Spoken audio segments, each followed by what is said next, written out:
phone. If you want to be a wise guy, you can do it anyway. If you want to be a strong man, you can do it anyway. If you want to be an Indian chief, cowboy, you can do it in the ring. You can't do it in the mall. The most electrifying line in sports entertainment today. If you smell what the Rock is cooking, hate me if you can survive if I let you. I'm figuring and thinking that nothing's gonna stop my macho man Randy Savage now. I'm the man. I'm the icon. And yes, you can't bow. I am God. The number one show on the net that leads to the best in your head like Goldberg Net. For the punks and the perverts, this is not a work with Terry Funk and Knox Baker.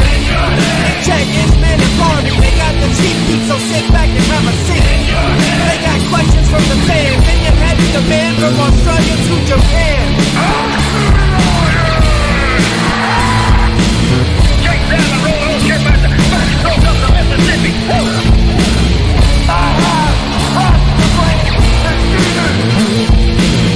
We are bigger, we are faster, and we are all night long.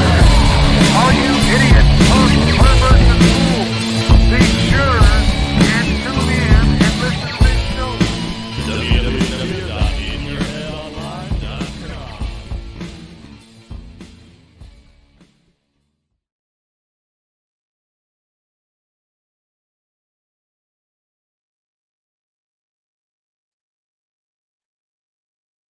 What the hell? All right, we're live here at In Your Head Wrestling Radio. I'm the internet icon, the pride of the pilgrims, the most honest man in all of podcasting, handsome Jackie Jones. I've been waiting on my right-hand man, the audio soulmate, the enforcer of the Headyverse, the OIB, but I don't know what he's doing. Well, I do know what he's doing, but he told me not to say. And hopefully he's okay, because it does sound a little shady, I have to say that. But so hopefully he's not run into any issues. Hopefully he doesn't end up in prison or mugged or anything like that. But I'm here, and we're going to talk the wrestling. I saw some people asking questions during the interview. So what I've been doing lately is I go live, got to wait for the OIB, so I start playing an old interview from our 20-plus year archives.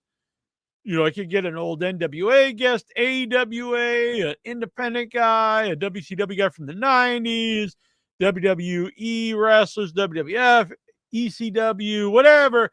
So I just kind of find one that fits the time frame that I have before we go live. And Jerry Lynn fit this week. So we had Jerry Lynn. Sorry, Jerry Lynn. That was from, I want to say 2007. Damn, I'm old. So that was 18 years ago. That's insane. 18 years ago. And he was talking about being old then, which is kind of weird. All right, so we're going to be, I think Intra's actually going to be logging on here pretty soon, and we'll be talking about wrestling. There's some huge news in the wrestling, which I'm not sure Intra knows, and I'm going to share that with him momentarily. OIB, what's up, boy? Hello, how are you, sir? I'm good. About time, bitch. You're like Excalibur or something. I apologize. So we had a deal planned to purchase some video games. No, nothing like that. And gotta pay up to play up. I guess my phone isn't like updating me. Really? So what did you stiff the guy and not just, you know, with your stiff dong?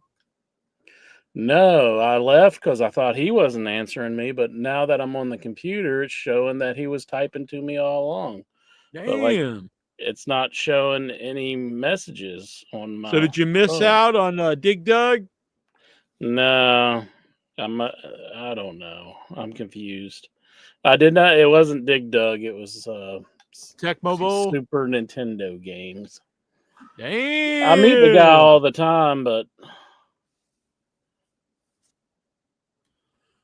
So we got a super Oh. chat party here from the Oh, yeah? African King. Let's see. If you found out your best friend and producer was a pedo, would you cover up for him or admit everything? Hashtag Shuli knew. Mm. That's your boy Shuli Incher. Shuli Igor. Well, I don't know. I don't think he knew that all that was going on, but I really don't know the whole situation. I haven't heard anything from You know anything about this Incher?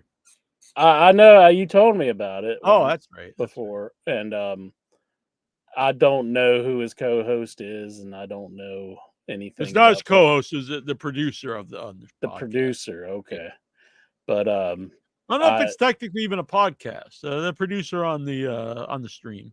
Yeah, I haven't heard Shuli since he was on Sirius, so I'm not too aware of what's going on in the Dabbleverse and all that. I'm aware of it because of your participation in it. Yeah, but I think you just got to say, "Hey, I didn't know anything about it," and then just say, because I mean, unless the guy's like, sending him stuff or yeah. I Look, want to know. I know the Dabbleverse likes their trolls, and I get that. I used to be a troll back in the day, and sure you may remember.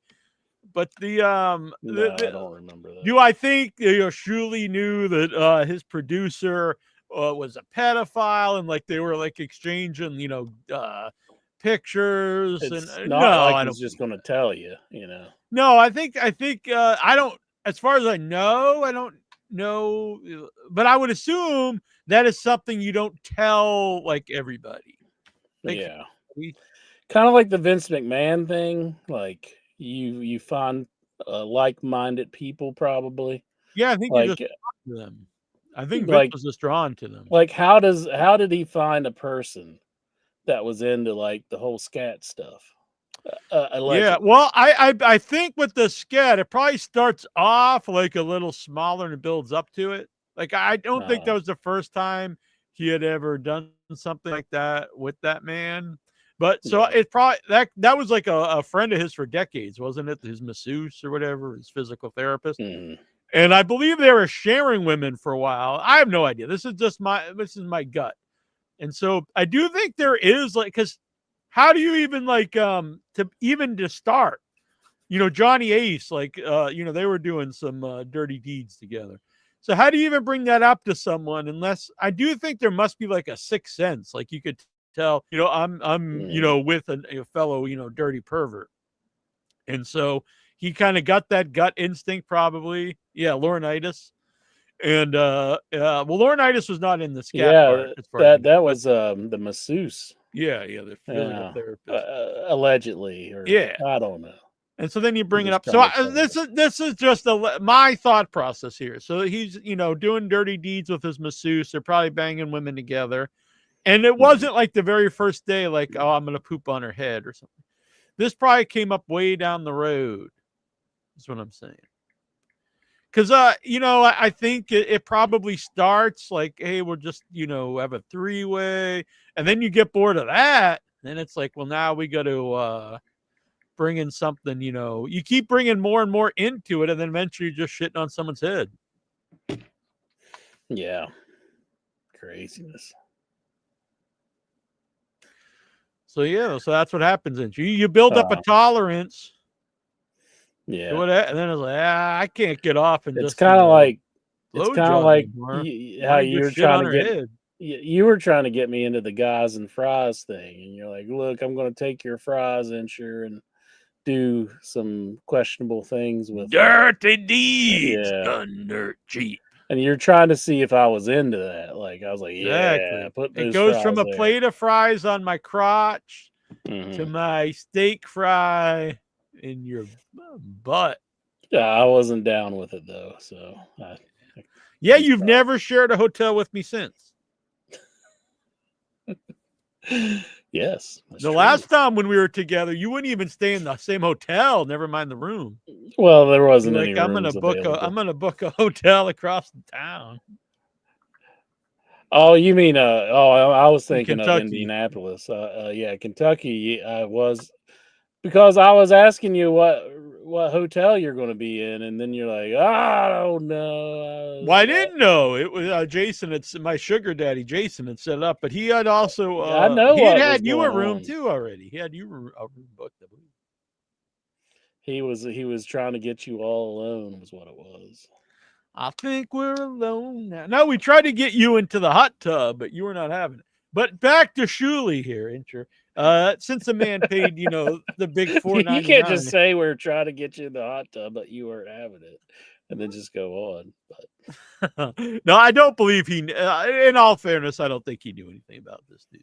I don't think you would have known. I mean, I am surprised by some of the stuff you told me that Shuley has been up to though since the whole Dabbleverse stuff started. Like one of the things you told me, I think is kind of criminal, but I don't know if we should really get into it. But like filming, having people taped and stuff, or having people do various things that aren't necessarily like mentally capable. Oh yeah, with one of our colleagues. Yeah, I thought that was pretty messed up. Really, I mean, yeah, I know you got to try to be entertaining and all, but that's kind of like low hanging fruit there. I mean, and I kind of feel it's kind of criminal in a sense. But yeah, for people, I wonder what I mean with Jake Hudson. I mean, the story's out there for the Dabbleverse. Yeah, I was kind of surprised he did that. I was like, damn. Yeah, I used to listen to Shuley on. So this is interesting because I'll be honest, I didn't know who Shuley was until the Dabbleverse, but I'm not the world's biggest Stern fan. But like I knew who Stuttering John was, but I'd not known who Shuley was. But you knew who he was. Yeah, I knew who he was from Howard Stern. He was like one of the reporters for a while. When Artie left, he was definitely levying to get the Artie chair because he was sitting in on a few shows. And then I even listened to him on Jay Thomas some, Jay Thomas? Who's that? He was in Chud. And he was he was the husband to Carla on Cheers. He had he was doing shows on Sirius, and he had a pretty entertaining show, and I enjoyed that. But Dabbleverse and all that, I'm not really that familiar with. So what were we talking about after King wants the story? So when Jake was on there once, he I don't know how it. I never had seen the video, but I've heard a lot about it, and Jake had told us about it when he called in, and Shuley made him like. He had like a bloody hemorrhoid, I believe, and he made him like rub it and like lick his finger and stuff. It's just really nasty time. Yeah, I don't know. I mean, if you're going for like comedy, I mean, that's kind of just like it's like probably Vince McMahon would be like, hell yeah, we're gonna hire this guy. Yeah, it's like it's almost to the point of like, that's kind of just messed up, really. So I did not approve. Yeah, I mean, I don't think that's going out on a limb. I don't think that's like a hard take. It's like I think that's that should be like a pretty easy take for someone to have. Like I think that might be out of line. Especially someone that's got Jake's a good guy. He's called in the show, but he's got some issues. Yeah, well, the problem is, like, sir, Tony's not letting me out of my contract, so I'm doing in your head here. Mm-hmm. So, I don't know if you saw this. This is big news. Tony Stark, Ricky Starks was on NXT tonight. Ricky Starks was on NXT already. Yeah. Oh my goodness. Walked out to the crowd, cut a promo. Well, I know he had been released from his contract. So did they not do the 90 days? He's already on there tonight. Did they do the 90 days, or has he already done his 90 days? I think if you actually let the contract expire, because I think it had run its course. It wasn't that they let him out. I think it just ran its course. So I don't think you can do a no compete. Mm-hmm. I think you go. I don't think no compete clauses should exist, and they're very hard to enforce. Almost every time someone does take them to court, they don't really do this in wrestling, but in other forms of employment, they almost always lose. In fact, I thought a couple years ago they actually made them illegal, but for some reason they still do exist in wrestling. Yeah, But- because the people that they've released from WWE currently, they have a 90-day. Yeah, I don't. I really don't. I don't know why I have a. I really don't think that makes sense at all. Like if they actively fire you, you should be able to do whatever you want.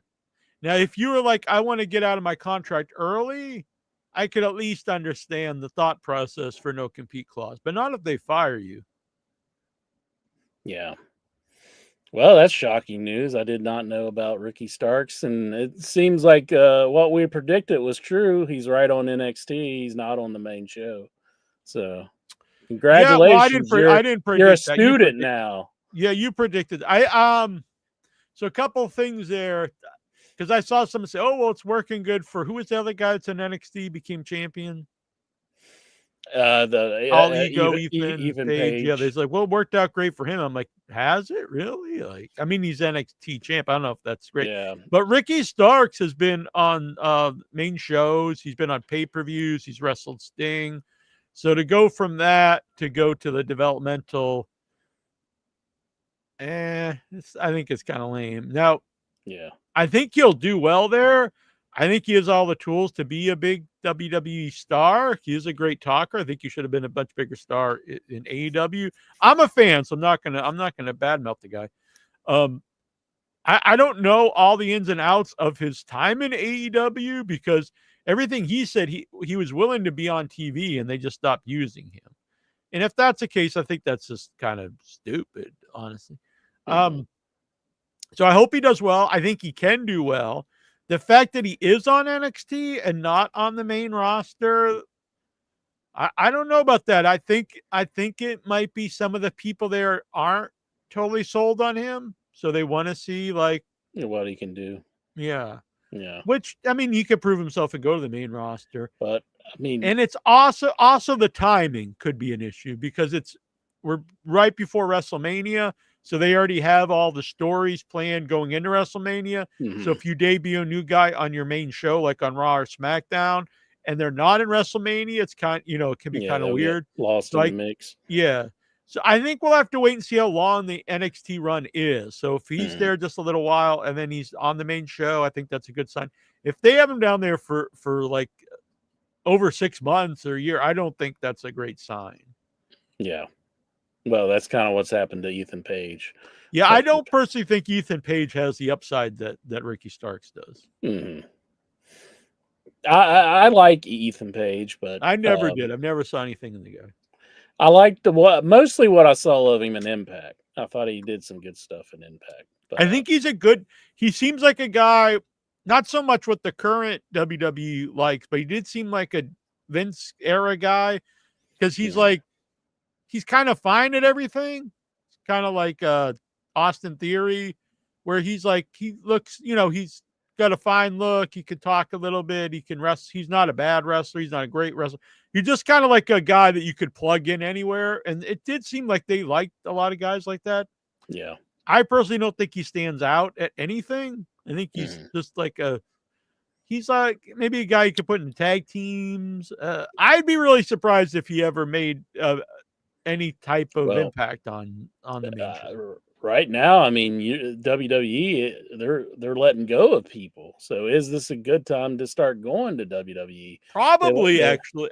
You always have to bet on yourself. So I don't think Ethan Page really has it to stand out on WWE and become anything. Would you be but Ricky surprised if Starks, they I announced? do think has the promo ability and charisma.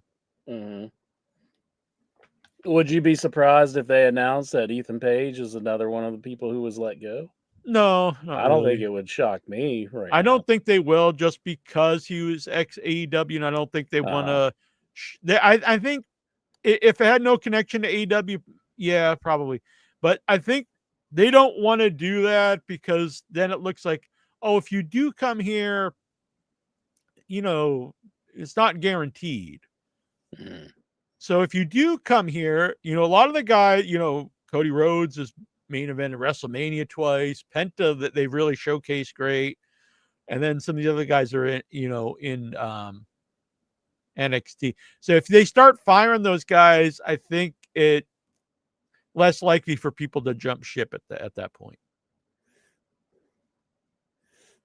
Which is another reason why I'm a little surprised he didn't just go to the main roster, because he was a main roster AEW guy, and it does seem like they're trying to woo, the AEW guys over here.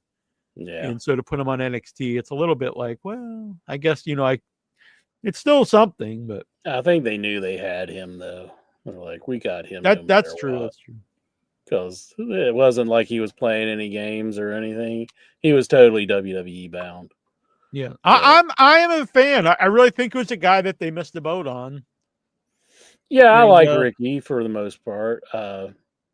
I don't know what all was going on behind the scenes with him and Tony Khan, whether Tony just wasn't using him or whether he was being a major pain in the ass or maybe Tony was being a major pain in the ass. Unfortunately, it seems like there's a lot of and at first when it's a couple things, who knows, but I don't know. It seems like there's a lot of people saying he isn't like a great guy to get along with. So I don't know. I've seen several people say that he throws like temper tantrums, and so I don't know. It's unfortunate because I like AEW and I want it to do well. Yeah, I've recently heard that he listens to the Jim Cornette podcast. I do think what we've been saying, though, because the show to me clearly went down that same period when the guy you're about to mention Jimmy left. Jimmy Jacobs. I don't know if he left completely or if he's just taking a break, but I think the show clearly took a nosedive. Creatively, and has never rebounded. Like there's hints here and there of good stuff, but I don't think the overall show has ever rebounded. And I'm thinking, I think he was a bigger part of the creative than we knew.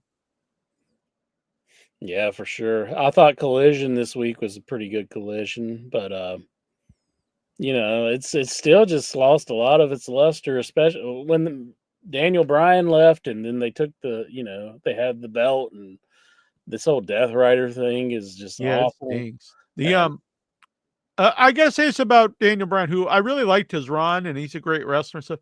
But that is the problem with AEW investing in guys his age, because okay, you might get a year or two out of them. Yeah, and then once you do establish them, then they got to retire.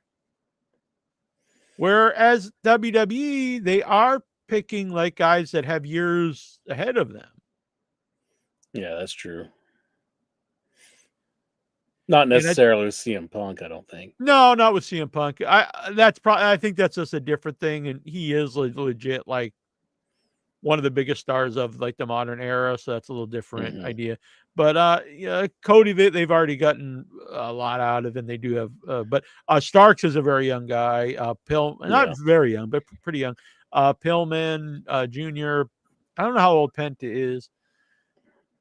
I think he's in his like maybe mid-30s, maybe. But early 30s. They're getting so many of these guys like Edge. I mean, what are you going to get out of Edge besides maybe a couple big matches, a year for a year or two? Yeah.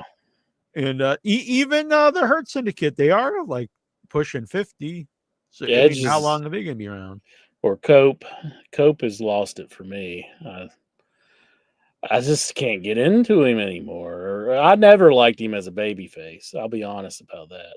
But like, he's done nothing for me as of late. I mean, I'm not enjoying him. I did like that he kind of brought up some things that we talked about on the show. That was on last week's Collision, where he said that Moxley taking the belt onto, hiding it while they're doing a streaming service was a real genius move, being sarcastic, which we've said the same thing here. And he had a few points about that, but other than that, I'm not a fan of Cope.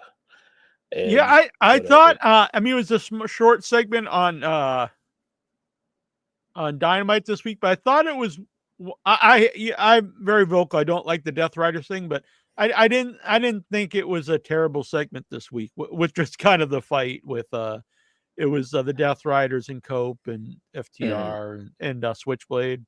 I thought that Yeah. segment was fine. It was probably one of the better Death Rider segments. Was that when they were brawling outside and they Yeah, made their it's way not into the anything arena? special or anything, you know what I Yeah. mean? But it was fine. It wasn't offensive, or I didn't think, oh God, what the hell am I watching? Yeah, I mean, as far as wrestling and everything, they're good, but just the ways they're doing their characters is just Yeah. very confusing, and Yeah, so it's not where I and don't think anybody wants to see AEW going in this. no, I remember currently. really looking forward to it every week. Mhm. I've said this a million times. It really reinvigorated me being a wrestling fan when it first started in the last 4 years. But because I really stopped watching wrestling pretty much, except for the pay-per-views Yeah. of WWE just to keep up for the show. And then AEW started, and it really made me a fan again.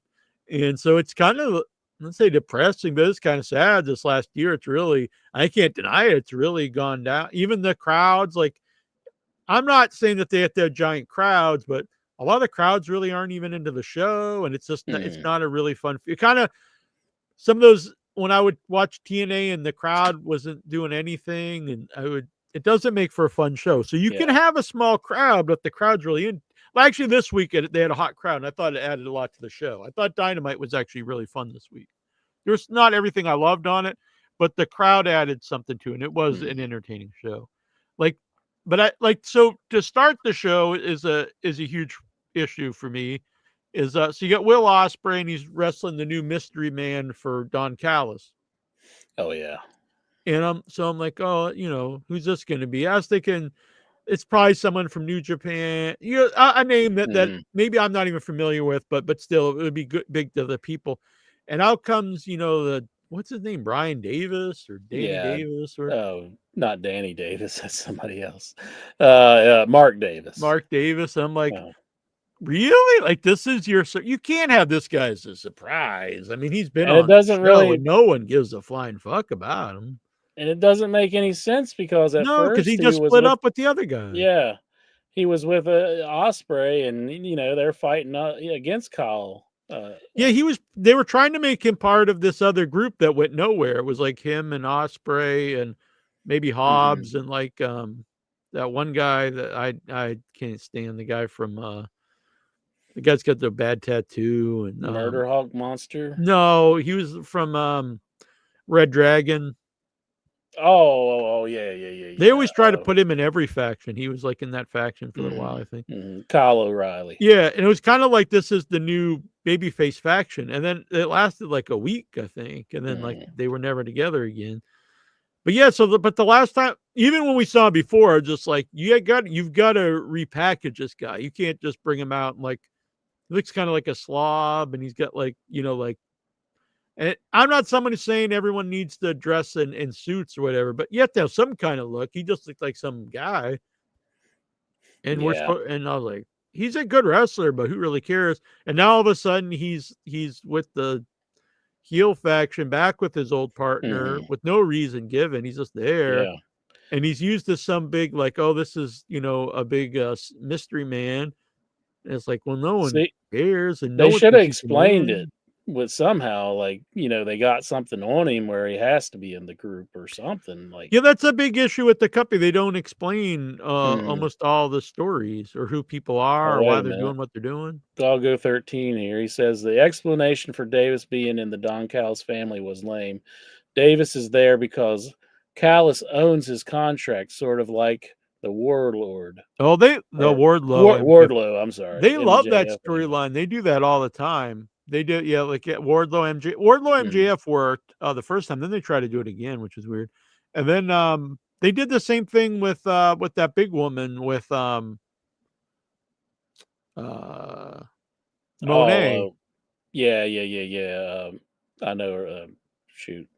And then they just ended it like 1 week out of nowhere, and then I guess she's gone. She had that one match. I was there for it live. Yeah, she is terrible. Yeah, she wasn't very good. I think she wrestled Statlander, and then it was just like, yeah.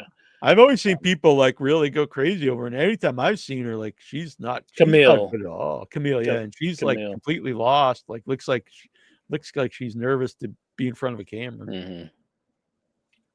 But yeah, this guy, like, he's a good wrestler, but this time off TV, they should have like thought of like, okay, well, they're no longer Aussie Open. You know, let's reinvent this guy and then show some vignettes for him. He's not a guy that most people are going to know by name. So you can't just have him as a mystery man. That only works if someone's established. Yeah. Yeah, that was kind of a big letdown. I was expecting somebody else, and I was like, who could it be that's joining the I thought they would tease it longer too. Yeah, Because there was only one mention of it whenever Don Callis was doing that whole family segment where he was at it was supposedly his house. They were having like a mob meeting almost with the whole crew. The vignettes and stuff's always been an issue. I've always said ever since they started, like when they bring in new guys or someone return, they never do vignettes to like explain who they are. Why should we care?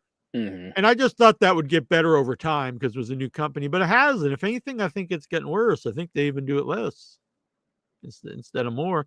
And so, like, I watched Raw today, and for instance, they had a really cool vignette for Penta.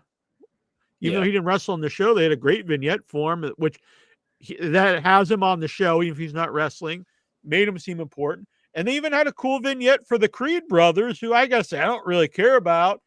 If I just went and called the Creed brothers against the Viking Warriors for the title, I'll be like, I don't care. But they showed a cool video package, and it worked because I haven't watched Raw. I haven't watched Raw for years, and so since it went to Netflix, I started trying to watch it again.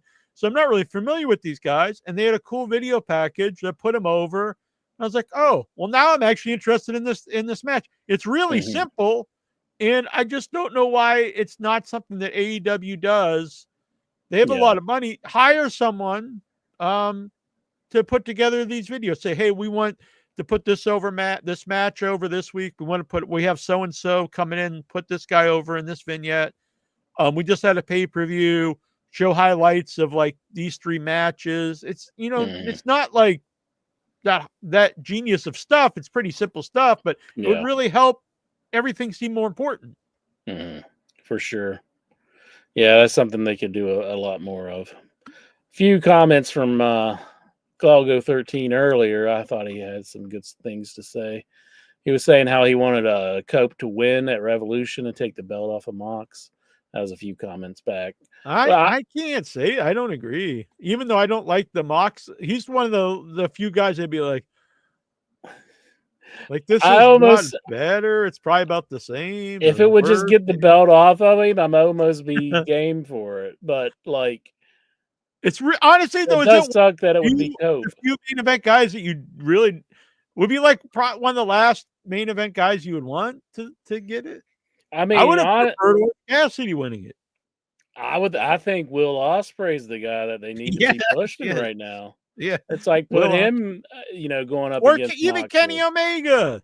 Yeah, Kenny Omega. But now they're in a tag team together, and I guess they're going to take on the family, Don Callis' family. So, yeah, that's a fine angle, but you really need a top babyface right now. And why not go? Okay, I get Kenny Omega. Does he have forever left? I don't know. Oh, no one has forever, but how many years does he have left? I don't know. Maybe he has years left.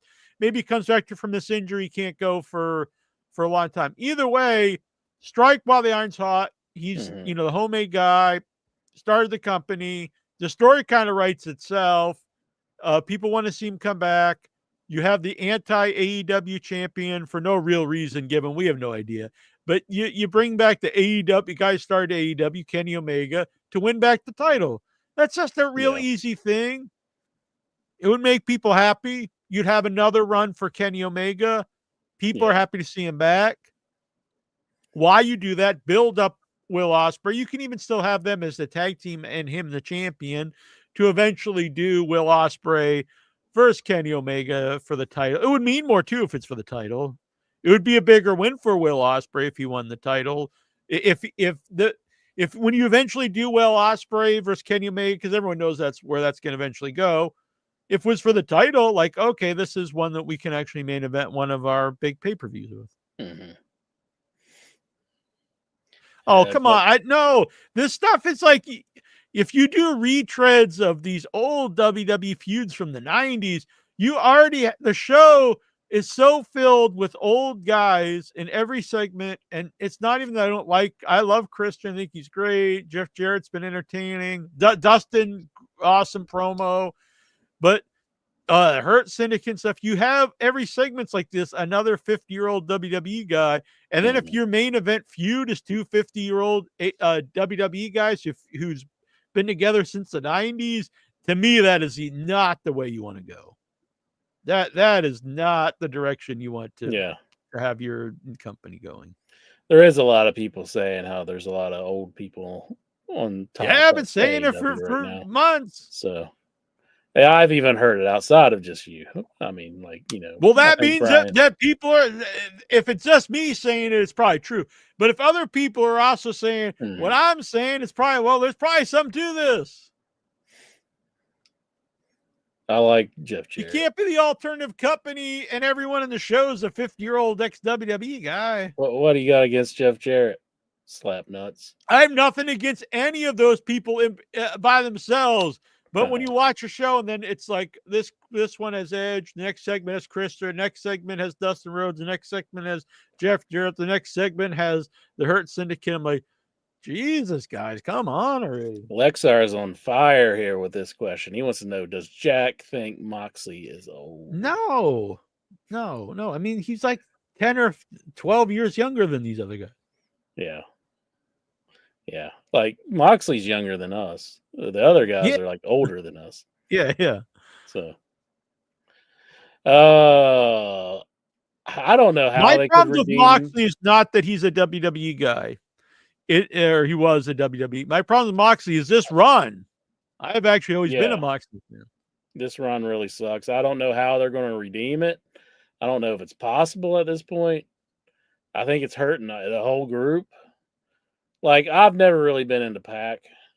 I think I'm really down on him now. But, like, Claudio, I love, but I think this is kind of hurting him. Wheeler's just a goof anymore. I mean, it just sucks. Yeah, it's bad. There's really nothing I can say I think is good about it. Honestly, like, I'm not saying that for hyperbole or whatever. It's not good. Like, there's never been an explanation given. It seemed like there was supposed to be some secret guy. So I just assume it was supposed to be Shane McMahon that fell through or whatever. So either pick someone else or end the angle. Because the angle's going like it's going somewhere, but it never hints to what. And if you're throwing a curveball, okay, the guy that we wanted to be the payoff's not going to be here. Okay, I get like, maybe the next couple of weeks we don't know what we're doing, but it's been months now. You have to have some plan by now. Yeah, we never know why he went to murder people. We never know why he hates. I don't even understand it. Like, he doesn't like what AEW's become. He never really explains what that means. What is it about AEW doesn't like now? I mean, it's just bad. I think it's like he thinks the wrestlers are soft and he wants to mold it into like a harder company, I guess. But it does. It's really out there. It's like, you got to really even talking about. Yeah, and he's a good talker, but he has to know what he's talking about. You know what I mean? Mm-hmm. And why does he keep the belt in a box? Why does he want to murder people? Why do they have to have multiple, psychotic murderers as heels? Oh, here you go on Ricochet. I like Ricochet's current gimmick. I think he sucks. I like that he stole Jimmy Rave's robe. I think because was he the fucking Repo Man? Well, he stole it away from Swerve, and now he's like wearing it around. I like that part. I think that's good. I mean, everybody knows that's Jimmy Rave's robe. They do? Maybe if they told you. Well, they probably could, and they do have the footage. They own the footage. Yeah, show it, bitch. Not you. I meant the collective bitch. But so they could do video packages on that, but that's just the problem with AEW altogether. They just don't do a whole lot of I'm not a fan of Ricochet. Explaining. I kind of like him anymore. I'd rather see Pac. You said about. I'd way rather see Pac than Ricochet. No, Pac's so still. He has like zero connection with the crowd. Ricochet does. But Ricochet He does. does. Yes. No, I he will. doesn't. Because that's a fucking. He does. They with the pair of react to scissors him. and stuff. Fucking They react to him terrible. way more than Pac. Pac, they don't react to at all. They're just like, Fuck Ricochet. He blows. He's just a guy who does flips. They have a whole roster of guys who can do that. He acts 1 minute he's like a nerd, and then the next minute he's a psychopathic murderer. Enough with psychopathic murderers. No more murderers in AEW.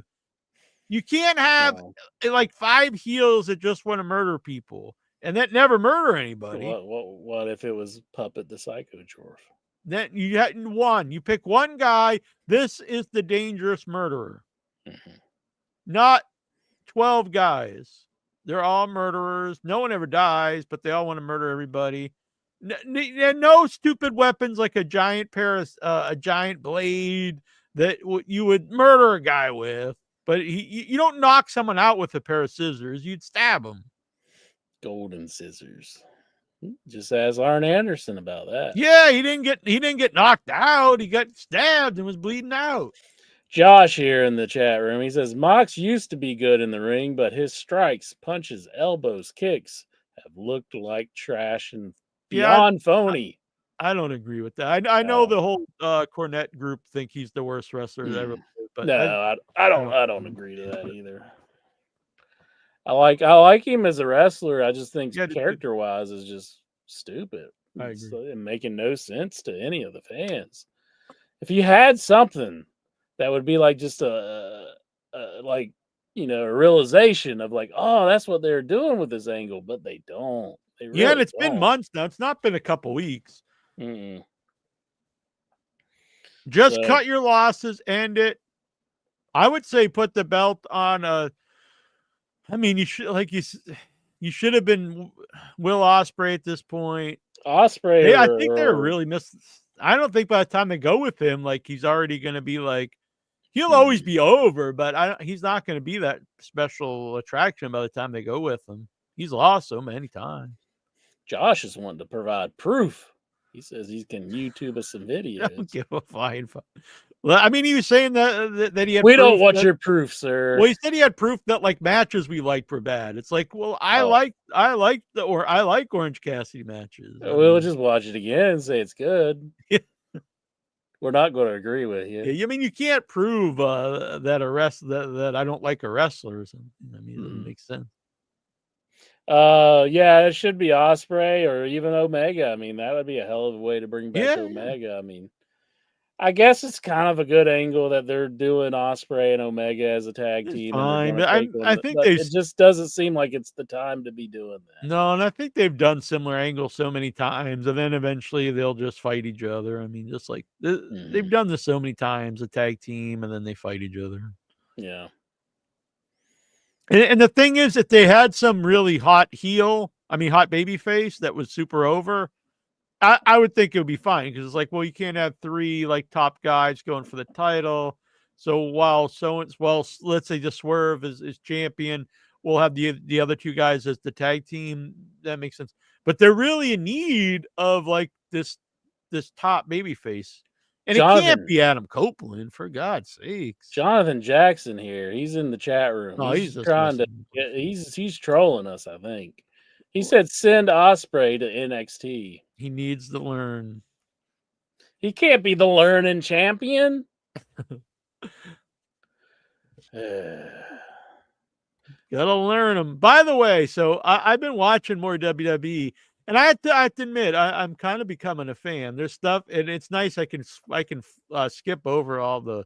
They have so much bullshit between matches and stuff on WWE pay-per-views and Raw. But oh my God, you want to talk about some bullshit? They got Pat McAfee and like talking about him doing a Super Bowl ad, and it's like I do not give 2 shits about Pat McAfee and his Super Bowl ad. Yeah, and him wearing a bald cap and him looking like a principal.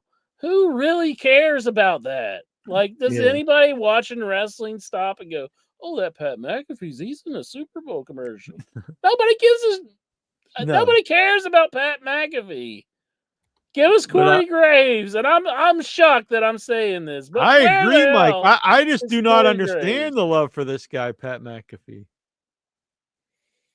I really get annoyed, like, and I'm thinking, like, would this guy please just shut up? He is. So I thought annoying. this on Raw. I don't want to spoil the Raw report, but so I'm going to go back to Dynamite here in a minute. But I do want to say this. So I watched the beginning. Well, I watched all of Raw actually, but I watched it too.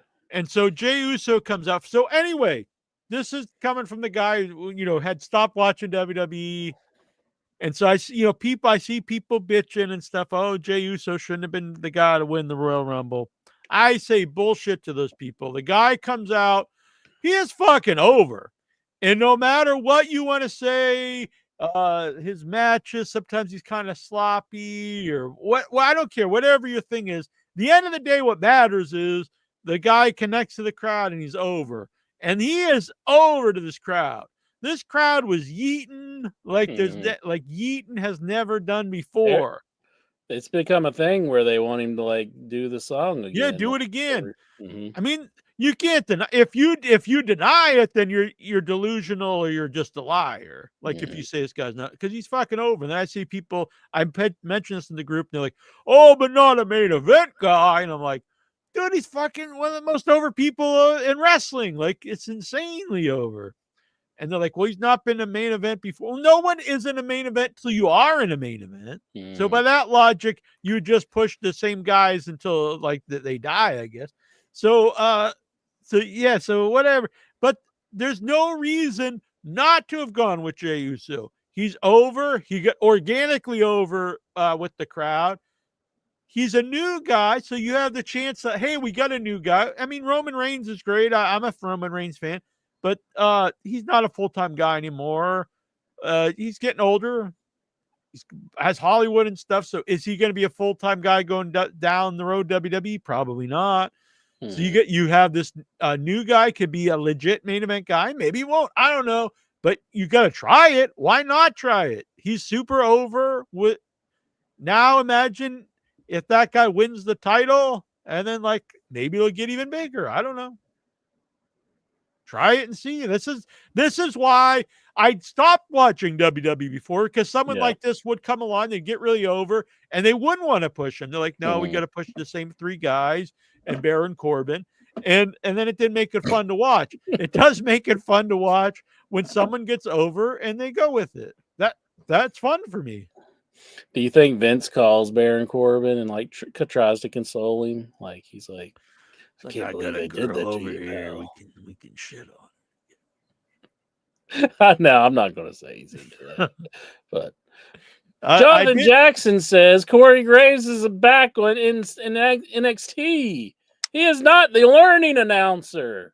Damn. This is just preposterous. We get freaking Pat McAfee on Raw, and Corey Graves is stuck on NXT. Yeah, then this one guy was like, for him, but I'm standing up for him. It's WWE sheep. They see people yeeting and they all yeet. It's like, just think about this for a minute. Like you're sitting at home mad that fans are enjoying themselves at an entertainment show. Like maybe you're the idiot. You know what I'm saying? Like if you're sitting home and watching it and just pissed off at a show that's supposed to entertain you, and you're pissed off that people are enjoying themselves, maybe you're just the asshole at this point. Except when it comes to Cody Rhodes, right? Was Cody on this week? If he was, I think I skipped over it. He's not on Raw. He's on SmackDown. Oh yeah, so I didn't see him this week. So that's probably why I like it. Cody Rhodes is he is very phony. I will not deny he's a really good wrestler. He's probably on the phone negotiating for his Ricky Starks. Maybe you gotta bring Ricky in. He's my buddy. You guys got to be like the African King and start sending these super chats instead of these free chats. Tony Khan was so mean to him. That Tony's so vicious to him. I'm not taking. I'm not taking Tony. I'm taking sides. Taking not. sides. Not. I don't know anymore. I'm starting to think. I don't know. No, there's no I don't know anymore. There's AEW or you're just a bitch. No, I'm the most honest man in wrestling. I don't know. And if they sign the fucking Good Brothers, I hope it happens. I'm not going to say I'll stop watching. Piss you off. I will not say I'll stop watching AEW, but I will officially be. I'll be a WWE fan at that Yeah, point. you'll be on Cornette's show. Fuck AEW. Oh my god, the fucking Good Brothers. Like I know I'll be punishing myself, but just to know that you're like sitting at home watching the Good Brothers and they come out dingling the belts underneath them and stuff, and oh man, I would love to have like throw a party for you and then just to invite Doc Gallows to come in and just start dangling that belt like that, just to see that disappointed look on your face, just like Fuck the Good yeah. Brothers. God, these people overuse the term grift, but Jobs was right. These guys are just huge grifters. Like they get these giant money contracts in every company. And do they just convince people, yeah, we're super funny, we dangle the belt like they're our cocks, and then they bring them in, and then and the crowd just sits there in apathy. It's like, yeah, whatever. So they don't get over anywhere, never do anything of note, but they're always signed everywhere.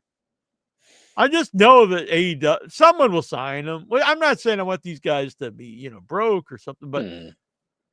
They should sign somewhere that I don't watch, is what I'm saying. Yeah, what if Impact signs? Yeah, I don't watch that. I'd be fine. Or Power, NWA Power is they could have probably a good run there. Isn't like Impact almost just WWE light now? I mean, yeah, pretty much. I don't watch it. Maybe it's a fun show. I don't think truer words were ever typed into our chat room than what Tyler S. had to say here. He says, in your head, the number one show on the effing net. Bitches, habita, who, Jimmy da Jam, waka, hey. Yeah. Are you having a stroke or something? That's what he just said. No. Yeah. So, and then Gunther comes out and starts kicking, not to spoil the Raw report, starts kicking Jey Uso's ass, and like he gets super heat just because he's spoiling everyone's fun. And I'm like, this is what I like. The crowd's entertained. It's simple stuff. The heels just is just taking away the fun from the crowd. Mm-hmm. And I was this is good. I like. And that damn Pat McAfee was supposed to get hit with the jacket, but he ducked. The one negative hit a fan. A big negative of that segment though was him and Cole, because they were fucking embarrassed and they're dancing and go, and I'm like, if anything's gonna make it seem not cool, it's those two guys that screaming, eating, dancing around. Yeah, that probably was what Vince was good for, to be like, Cole, I'm gonna kick your ass. Just threatening the man. Yeah. Well, what do you think there was more to it now? The whole Heidenreich sodomizing Cole now that we know the history. Definitely. There's definitely a hidden story there. He's putting some fear into the man, or it was like some in joke that. I mean, they had rehearsal on that, and they're like, just thrust it, Heidenreich, thrust. Heidenreich's my Facebook friend. I know we had him booked once, so I'm gonna see. Maybe we can get him on. We'll ask him about it. We'll have to know about that. We need to know the real truth now, Heidenreich. You don't have to live in fear anymore. What was the story behind you sodomizing Michael Cole on SmackDown? That's just probably one of the most infamous Michael Cole scenes ever. Yeah, they get when Michael Cole eventually retires and Nikhil's like, "What are your memories?" That's gonna be my number one memory. Heidenreich sodomizing him on SmackDown. Yeah, that's who should induct Michael Cole into the Hall of Fame.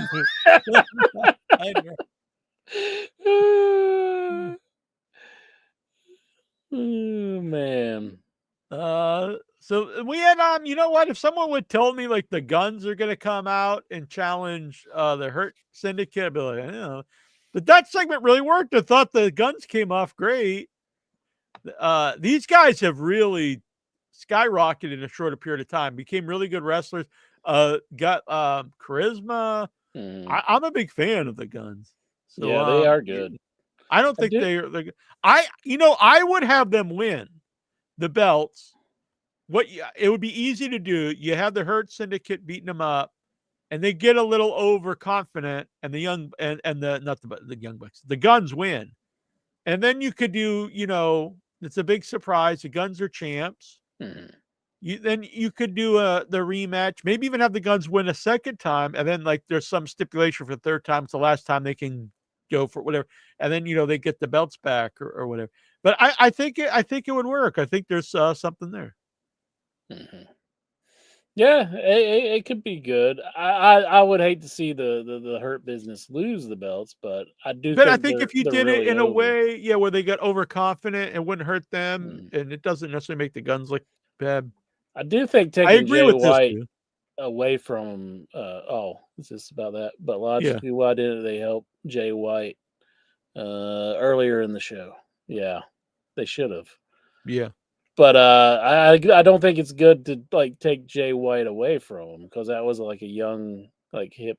It was a good group, and that's kind of hurting them in a sense. Yeah, especially putting them with Edge. Yeah, it hurt Jay White. It's weird because I think it hurts Jay White more than the Guns. Yeah. And I do think so. I wouldn't bring out Billy Gunn yet. What you do is you can have you can either do what I said about the title ring, or what you can do. I don't know if they need to bring Billy Gunn into anything, because he's another old dude, and yeah, but if he's a manager, it's fine. An old guy's a manager, I think, is fine. So, but what I was saying is, so you could, another way you could do this, the first match, they lose because of interference by MVP. So then Billy Gunn in their next match is there to even the odds. So they each have a guy in the corner. Something like that. I think would get a big pop. You could, that would be, I would rather not MVP wrestle, but if you had to do something, at least if you had the two old guys in the 6-man, it would be fine. You know what I mean? But I don't know. There's a lot there. And I do like that because they're kind of not a lot of teams there, but they're starting to build up some more teams. And I prefer the Hounds of Hell over the House of Black. And the match was really good. And I know Alvarez and Meltzer had like a big, heated debate about this, but I'm with Alvarez. The match was great, but I think having the Hounds of Hell lose already was not smart. No. And it's not that they should have beat Ospreay and Kenny Omega. It's just that you shouldn't have done that match. Yeah. You shouldn't or not Ospreay, Fletcher and Kyle Fletcher and Takeshita. Yeah. Just not do that match. Yeah. You should have both teams should have beat other teams. You want me to take the Dave role? You want me to role play as Dave? Yeah. I don't think it hurt them at all. I think they needed to have that type of match. I think you grew up with Ray Stevens, and he's like, and he grew up with some team from the 60s, and I was like, okay, dude. I mean, you talk about Cornette being out of touch, and then you bring up like I grew up with this match from the 60s. You think Dave and Brian, they just like go at it every now and then and start throwing punches? Then think there's ever been a fist fight between them? Then it just goes all Brokeback Mountain. Well, yeah, I mean, that's like in the middle of the fist fight. Like once Dave shows how dominant he is over. Well, that's where I was going. This is a game I like to play here. I'm going to bring it to In Your Head, Incher. Top and bottom. So Incher, and if Dave and Alvarez, start getting it on, meat on meat, who's the top and who's the bottom? I think Alvarez thinks he's the top, but he'll soon find out that he's the bottom because Dave has got freakish strength, and he's an old timer. Yeah, he's got the experience. So I think Dave Alvarez kind of the classic twink look. I don't think it would be easy for Dave. I'll say that. I do think Alvarez would put up a fight, but eventually he would succumb. Yeah, that might be what he wants. He likes the challenge. It's kind of like straw dogs. Exactly. Anything else I want to bring up? The Hounds of Hell match, that was really good though. But but the point was so if you were building up Hounds of Hell and the Gunsa Flick, that's another potential big feud down the road. Hounds of Hell and Hurt Syndicate, I think that would be a huge feud if they would do it right. Because I have noticed a little bit of a turn with fans now. Because for a while, I think people got sick of just big guys, because that's what we saw in WWE. And then it was fun to just see all smaller guys. And I'm not saying people don't like to see that too, but in AEW, when you do see two big guys face off, the crowd gets really excited and they start chanting the meat. So I think it's a time to push some big dudes. So anyway, the point was if you do a Hurt Syndicate and the Hounds of Hell, that's going to be your meat on meat match. Most definitely. Reddy's saying that Alvarez trained to be a wrestler. Well, he can just sell. He can just sell it then when he's taking. He can train, and he can act like he's like this all MMA expert, but you just come to the true dominant one, that being Dave Meltzer. He will show them. He'll show Alvarez what it's all about. Yeah. Do you think while he was doing his thing, he's just no. No. It's whatever. It's like it always ends with no point at all. He wasn't always like that. Yeah.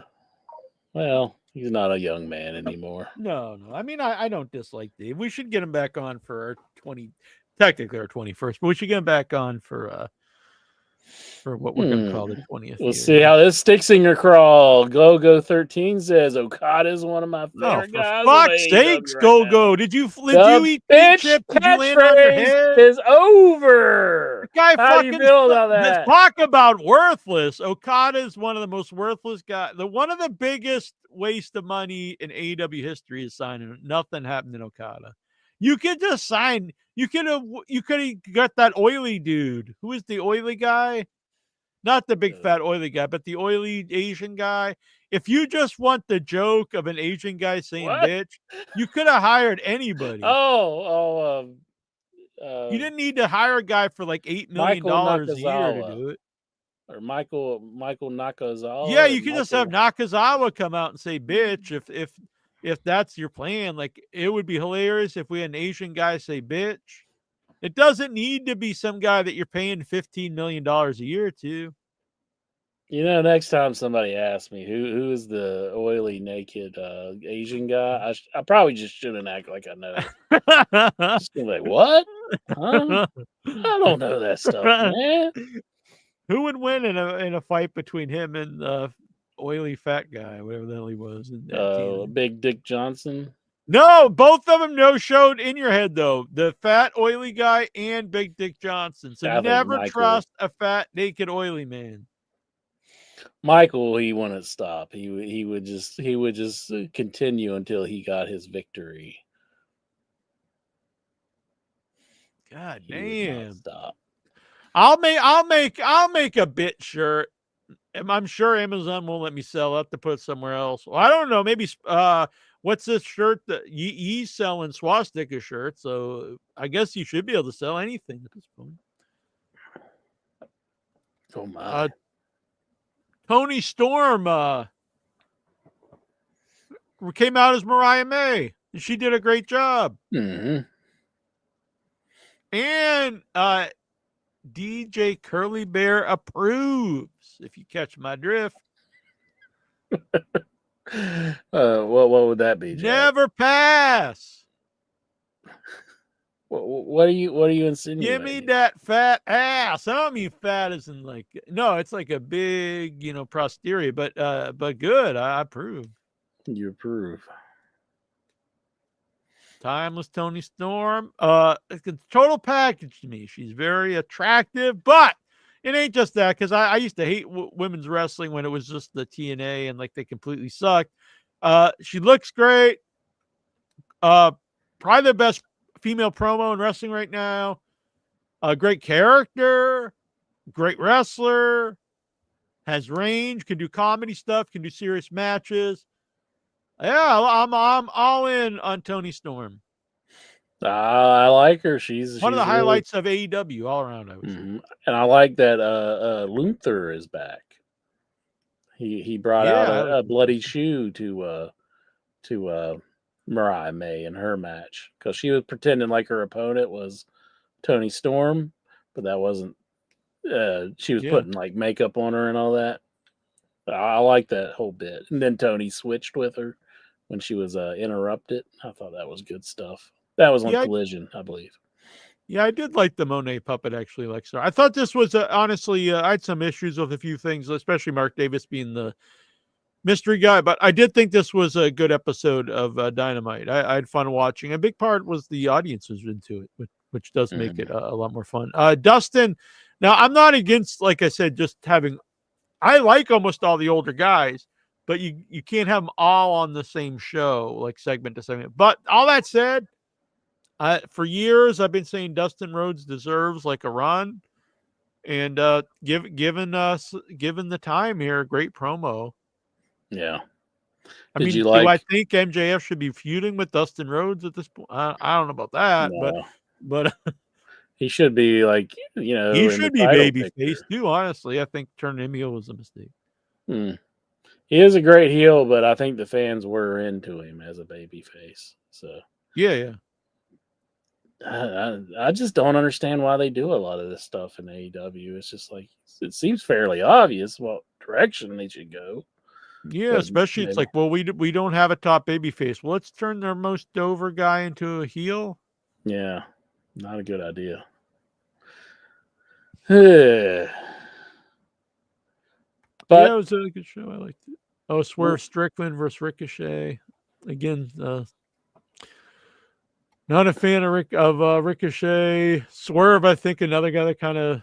I mean, he's showing a lot more character than what he did before. It's not good character. It sucks. I do think it is an improvement. I do think he does. I don't. I think it's terrible. Just because you have a character don't mean it's good. Mm-hmm. So he's like a nerd who wants to kill people. Yeah, I mean, and he's taking away the robe. He's being very killing people. He's doing stuff so Swerve can, be a good baby face. He hasn't killed anybody yet. No. Well, then he's just pathetic. If I was attacking people with a giant 12-inch scissors, I would kill people. That's right, because I got 2, and I can make it 3.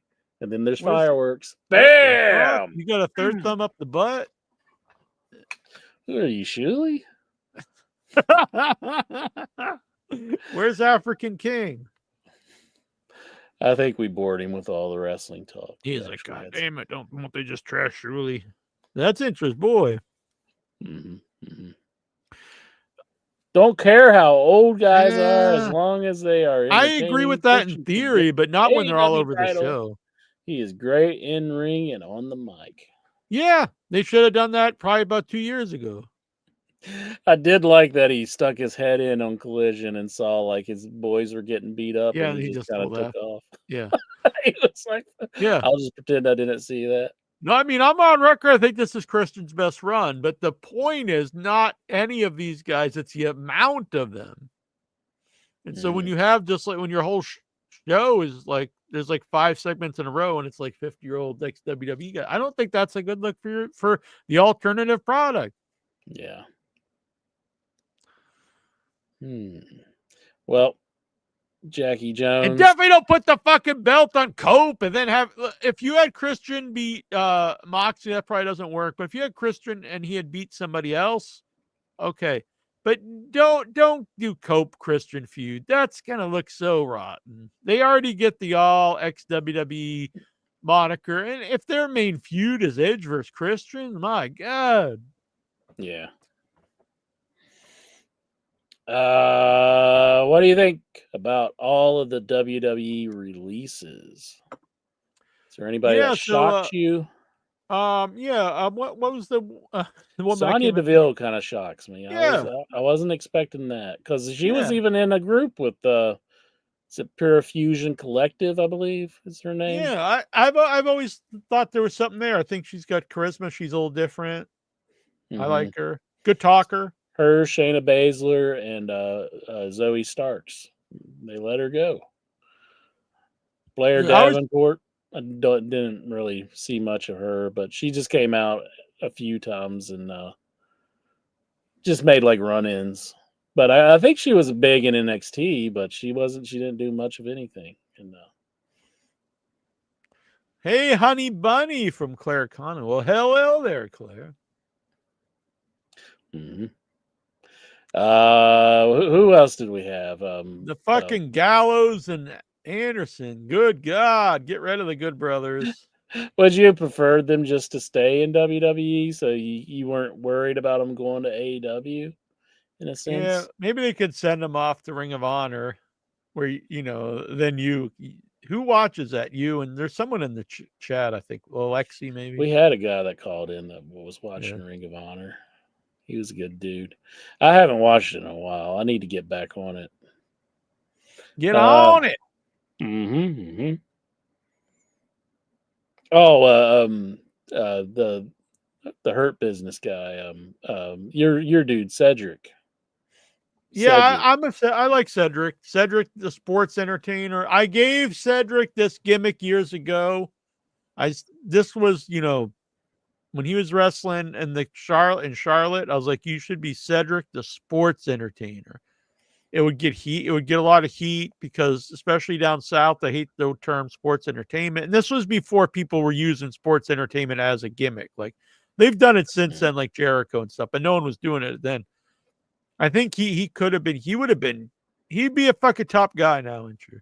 And not top guys like FTR think they are. Like he'd be a legit top guy if he would have listened to Jackie Jones and ran with it, he'd be a top guy. Let's see. Just like I told Big Bill that he should have been Edge's Incredible Hulk. But they never did it. They could have done it in AEW. Cope rolls out of the ring, rolls under the apron, comes out, and now he's Big Bill. Authors of Pain, Akam, and Razor. Those guys, maybe they're nice guys, but they are as worthless as you can be. Yeah, I don't know why they brought those guys back, honestly. As much as I actively dislike seeing the Good Brothers, I would say those guys are actually more worthless. Got not Paul as Ellering. Offensive to my eyes, but Paul Ellering's not. I like he's Paul a nice Ellering. guy. Maybe he's a nice guy, but he's always been a nothing happening manager, and he's definitely nothing happening right now. R.I.P. Cedric the Entertainer. Yeah, the real Cedric the Entertainer. Claire Conley loves Roman Reigns. Isla Dawn. I don't know who that is. She's one of the girls that beat Jade Cargill and oh yeah, she Bianca was pretty Belair. Yeah, she was not good. I remember seeing her on that on the Clash at the Castle. Yeah. show. AEW loses Black, Miro, and Starks, but we'll get Ricky, Carl Anderson, and Mr. Dangley. I'm a big fan of Miro, but I just gonna be honest, seems like really hard to deal with. So I think it's probably for the best. In Black, there's a few times I thought I enjoyed him, but overall, I don't know. I think there's I don't know. There's something about the guy. Just Is he I think he's coming also back hard to to work with. WWE? I don't know. I'd say he is. I would think. I think he's a Triple H I think guy. he said he just wants to. I think he's got some mental health issues. I don't know. Really? Oh, Yeah. I didn't know that. I hope he gets better if that's the case. Yeah, Malachi Black. Yeah. Oh, okay. Not Miro. Miro, I don't know. I'm a huge Miro fan, but I don't. Maybe he would do well back in WWE without his ex-wife, because I don't think they were easy to get along with or to work with. Mm-hmm. It's too bad because I genuinely always liked him. I think he's a kind of the perfect package of a wrestler. He's a great wrestler, could do comedy and serious stuff. Now, I bet you don't know who this guy is, but I'm going to say it anyhow. Giovanni Vinci. Giovanni Vinci. No, I don't know. He was with Gunther, I think. Yeah. I knew who he was. Yeah. But he's gone too. So that's the people who have been released. Yeah, I don't know. I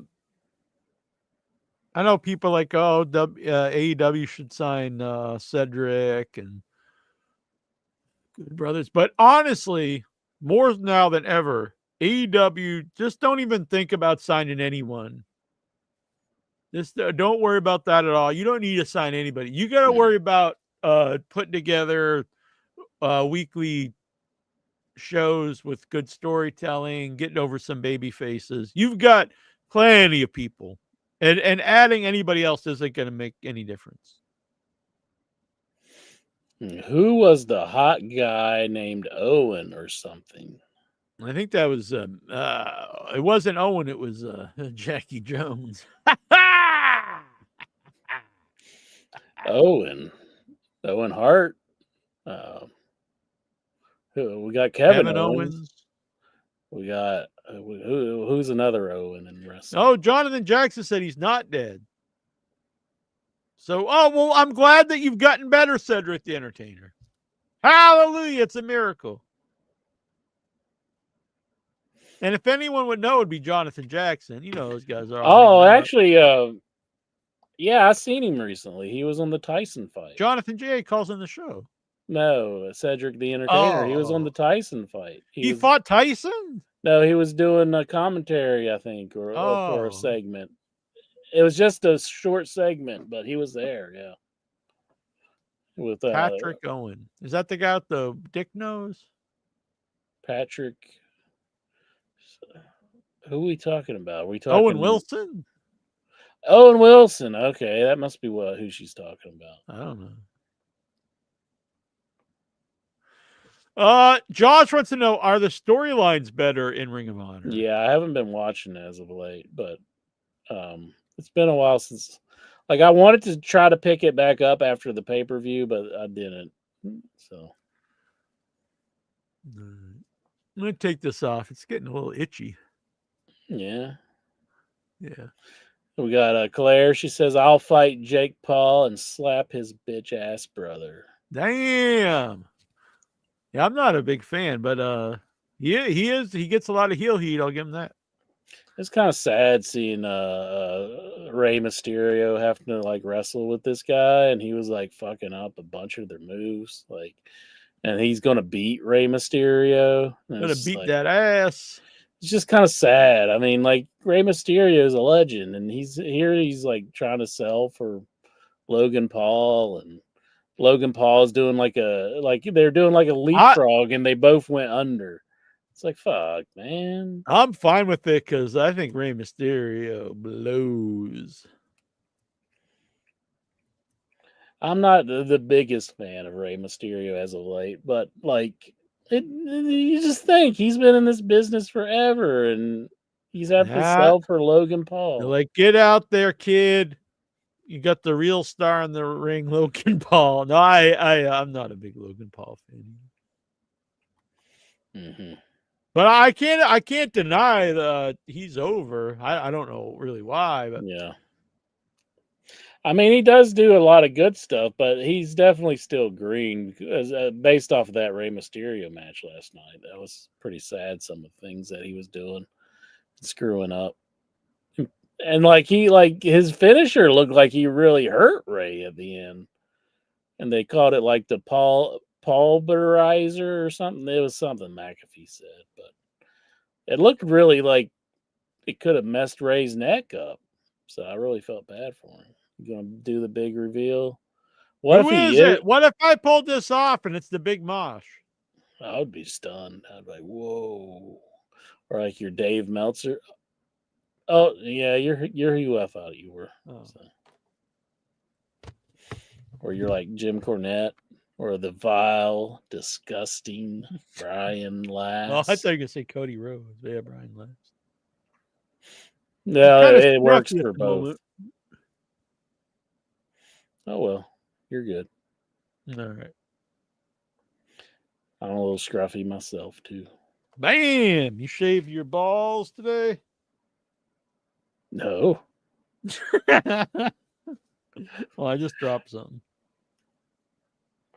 So if you guys want a video in, we're gonna talk whatever you guys want to talk about. Mm-hmm. Big Mosh is still alive. Of course he is, Headless Critic. Yeah, I believe he I think he found the Lord or something. Remember we looked him up a little while ago, and he's like a motivational speaker or something. I'm not even making this up. Like, yeah, I think he had some kind of, I don't know, some kind of issues. He's getting healthier, so good for him. Hope he's doing well. Jackie Jones, he keeps numbers on him. Yeah, I think we should get him. On all kidding aside, wouldn't it be fun if we got like a bunch of the people from wrestling? What was the website we were on? Oh, Wrestling Audio Wrestling. Yeah. Who could we get? We could get Big Mosh. We could maybe get the Sir Adam probably went, maybe Phantom. JS is it? No, the other guy. The guy that's alive from Trey. Yeah. My nose is red from the mask. Yeah. Sure it's not all that cocaine you were doing? I've never done cocaine. Do you think I should try it before I die? No, you definitely shouldn't. No. I take it back. Just forget I even said anything. Not that I'm planning on dying anytime soon. I'm just, Josh what if says we Barbie. tried that for a month? Every week on the show, I try a new drug I've never done and see what it's like on the show. No, I don't recommend that. I will have no part of that segment. I know that probably just makes you want to do it more. No, but I'm just kidding. I'm straight. Besides, can you be straight edge on caffeine? I think you can. I think it passes. Claire says straight edge.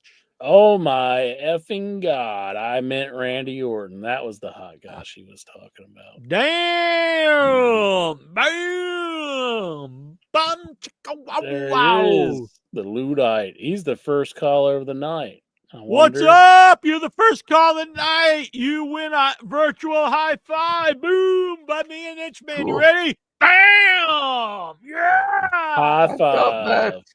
Hell yeah. Now you can call all your friends and family and tell them I got a virtual high five.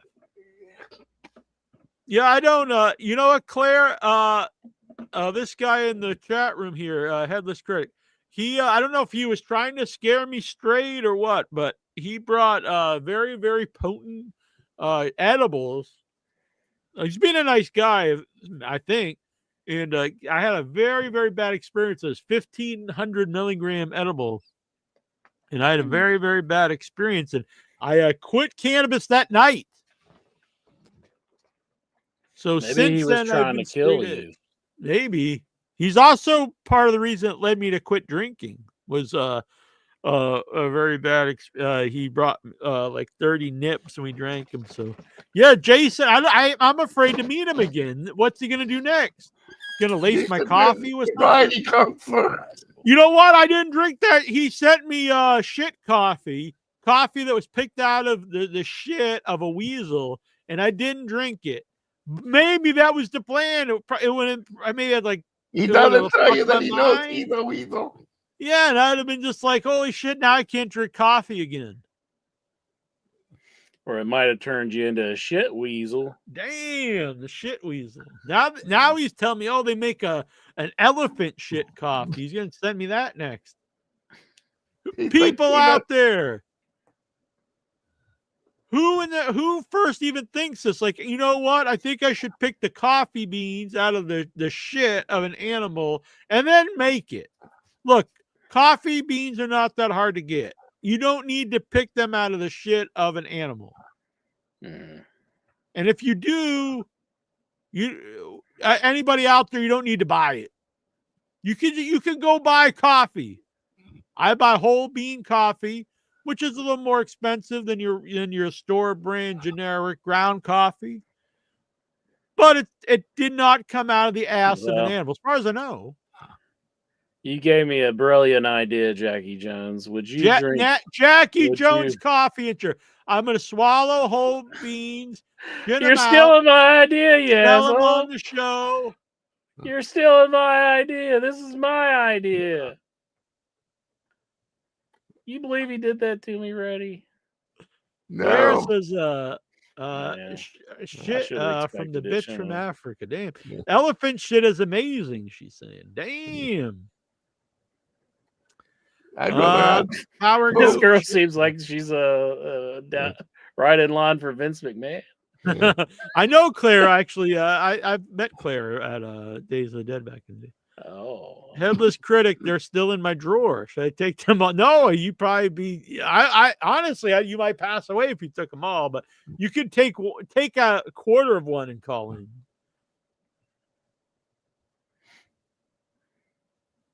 The guy's got friggin' narcotics in his drawer. Mm-hmm. I'm just kidding. Yeah, I think you need to go down there and bust into his room and be like, "Where did you get these?" Like, are edibles legal in where is he? Like Alabama? Kentucky, isn't it? Kentucky? Yeah, he's in Kentucky. It's probably legal. I don't know. They're the best. Mm-hmm.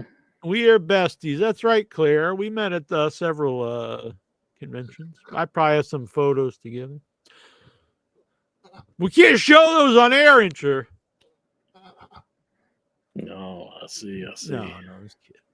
So what's on your mind, Luddits? Ludette.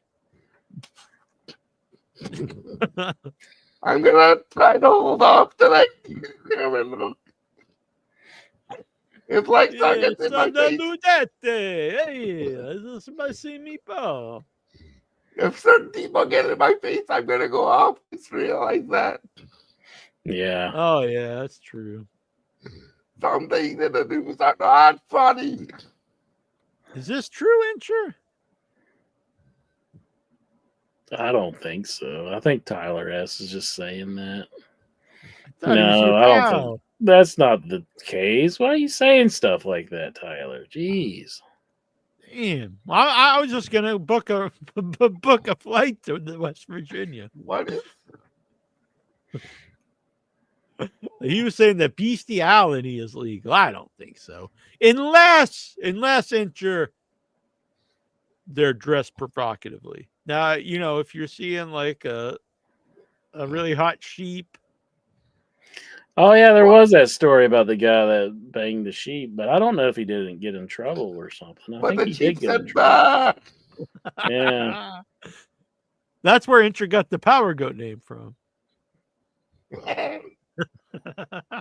He was gonna be a bottom, but the Power Goat. My roommate's from the WV. Yeah, Incher's from the WV, Claire. We love the WV here. It's the official state of In Your Head. The state of confusion. Tyler, there's only a couple states it's legal, and West Virginia is one of them. Look it up. Well, thank you, Tyler, for your information. What if it's a parent and it gives consent? Yeah, that's true. Maybe. Like my parrot gave consent.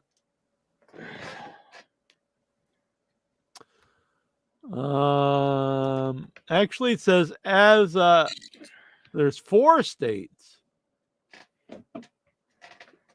So it is WV, West Virginia, but it's also Wyoming, New Mexico, and Hawaii.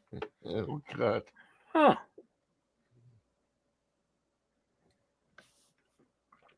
Do you think there would be a big uprising if they decided to go back on that and make it illegal? You think there'd be like a big protest? Yeah, intro be. Would you be like walking the streets with a big sign? No, a sandwich board. Is that what you're talking about? Don't take away my rights. Yeah. All right. Well, that was fun. It's not necessary that it's legal. There's no laws prohibiting it. Well, that needs to be changed. It needs to be legal. Yeah, right. It needs to be a little more clear. So next week will be the Headies. Inter was doing something tonight, and I was also doing something during the day, which works out though. So I'm gonna make an event tonight. So we'll start promoting the Headies, the annual Headies next week. See, Claire here said she almost joined the chat, but she didn't because of all this naughty talk. What? Congratulations, Tyler. Shame. So Claire, you get yourself a sheep costume, and meet me in the WV. Jeez, you got some strange fans. All right, let's see here. I'm gonna find. She could just do that in Massachusetts, and you'd be fine. I mean, you don't actually become a sheep just because you. Just because you have on a sheep outfit. I mean, it's a little weird. But... Actually, that's a furry. Mm-hmm. There's nothing illegal about that. I am the naughty talk. I'm sorry. Headless Critic, I didn't join because of the naughty talk too. Yeah, he was gonna call in, but he's like, no, I only want. He was just like, thank God Kentucky wasn't one of the states. I do have a blow up goat that the critic sent me. I don't know where it is. I tried to find it. What, you blew a goat? It's a blow up goat. That's the best joke he said tonight. Boyaka! Boyaka! Trying to find the question. Let's see here. I know no. Was there no Toronto Stevie? Is he busy tonight? Yeah, he's giving it. He's giving it to the wife. Him and the wife. He's doing his Ric Flair 60-minute man bit. Taking her. She's riding Space Mountain. She's riding Stevie Mountain. Oh, I see. They're having sex. What was that? What was that last one? I didn't want to get that one. Huh? No, let's see here. Oh, we do have someone zooming in. Not legal. That's right. Massachusetts, we're like, you cannot have. Hey, here she is. What's up? You. Hello, how are you doing? Hello, love. How are you? Hello. I'm good. It's good to see you. You too. Sorry, I look like hell right now. I'm getting over being sick. Oh, I hope you're feeling better. Ugh, not great. Oh, what was wrong? My friend had COVID. Oh. And I think it's going around again. So if your friend had it, you probably had it too then. Well, that would be the consensus. Yeah. Dang. Yeah, I know one of the actors from Day of the Dead. He's an older guy, but he had just passed away from COVID. Tony Todd passed away too. I was so upset. My friend, my roommate actually from West Virginia, she bought me a signed autograph pic. $250 just for Wow. an 8x10. Oh my. A Yeah. friend of mine, and he didn't. I couldn't have gone because I'm not in L.A. But a friend of mine, and I'm in a group chat with like some indie filmmakers, and he's posting all this wild stuff he bought of Tony Todd, like his last pair of shoes, a pair of shoes he wore in his last movie, and all stuff. They're like, "Where'd you get this?" Oh, his widow had an estate sale, and so I got all this stuff, and everyone else, not everyone, most of the people in the chat are in LA, and like, oh, well, thanks for telling us now. That's what I was 'Cause just it gonna was- say. I'd be like, why didn't I know about this? I would have been all up in it. Yeah, I it was would've like, just driven out there. I would have just taken Yeah. the train. yeah, you got some really insane stuff, and I guess like not much. Yeah, Hmm. he's like a horror god. Him, Oh yeah, um, super nice guy too. that's what I've heard. Yo, you never met him at any of the conventions? I didn't get to know, and I want to meet Bill. Gosh, I'm brain farting right now. 'cause Bill I'm- Mosley. Oh, I know. I've met Bill Mosley many times. Yeah. I If you've met- ever not, this is not a knock on Bill Mosley, but if you've ever been to a convention, odds are you've met Bill Mosley. Yeah, I actually, when I got off the plane, the convention I met you at, when I got off the plane, he was at the bottom with his 14-year-old son, and they were waiting for somebody, and I was Oh, that's going cute. down the escalator, and it was so funny because I was like, wait a second, is that Otis? I was like, no, that's not Otis. Like, holy That's crap, Incher. that's Yeah. freaking Otis. And I was like, oh my gosh, Bill Mosley. He goes, yeah. He goes, this is my son. And then I ran into him again in the hallways that first night that we were doing a live cast. And it was just crazy because he told me this whole story about dog poop, and his 14-year-old son was with him, and like we became besties. It was crazy. Yeah, he's a super good guy. He's fun, but yes, he is everywhere. Yeah. Him and Sid Haig used to be everywhere too. But another another great Sid guy. Haig.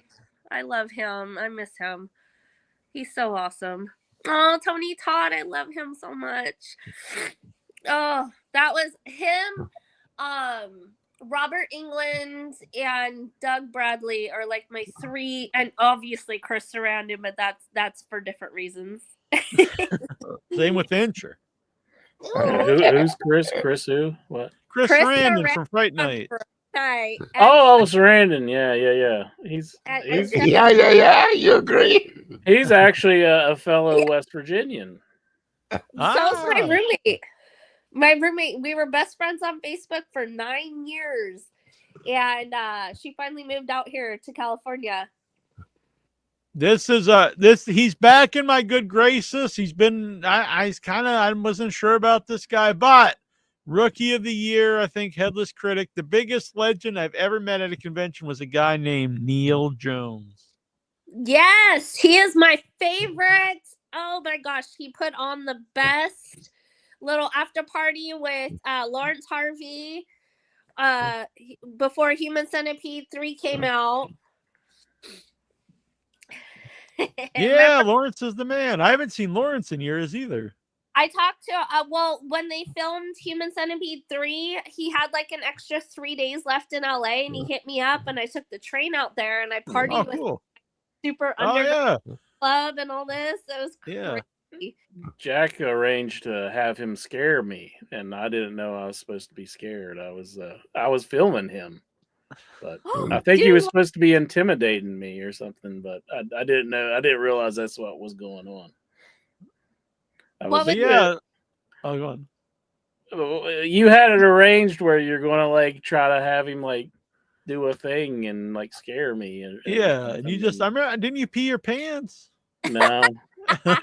You was My gonna dad- do that anyway. Like he did it while I was like trying to film something. So all that was going through my mind was like, keep this in frame. Like I didn't think like he was trying to like kill me or anything. Headless Critic. I ran over Intra's foot once for you in devotion. Yeah, so last time, I think it was the last time Intra and I saw each other. We were in Kentucky at a horror movie convention, and Headless Critic ran over Intra's foot by accident. Oh, ouch. This is for you, they did. At least I assume it was by accident. Like I was trying to get into the back of his car, and then like he just started moving. Yeah. It's like I had one foot in, and like Back of the car. Yeah. Well, you got to speed up, Intra. Oh my goodness.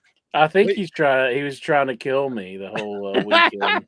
No, just so name he could be Jack's number one. He'd be like, I want to be Jack's number one. Well, at first you don't succeed. Right. Yeah, you'll get it right eventually. I love it. Lexar, how are you doing? I'm good. Doing great here. What's on your mind? Oh, don't ask that.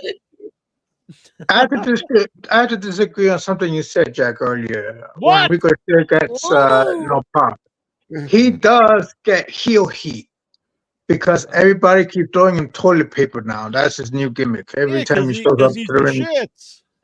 Exactly. Well, that was the Jimmy Rave thing. Okay, He's like so Jimmy Rave versus Cottonelle, because Charmin is just absolute trash.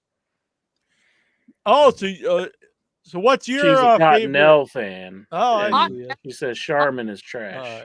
I just don't want the 1 ply stuff. You need 2 or 3 ply. I think Cottonelle has like 2.5.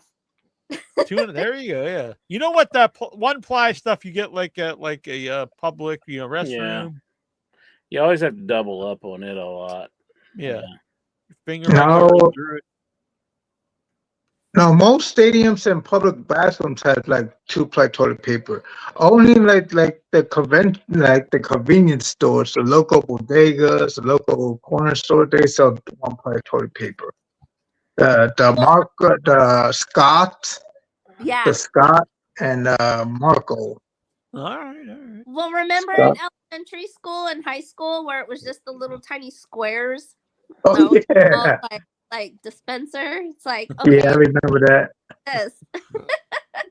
Intra's restroom at his school didn't have doors on the stall. Yeah, it just had it was like almost like an arch, but you could totally just see a person sitting on the throne. Oh no! Even if you open the door, like the outside door, you could be in the hallway and look and see a person like just sitting there shitting.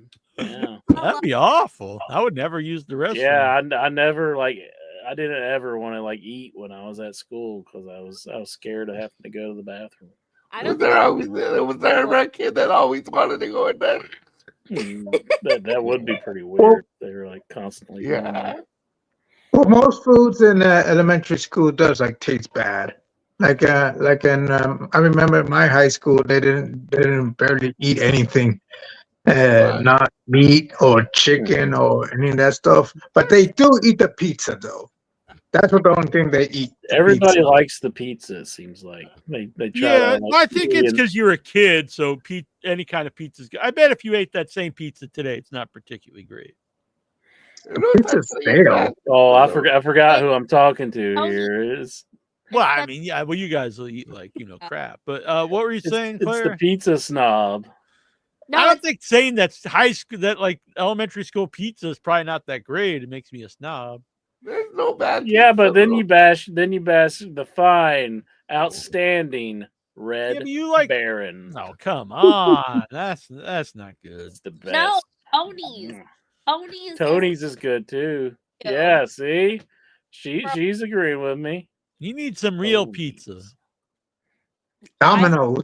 California Kitchen barbecue chicken in my fridge right now. Actually, my freezer. I'll be looking forward to that later. Not today, but later this week. All right. I'm on a 3-week pet sitting job right now out at a lake house, so I had to go grocery shopping yesterday, and I got so much good stuff. I'm excited. Party at Claire's. Yes, anybody is welcome. If you live in California, out by Yosemite, anybody is welcome. I was in California a couple years ago. I haven't been there for a while. Well, next time you come out here, we need to meet up because everything's just a train ride, like a few hours away. I'm right in the middle, so I can go north, south, east, west, anywhere. Have they Yeah, got all my the, my movie premiere, U.S. premiere was in California in 2023, 2022, one of those years Mhm. at the Chinese theater. That's, oh my goodness. Yes, that's where one of the bus stops is. If I take the bus, well, the train, because you got a little bit of bus in it too. And that's one of the bus stops. It's really cool. Oh, yeah, I wish I would have told you at the time. I know. We need to stay in better contact. Yeah. Well, I'm glad you're on here. Do you watch wrestling? I used to watch it a lot. I started watching it when The Rock was famous, and I fell in love with The Rock, and then gravitated toward Roman Reigns. But I do really like wrestling, but I haven't watched it because I just do streaming apps now because I live up in the mountains on my pet. Do you have Netflix? I do. It's because Raw's on Netflix now. It just started this year. Ooh, really? Yeah, so it's live on Mondays on Netflix, or you can just watch it, whenever. Well, the house I'm at for the next month is gonna have no internet except for my phone. Oh, that's bad. Yeah. Yeah, it's 200 acres of a lake property though, so I can't be mad. That's nice. Yeah, of course. So beautiful out here, and I just have to watch one dog. Oh, that's nice. $700 later. You hear that, intro? Don't be doing any dirty stuff with those dogs in the WB. Yeah, no dog dirt. Would you do the dog intro? I did nothing with the dog. I don't even have any dogs. Good Lord. What did you do to the cats? I don't have them.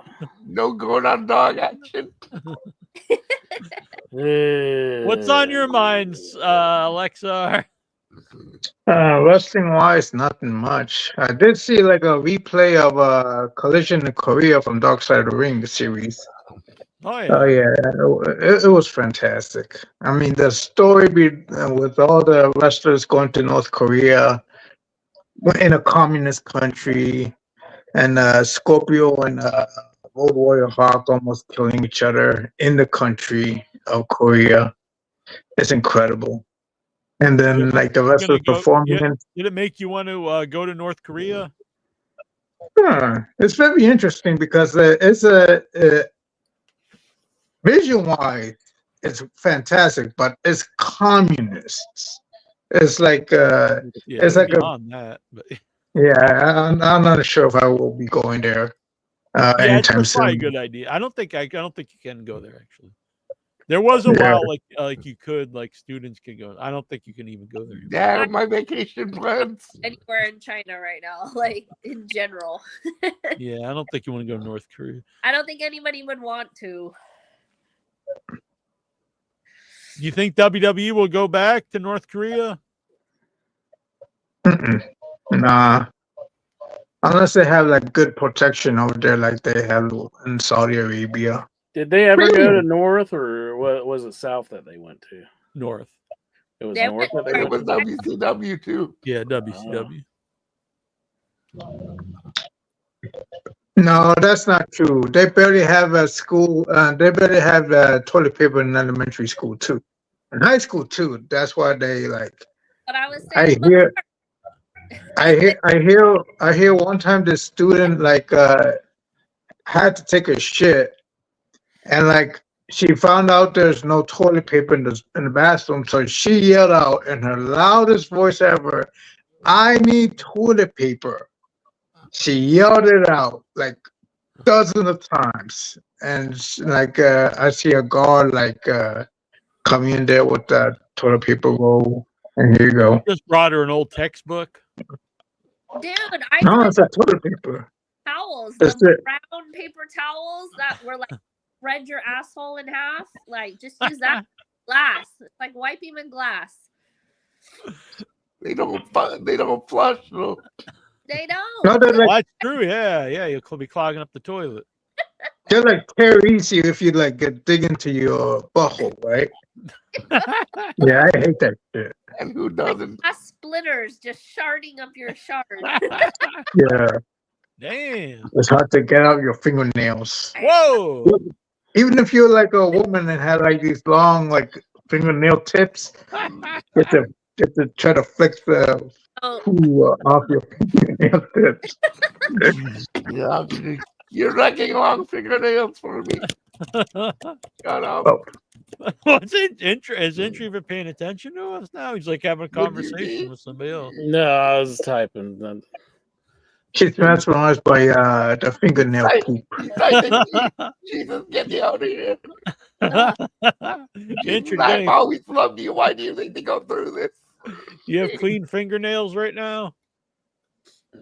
does anybody? He has no fingernails. I have fingernails. I have painted and they're chipped. Oh, what color we got? Orange and green. It's like a split orange and then it was like a purpley blue with sparkles. All Looks right, looks Halloweeny. is what it is. I was impressed. Questions here from the Facebook. Nikhil Callahan. Josh Alexander reveals he was once supposed to appear on NXT as part of the TNA crossover, but it didn't materialize. There's one certain situation where it was supposed to go, and it did not happen. There were maybe two other situations where it was asked to go, and it got shut down for whatever reason. Anyway, it's a big, long question. Then it goes on. There's definitely plenty of stories that could have been told, whether it was the North reunited for one night only, or if I went one-on-one with Ethan Page in some capacity because of all the history we have together. What are your thoughts? Well, that would have been kind of neat because I was watching him when he was in TNA and they were doing the North gimmick, so I kind of liked them together. So I never saw any of that. Was it like sounds like it's based on Game of Thrones, like the North and the Wall? I never watched any of that. I couldn't get into it. they were just known as the North because they're both from Canada, I guess. So Neil, are you going to be on for a little bit? Yeah. Okay, my stepdad's calling me, so I want to answer that, and then I will come back if you guys are still on. All right. See ya. All right. Good meeting you. See you. You too. All right, Claire. Lexar wants to know. Lexar. He's right A here. slew of WWE and AEW stars have been released last week. Among the released are Cedric Alexander, AOP, Paul Ellering, Sanjay Deville, Blair Davenport, Isla Dawn, Malachi Black, Miro, and Ricky Starks. Thoughts on them and where should they go next? I really have a feeling that I think Ricky Starks is going to end up in NXT. NXT.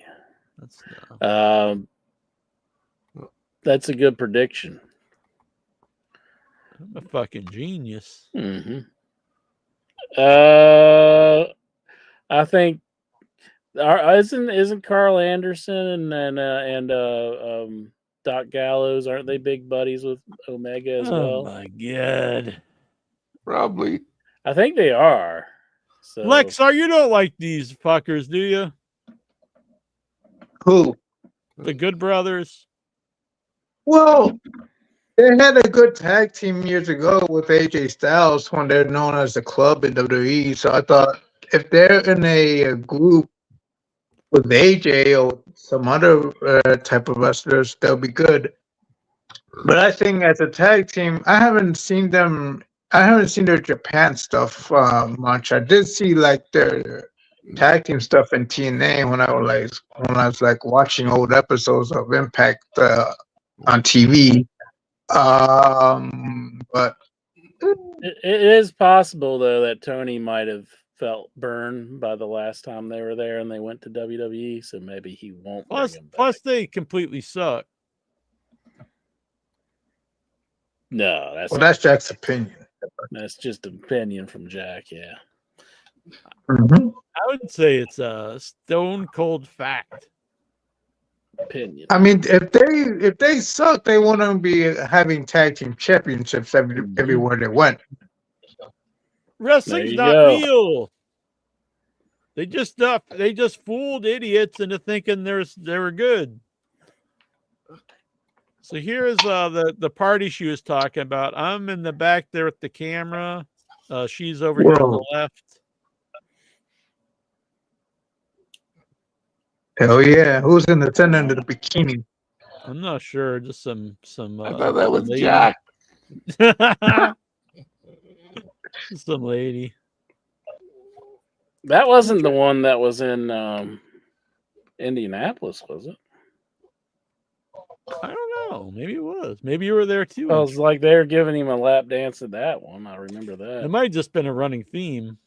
Yeah, there was something they did over and over. Maybe. I don't know. Those years, a lot of weird stuff happened in here.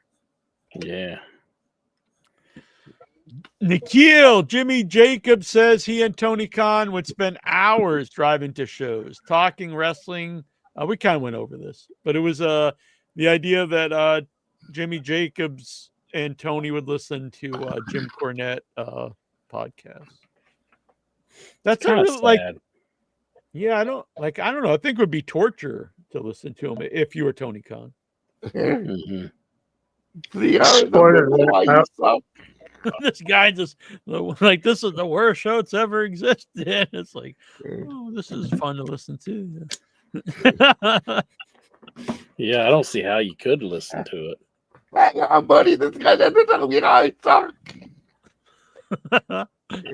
Alexa, among the released talents is believed that Cedric Alexander is likely to go to AEW to join the Hurt Syndicate. Are you intrigued? Not really. Mm-hmm. I don't know. I think they should add someone from AEW to the group, not more old WWE guys. Jack's just pissed he didn't take his name.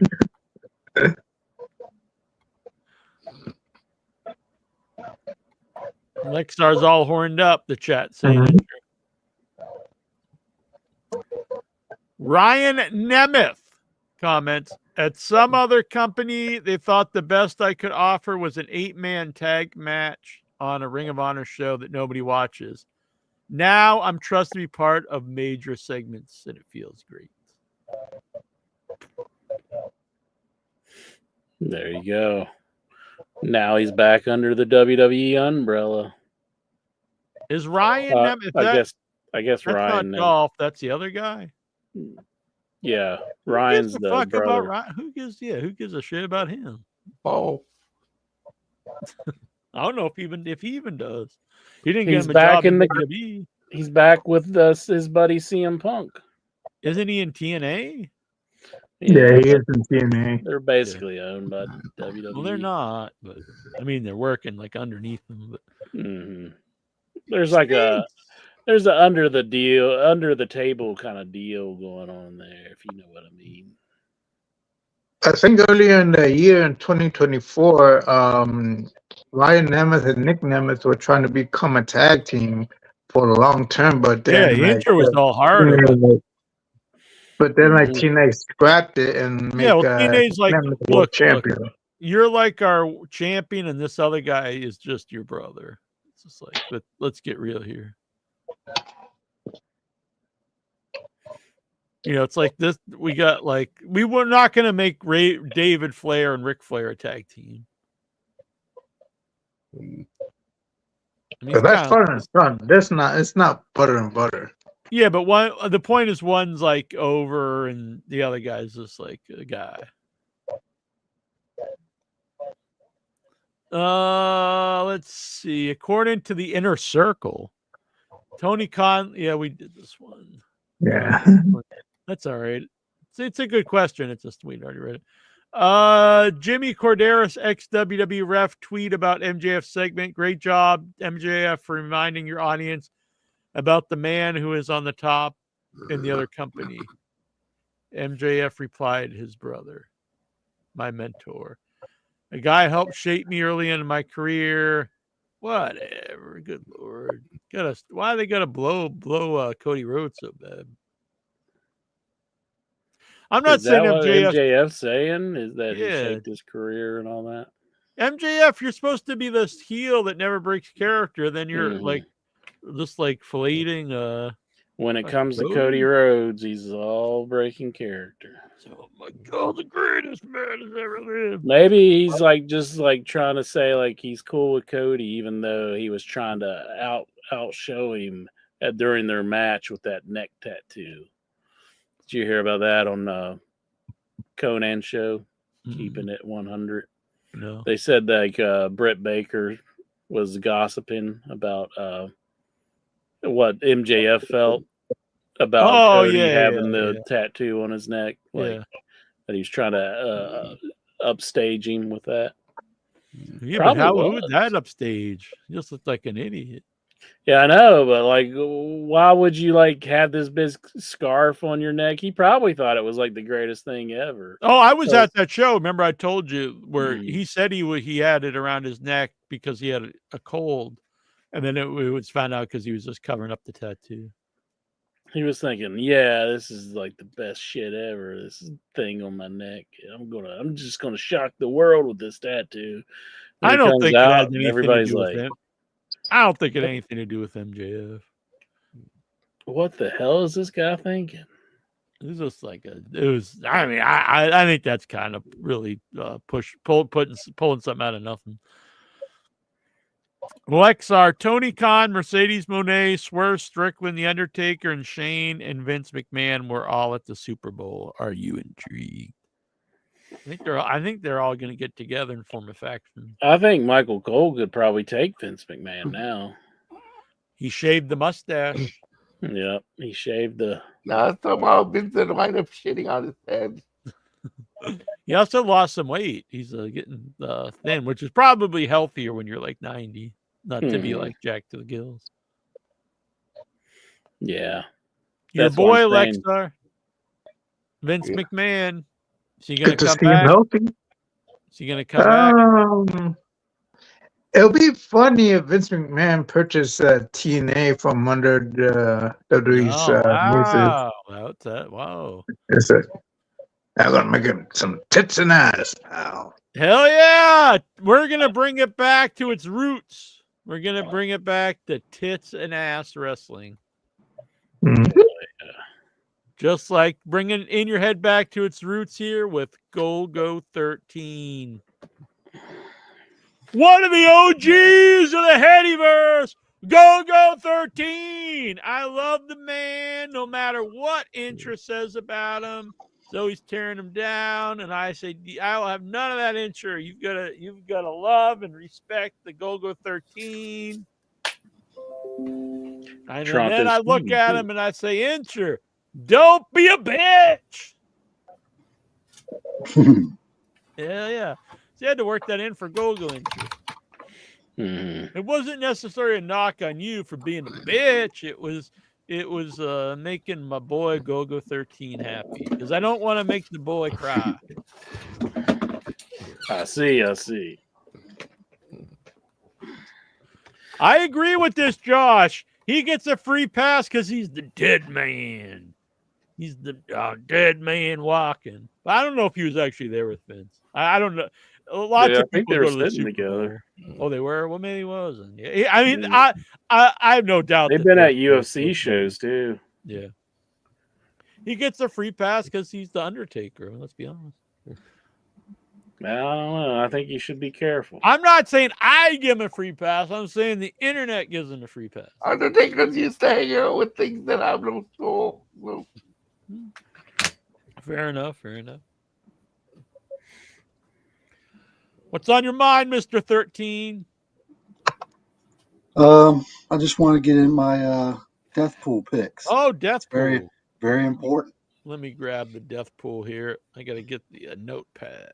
This is serious business. Instead of actually writing on a physical notepad, Incher, I have it on the virtual notepad here. Because sometimes I'll lose the notepad I'm writing on. Good man. Getting into the new world here, I'm using a virtual notepad. Actually, I use it all the time, but I don't normally do the death pool. Where is the death pool? I can't That'd be find it. weird if you did that like every day. You've lost the death pool again? I just Oh. wrote it. Ah, here we go. Death That's pool. almost as All bad right. as losing the Global Wrestling Master Tapes. Yeah, we can't do that. It's insanity. Go 13. All right. So to recap, Vic Schiavone has Dick Van Dyke and Hulk Hogan. I think he might get you this year. I'm the king of the death pool. LA OIB said- Fire couldn't take out Dick Van Dyke. exactly. He's gonna outlive us all. Has Dexter Loomis and Harvey Weinstein. Or he trips over one left on him and it never gets I just up. wanted to go out on a limb with the Dexter Loomis, just some totally Yeah. random guy. That's Yeah, like, now you get that in feds will wrestling, look into though. you if something happens. you get that in wrestling though, like just some totally random guy. Like who Yeah, would but these are human lives. Shut up, asshole. But you like Sean O'Hare, who would have said that guy's gonna die? You know, like, Right, that's true. I thought he was immortal. I mean, not immortal, Thought it but was the Highlander. well, he was a pretty young dude when he died. Yeah, You yeah, would I have know what never you're saying. suspected him. Yeah, So no, I that's kind of where that's coming from. I'm going out on a forgot he limb was with that. dead. Yeah, and more surprised than me is you had one of your boys on there, Harvey Weinstein. He's not one of my boys. One of your role models. Oh, whatever. Ludite Supreme has Roger Le Guin. I'm not even sure who that is actually. Mug Winnie from the birds. Oh, okay. And Dutch Mantel. Dang. Lexar has Dory Funk Jr. Hope he's not watching. He is a Facebook friend of mine. And Joe Biden, who is, I don't think he's on my Facebook. Fucking unfriended me, Joe Biden. The Flea has Bill Shatner. And Joe Suzuki. just got out of office and he's like, I'm done with all this. I'm friends everybody. And Suzuki. I think that must be a Asian Bill fellow. Shatner and Suzuki. I have Willie Nelson and Abdullah the Butcher. So we need Golgo and well, I don't. Stevie's not on here either. Yeah, Stevie's got to throw his name in the hat. Toronto Stevie. Yes. So Golgo 13. So Death for my pool. wrestler, I'm gonna double down. I'm going with Barry Windham again. All right. Oh, not One of these- Barry. One of these days he'll kick the bucket for you. And then for the celebrity, I struggled with this one. Dick kind of stole my pick. I wanted Dick Van Dyke, but he did survive the LA fire. He tried to fight that damn fire himself. They had to drag him off the lawn. Mm-hmm. Do you think he looked like he did in Mary Poppins when he was like doing the chimney sweep stuff? Damn. Yes. Yeah. I guess I'm gonna have to go with You get canceled. Mr. T. All right, Mr. T. Oh wow. All right, that's a good pick. Actually. He's dead. Damn, Mr. T. Mr. T's dead. No Is shit. Is he? Pretty sure. I don't know. This is the guy I thought. What was it? No, he's still alive. Really? You can't trust Ludite. Man, Maybe trying to you get guys always married. killing everybody off. Yeah, he thought Mary Tyler Moore was alive. That's true. Well, he's trying to bring her back anyway. Yeah, he's trying to resurrect her. Who said I didn't dig her up?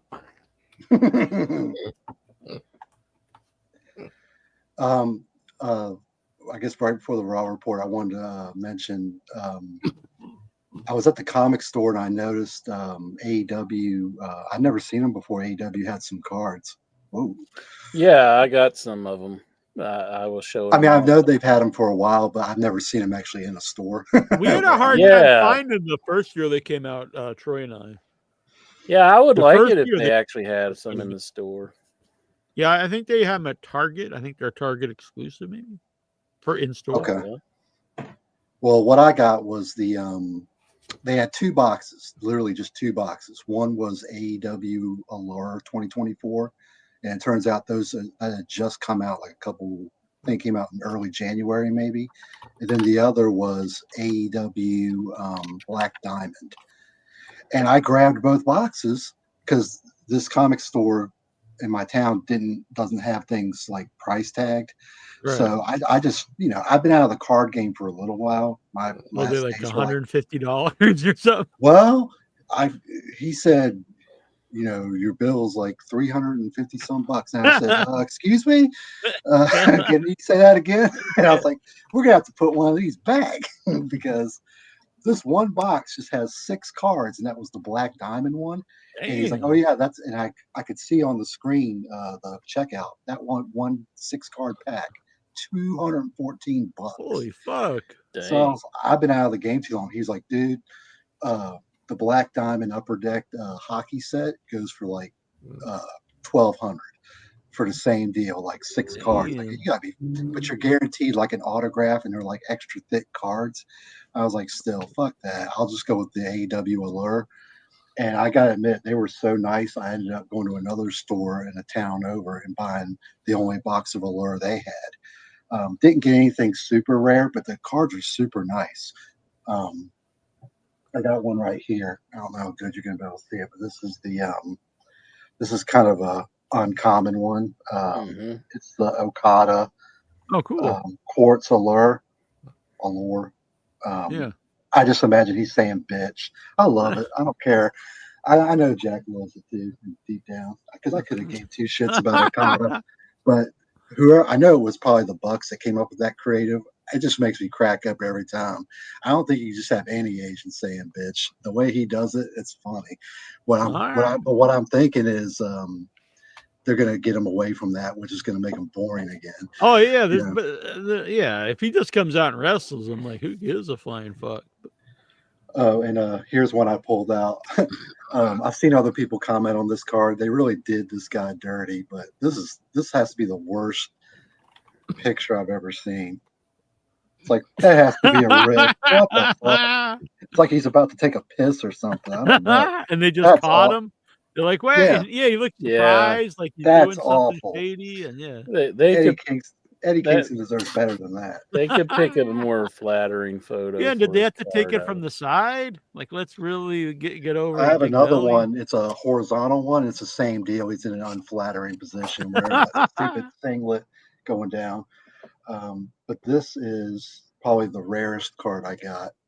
It's this is awesome. It's like a subset. It's a John Moxley. Oh yeah, but what makes it rare is it is. This is awesome. Is it numbered? Yeah, it's numbered. It's kind of hard to see the number, but it's 1.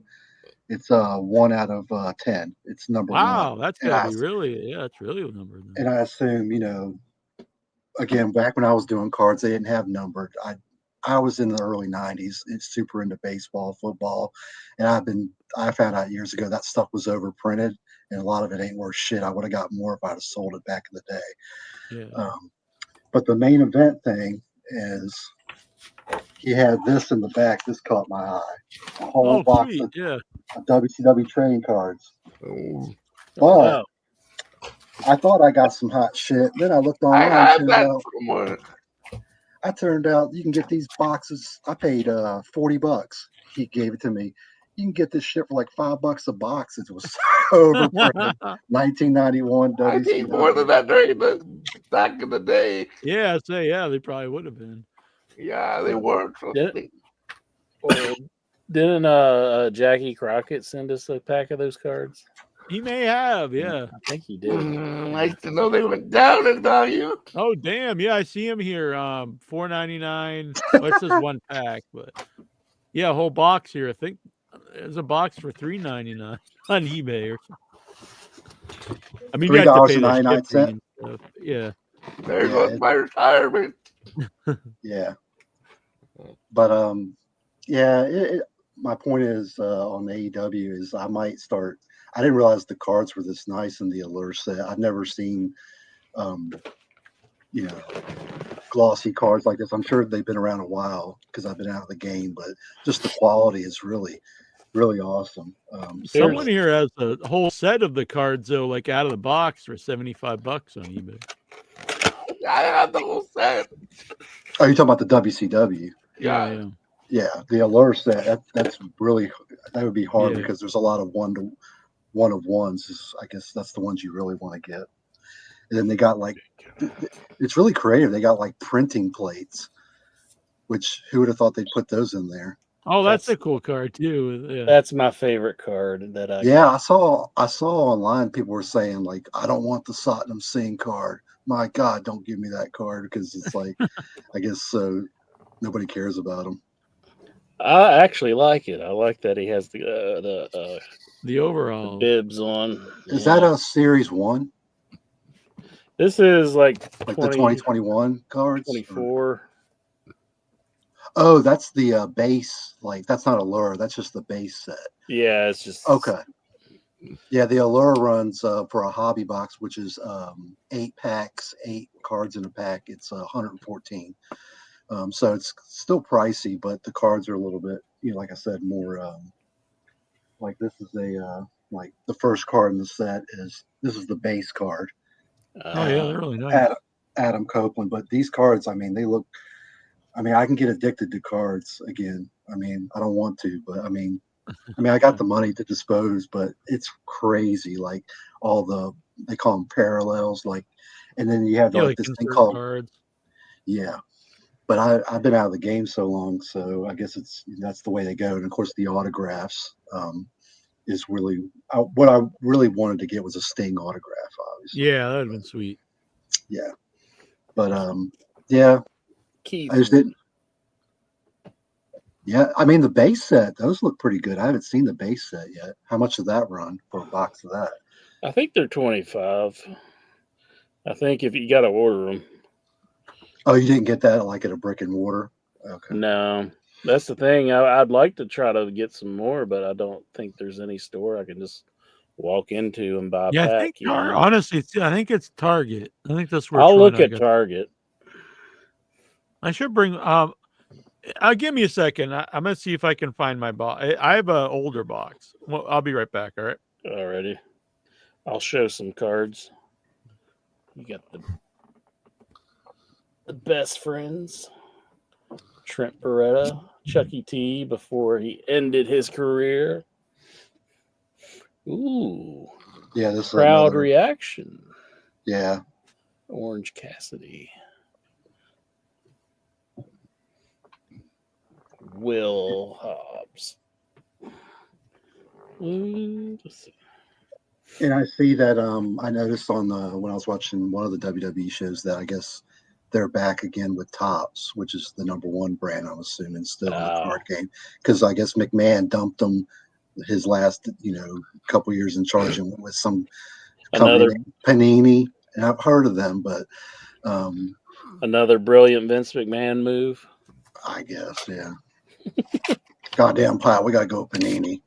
So is Topps known as like one of the main ones now, or is? I think they've always been the main one because when I was a kid growing up, it was Topps, and then Upper Deck came in like '89, and they would compete because Upper Deck had like a higher quality stock.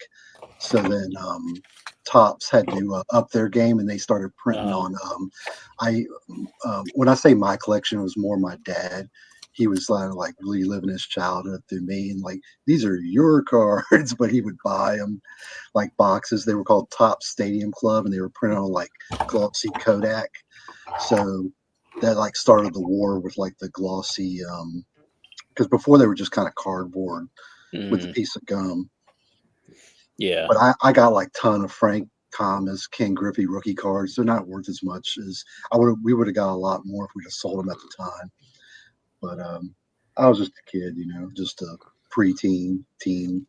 I remember I was buying like the ones that nobody really wanted because like I'd get some like decent players in it for basketball. I think it was like Hoops. Yeah. Do you remember that? Yeah, I got some Shaq rookie cards. Oh, from Hoops. From I think they were Topps. Oh. For Topps. Topps. Well, that's the good brand then. Yeah, and then there was this other brand, like the cards were like they tried to make them look kind of have some. It's not 3D, but like they had some like they kind of stuck out a little bit, like football cards, and I forget what they were called. So, man, this is really throwing Ludite. You know it. All those cards up. All right. So yeah, And I Con, want to do one more thing because y'all mentioned him. I met him at a convention. It's hard to see. Oh yeah, Chris Sarandon. Sarandon. I Yeah. wish I'd have got a picture with him. I can't remember why I didn't, but it was one of the Scares That Care. That's the local convention that comes to yeah, I my neck know. of I know woods the guy every runs year. it. Yeah, No, I was he's really. the guy who runs it's actually in my movie. I was going to ask you, Jack. I know this is more of a without your head thing, but the last couple times I've been there, because they stopped doing the celebrities because they were too expensive. So now it's changed to Scares That Care AuthorCon the last couple of years. So they just have writers and they Oh, do really? books. Yeah, but every year the first thing I do is go into the amphitheater and watch all the movies that got submitted for people to watch. It's like a movie marathon. And I was just wondering, like, is any of your stuff ever going to be on the Scares That Care? Like, have you heard anything about that? I think that'd be kind of cool. Oh, yeah, that would be good. Like I said, hold on a sec. I'll be honest. There's hardly anybody ever in there because they usually they play them on like. That's the only Friday. problem with the movies, honestly, when you play them at a convention as opposed to a festival, because people are there to see like the celebrities and get autographs, and so Well, in this case, there's no celebs anymore. It's all just unless you want somebody to sign your book, an author. That's it. Yeah. It's just author. It's called AuthorCon. So these are mine are from 2021, I think. So I think that's the first edition. That's when they first came out, I think. So you got Darby Allin. Oh, okay. Lucha Bros. Ray Phoenix is still there. Brian Cage. Wow, he was really fucking steroided. He's taking his vitamins. Well, they didn't give him the Eddie Kingston pose on that one, that's for sure. This is a top rope. This is one of the special cards. Joey Janela. Bam. That's why Jack loved him so much. Here's one of Intra's favorites. This is this was like a subset, all Cody Rhodes, the roads to success. Let's just tear that card up now. one of Golgo's boys. Oh yeah, oh, is fucking that Colt? Cabana. Colt Cabana. Colt Cabana. And a McDonald's. What do you mean? Like a McDonald's? John Silver. Long Dong Silver. And just I thought it said Tim Blade. It's just the Blade. The Blade. These ones are pretty kind of look like more generic cards. Who made those? Upper Deck. Is it Upper Yeah, Deck as well? yeah, it's all Upper Deck for AEW. And I'll look if I find anything cool here. You guys keep talking. the one other thing, kind of horror related, but it's wrestling related too. I had an idea for now nobody steal this. I want Jack to produce this. I have an idea for a movie, and all I want is just like in the credits, you can just put, some donk on In Your Head. It was his, he had an idea, and I just made the movie, made it great. It's called Maniac Meltzer. It's time for Jack to produce a Dave Meltzer horror movie. That'd be sweet. I got the trailer in my mind. It's like you get some low rent guy that does like the trailer voices, like he was the god of the IWC, Evil Uno, but he started getting the news wrong. And you could have like Oh, sorry. Yeah. fucking interrupting my pitch. I know. And you could have you could insert like Jonathan Jackson go, fuck the Dave Meltzer, But what set him over the edge was the Young Bucks giving him some bad info. You could have like in the trailer, like him coming up to like their mansion in Rancho Cucamonga. It's like, hey guys, you kind of gave me some bad medicine, bad information. You know, you kind of made me look like a fool. And they're like, you know what, Dave? Sorry, man, but you're just not cool anymore. Not That's cool. true. Not cool. Huh? Meltzer driver. Right to your heart. And he stabs him, and then that's when it all goes off, man. You can just, it writes itself. Meltzer starts going crazy. And then I love it. Yeah, like he could go like, that was 3 stars. Every time he does a kill, he rates his own kills. Like he could get like ninja stars and like throw one on one arm, one on the other, one on the leg, one on the other leg, and throw right to the head. 5 stars. This is called the ring canvas card. I don't think it's an actual piece of the canvas, but it's cool. It's Dustin Road. No, Yeah. I think that would totally work. At least Now, and it's to get the crossover audience. now, here's the thing: if Maniac Meltzers might get into some lawyer papers, the alternate title could be Demented Dave. That's pretty generic. But you got he's a hard guy to cast, man. You got to have somebody that like can talk fast. You know, I don't know if you got the Micro Machine Man if he's still alive. Yeah. But you have to have somebody jacked. You might have to get somebody jacked and then dub in the Micro Machine Man. There he is, Penta. That was a main event. I like it. What do you think, Incher?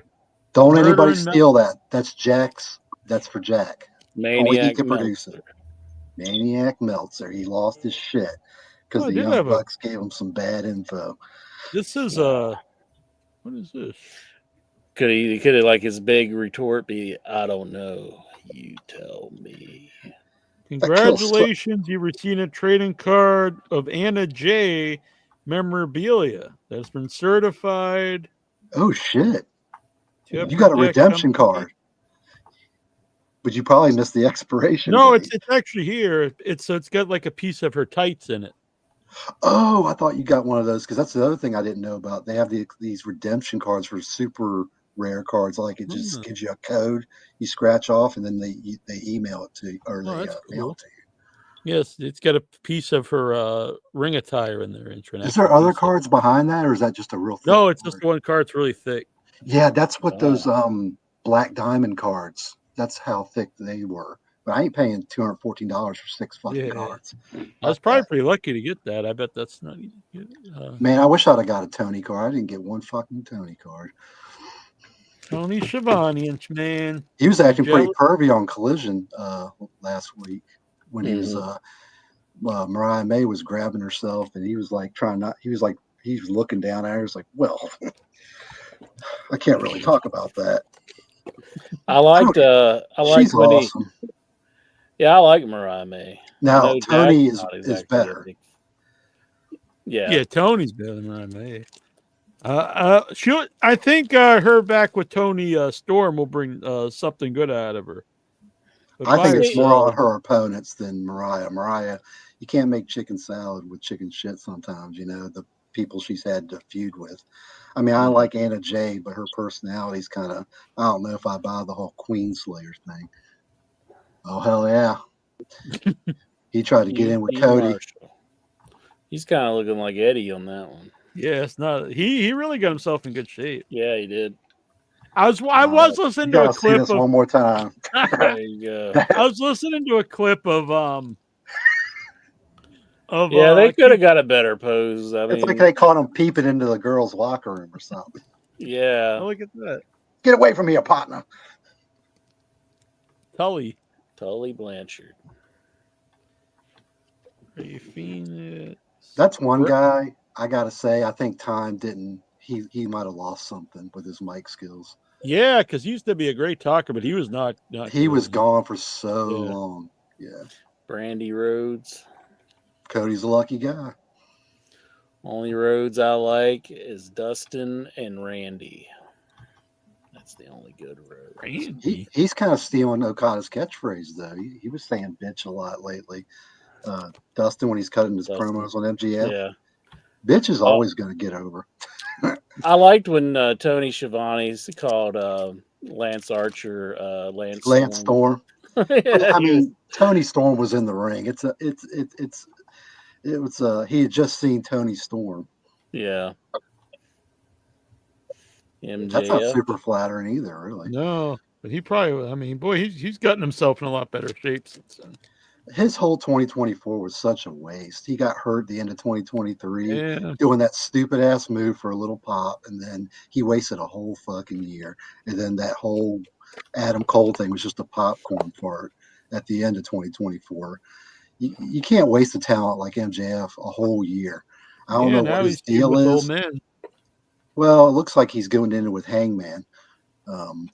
Hangman's another guy. Like he really has gotten. I was kind of not really into him for a while, but his feud with Swerve, I really think, reinvigorated his career. And then to me, like they really that whole group. It should be Hangman, MJF, Swerve, Will Ospreay, Kenny Omega. Those are really like the guys they should be showcasing every week.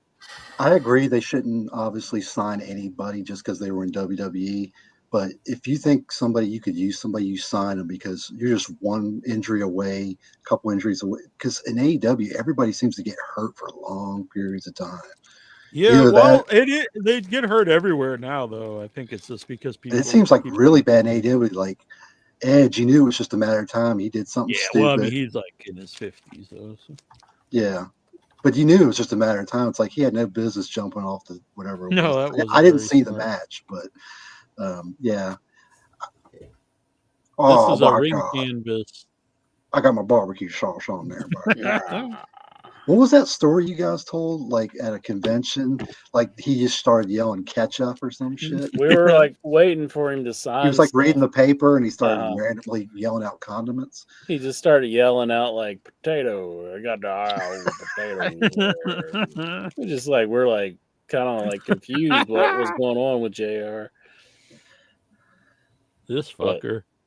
If he would have stayed that way, I would have liked him. When we went back to Matt Hardy. Yeah. He used to still that way in TNA. Yeah, but there's I got another ring canvas. I have two boxes here. This is the second box. And this is a MJF. Piece of his tights, probably. Yeah, piece of MJF tights entry. You could probably sniff that. Make another MJF. Same pose that he was doing, too. That's good stuff. You can sniff the jockstrap. That's cool. Yeah, they need to get him back in the title picture soon. Mm-hmm. I agree. Yeah, I mean, they've got like kind of lame duck champion, and he's always facing people.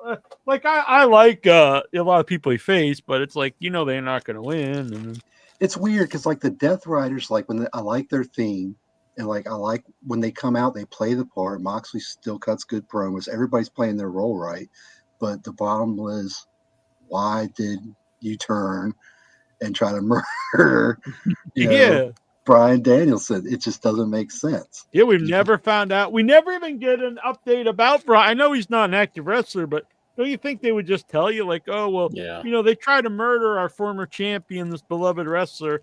Maybe we could update you once in a while, like if he's doing okay. Oh, yeah. What about like Keith Lee? We've got no updates on him. Nothing on Wardlow.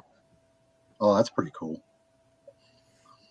He's back in the WWE fold now that old man Vince is gone. Here's a special card when it enters, boys. Matt Jackson. That's a cool card. Yeah, it's like a hologram. Oh. Sting.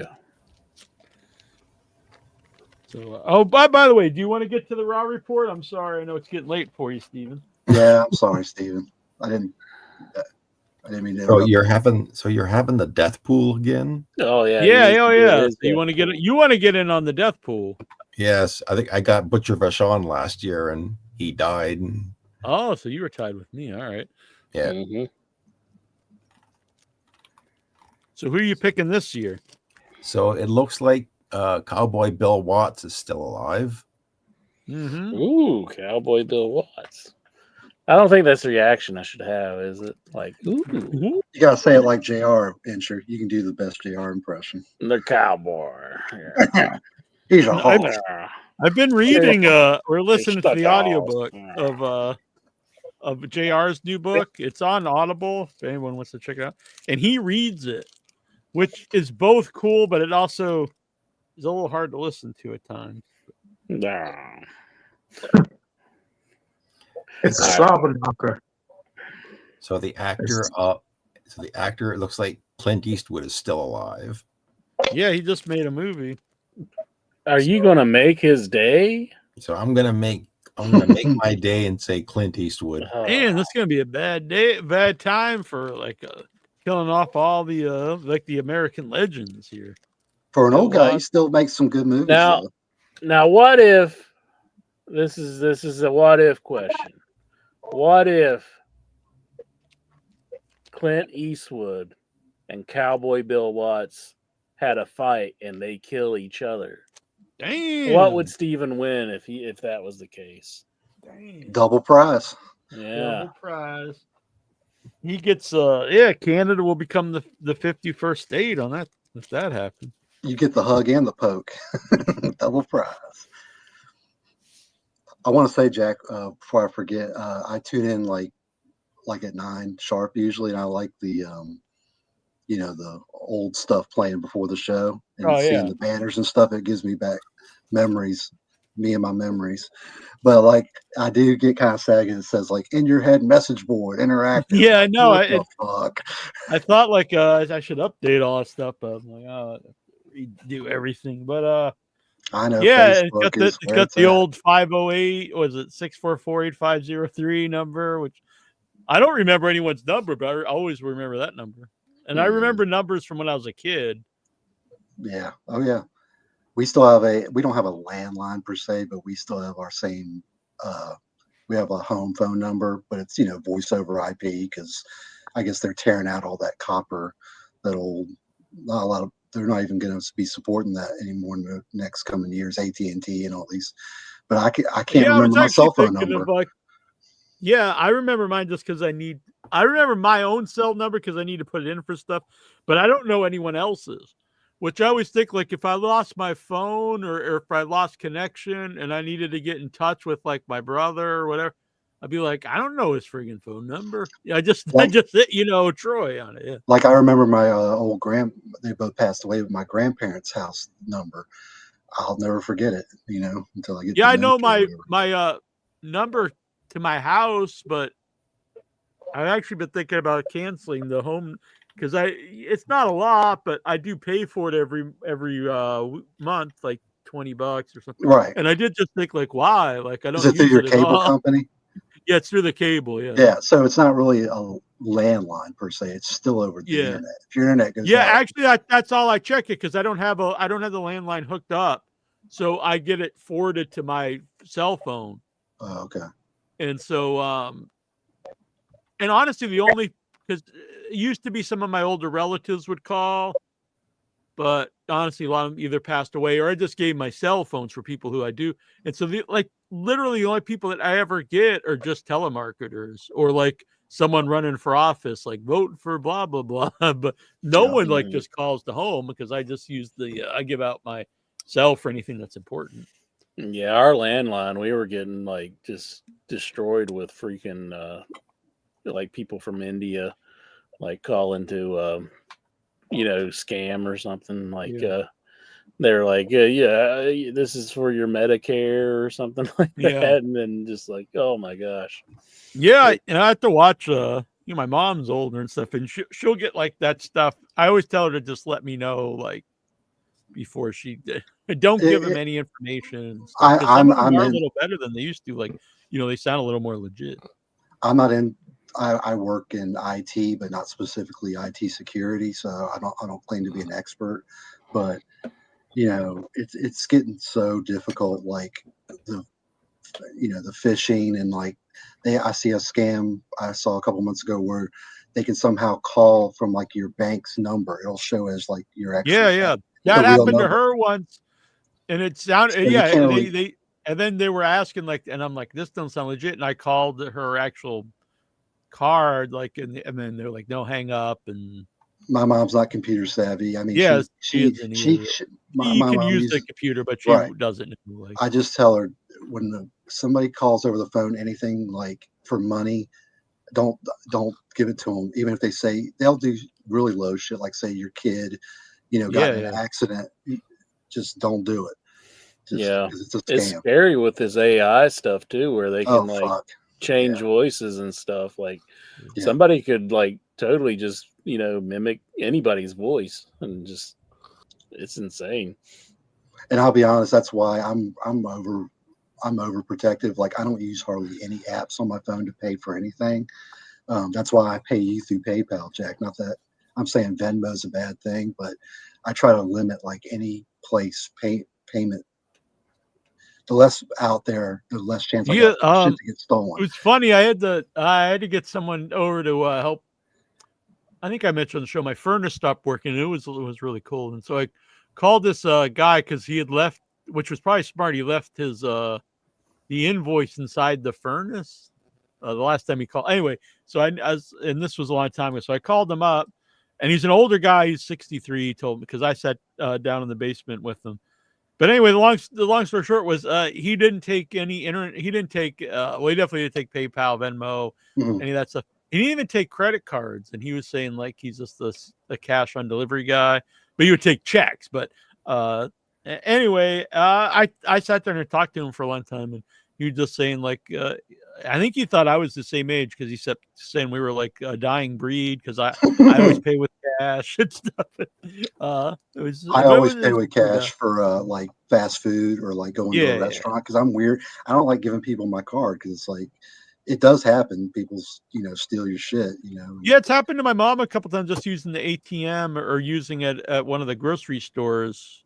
I don't know if they have something that just like steals the thing or whatever. But I hate now you have to. I make a habit of literally pulling on the reader because they tell you to pull on it and make sure it doesn't fall apart because that's a scam they run across different parts of the country. They'll put these fake readers in, and then you think you're putting your info for the store you're at, but it's somebody just stealing. What do they call them? Like scanners or swipers or. Wow, they do them at gas stations too. Like they'll put it's hard. So, I got nothing against Venmo. It's just I already got PayPal, and you accept it. So yeah, it's one. Yeah, I didn't start doing Venmo until like the last couple of years because then like people were asking for Venmo. A lot of the movie stuff I do like they pay Venmo and stuff. Okay, I think PayPal's still like probably a lot more popular because I see that Venmo is way bigger at the moment because I prefer PayPal, but it just seems like everyone always wants Venmo. I just never seen Venmo as an option on any online like shopping. That's probably true.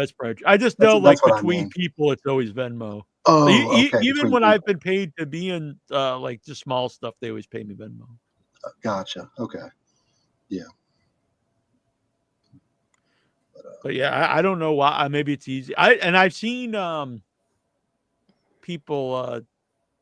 I assume homeless people. They'll have a they'll have I don't laugh about a homeless person, but they have need money for food, and they'll have their Venmo like on the sign, which I always think is very strange. Yeah. That and Zelle, I guess, is a new one, but I don't have that. Yeah, I've seen a commercial for that. So yeah. And sure, do you have a the thing of Venmo I don't like though is I didn't even notice, but Annabelle mentioned it to me because that's another thing. Annabelle and I like if we do something and if we split a room or whatever, and one of us will Venmo the other half. But she was telling me like I didn't even know because I have it, but I'm not on there very often. Is it shows all your transactions. Like if you could become friends on Venmo, like you become friends on social media, and then you could see all your friends' transactions. She's like, turn that to so I was like, well, I don't want people knowing that I'm and so why would anybody want that? Yeah, I have no idea why that's even a thing. Like why would you even put that on? That shouldn't even be an option. Never mind. Like that's how you want some toilet paper. And so I turned it to I turned that off. So but you have to actively turn that off, otherwise it's just there. And if I don't even know why you become friends with someone on Venmo, and then like you just follow them and see what they're doing. It just seems like a weird setup. It's your friend that you like to give money to. Yeah, I guess. Oh yeah, speaking of shout out to Without Your Head. Oh, sweet. I've had this for years. I just Nice. Corey Beholder shirt. special. Yep, the Gibbering Mouther. I love it. Yep. Yeah, I need to put those back up because a lot of my friends have that. Every once in a while, I'll sell like a shirt that I don't really plug, and I was like, oh, I should probably like promote these a little better. But yeah. Like Kevin Owens, because I sold a Cody Sucks Egg shirt, and then a week, 10 days later, Incher's like, look, isn't this the shirt you designed? He's wearing it. And I do think that's an awful odd coincidence that I hadn't sold one of those a long time because I never talk about it. And then when I first put them up, I sold not like hundreds, but I sold a few of them. And that was way back in the day because Razor Ramon, Scott Hall had shared it out on Twitter, which I thought was cool. And then, I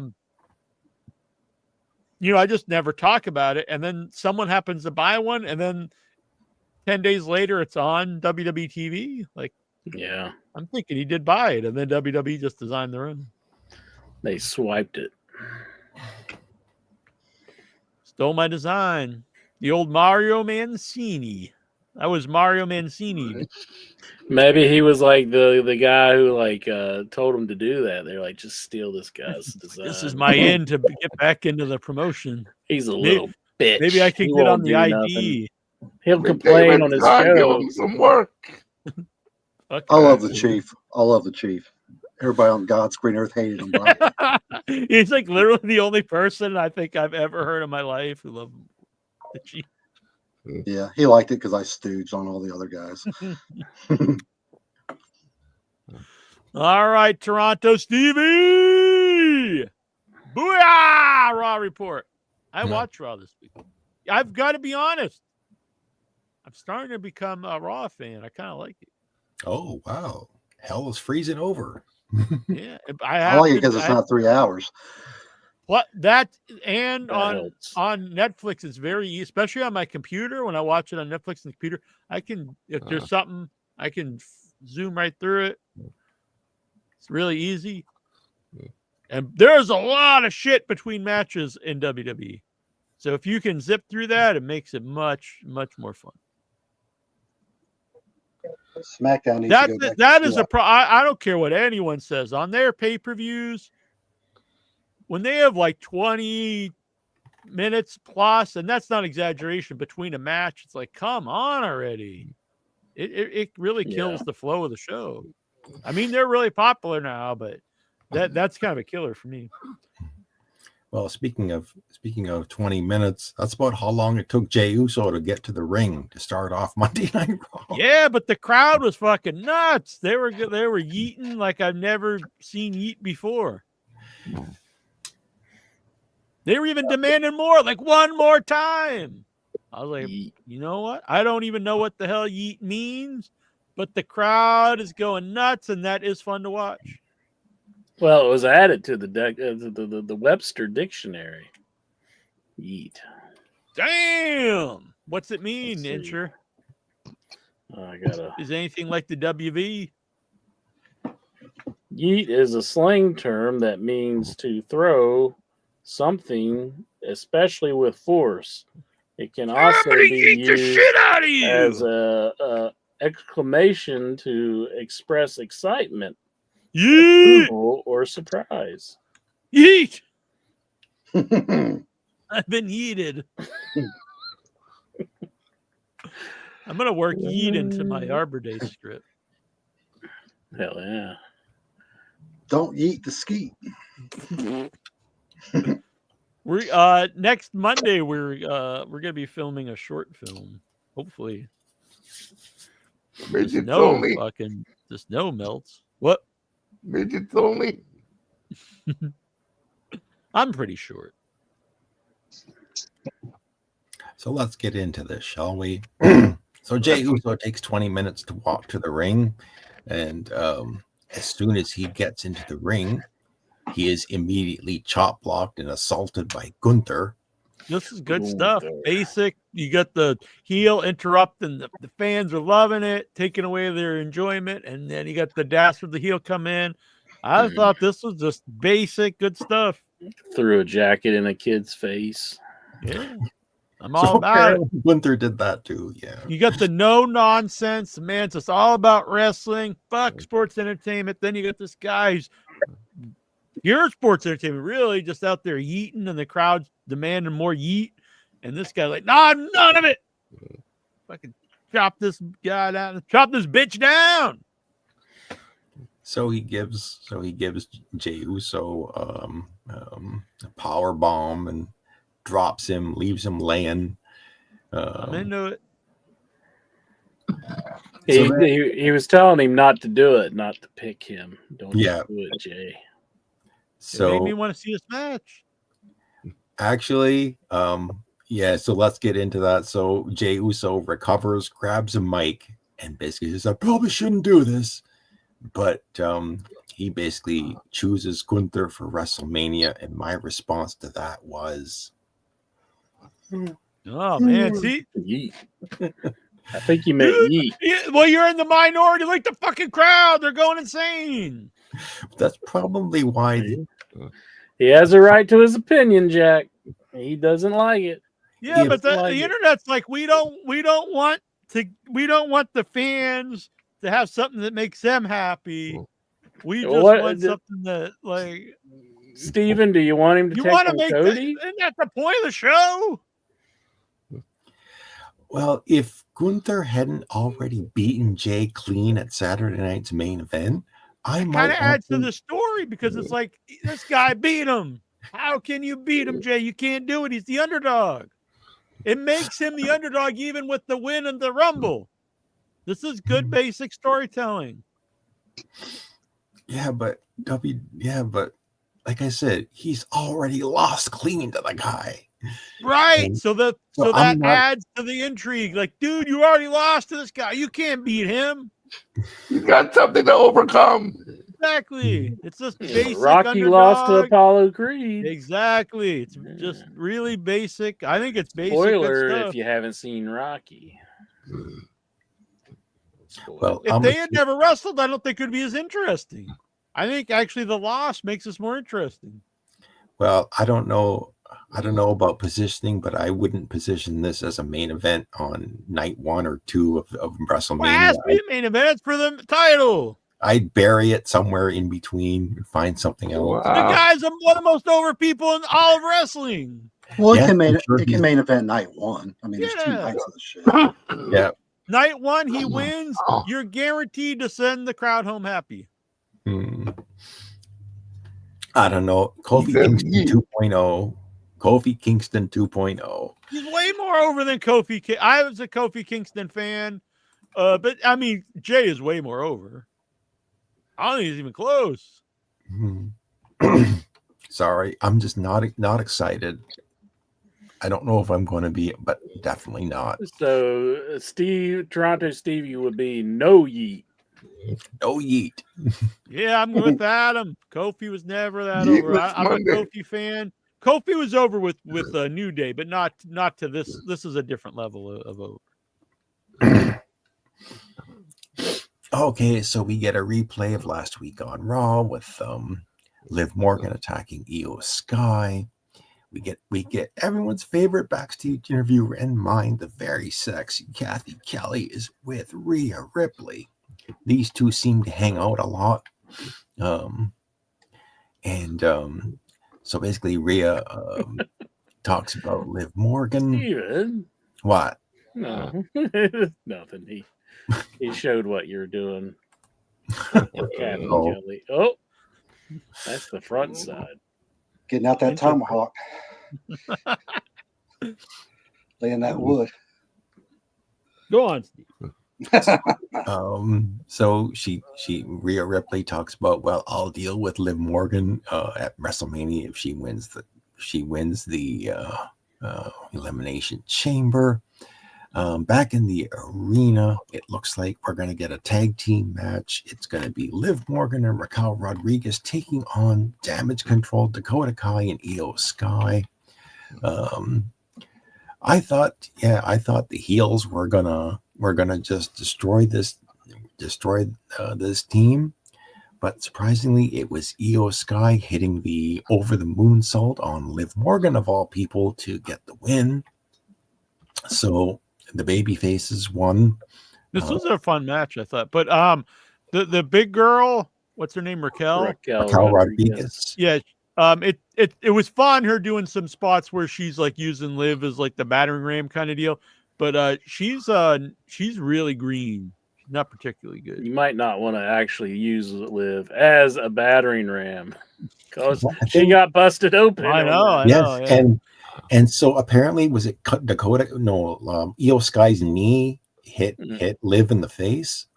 I think it was Dakota Kai's elbow or something. I think Dave was saying, but I couldn't tell. I just seen her and she had blood just going everywhere. I was like, I think Io Sky is someone interested. Like I was watching this match and thinking, wow, she's really fun to watch.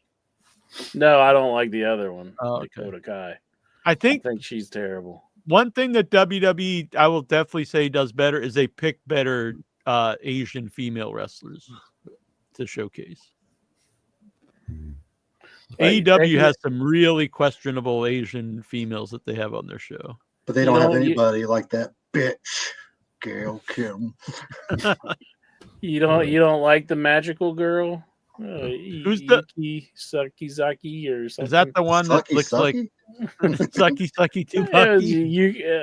The one that's like the song starts. Yeah, I don't know if I really care for any of Rio was fine when she was like the only one, but then she kind of ran her course. I thought even the one with the Tanaka or the Takana or whatever, like she's all right. But some of them are really terrible. Like that one that's like Freddie Mercury and stuff. I'm like, yeah, Emi Sakura.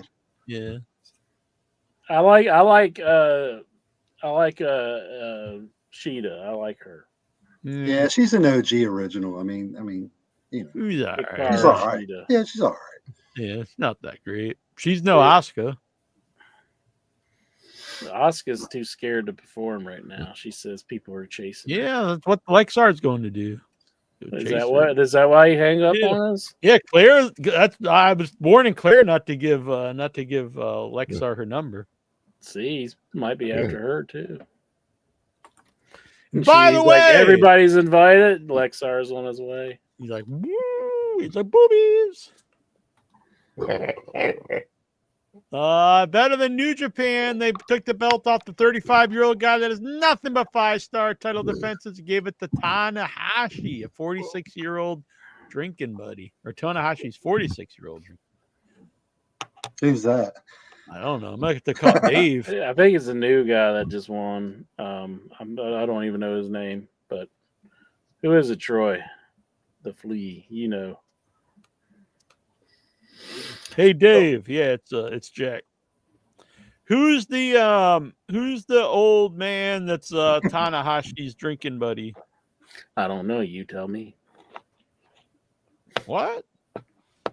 I get it that he wrestles in the Tokyo Dome, but you have a 5-star system. How can it be 6? I don't know, man. I'm live here. I gotta go. Fuck's that. Good heavens. Go on, Stevie. Okay, so excuse me. So we come back from the commercial break, and it looks like we're going to get a tag team elimination chamber qualifying match. It's Bailey versus Lyra Valkyria, babyface versus babyface. Woo! Does anybody else think of Tyra Valkyrie every time they hear that fucking name? I do. Yeah, it's very similar. I think they definitely picked that name for that to like kind of troll her for some. Man, she needs to get away from Deonna Purrazzo. I don't get why they got her being the second fiddle to Deonna Purrazzo. It's put her back with Johnny TV. They were good together. Yeah, I'm not saying they should be like main event, but she's always solid. You know, she could definitely. I agree. I think there's something definitely there. And I don't know why Johnny TV. That's not an old guy, but a veteran who still looks great. Is a great wrestler. Can fit in with like the AEW guys. Has a lot of charisma. Can talk. I don't understand why they never use him. He's never on the actual TV. My Just real guess quick, is he's probably doing some movie project because I think he's he does do a lot of movies. Real quick before we go back, this is an actual list of names, new NXT names that they got the they just copyrighted. Now I understand everyone knows how bad the names are in NXT, but come on, guys, who really picks this stuff? Osiris Griffin, Okay. Hayes Jameson, Okay.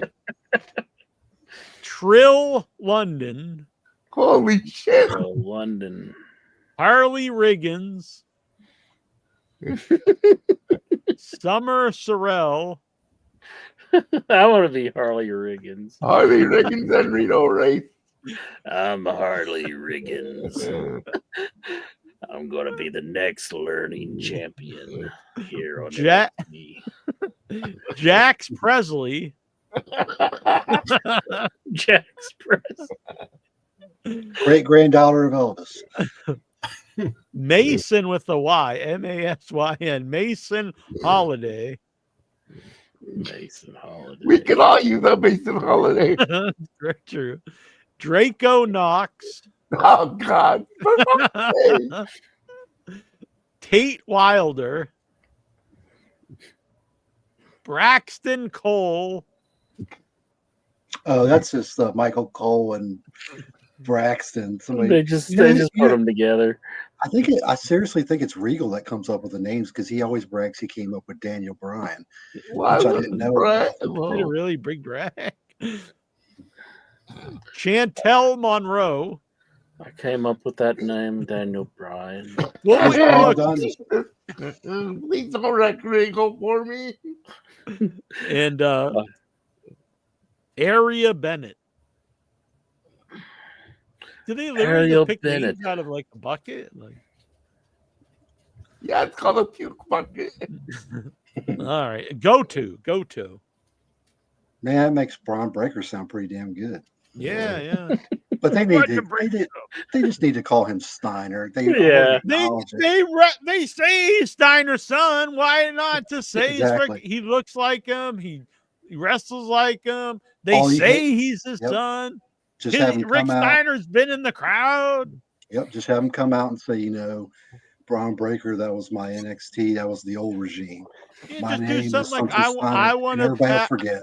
Yep. I want to carry on the Steiner tradition. You could get a good promo out of it. Nobody remembers Husky Harris except assholes like me. So He Yeah. should be. And fucking should President be- Clinton. He should be Dick Steiner. Damn, that's gonna be interest wrestling named Dick Ryder. I guess Daddy No. Rick survived being canceled. What? I guess Daddy Rick survived being canceled. Yeah, he's back now, so that's good. All right, Stevie. All right, so Bailey gets the win and qualifies for the Elimination Chamber match.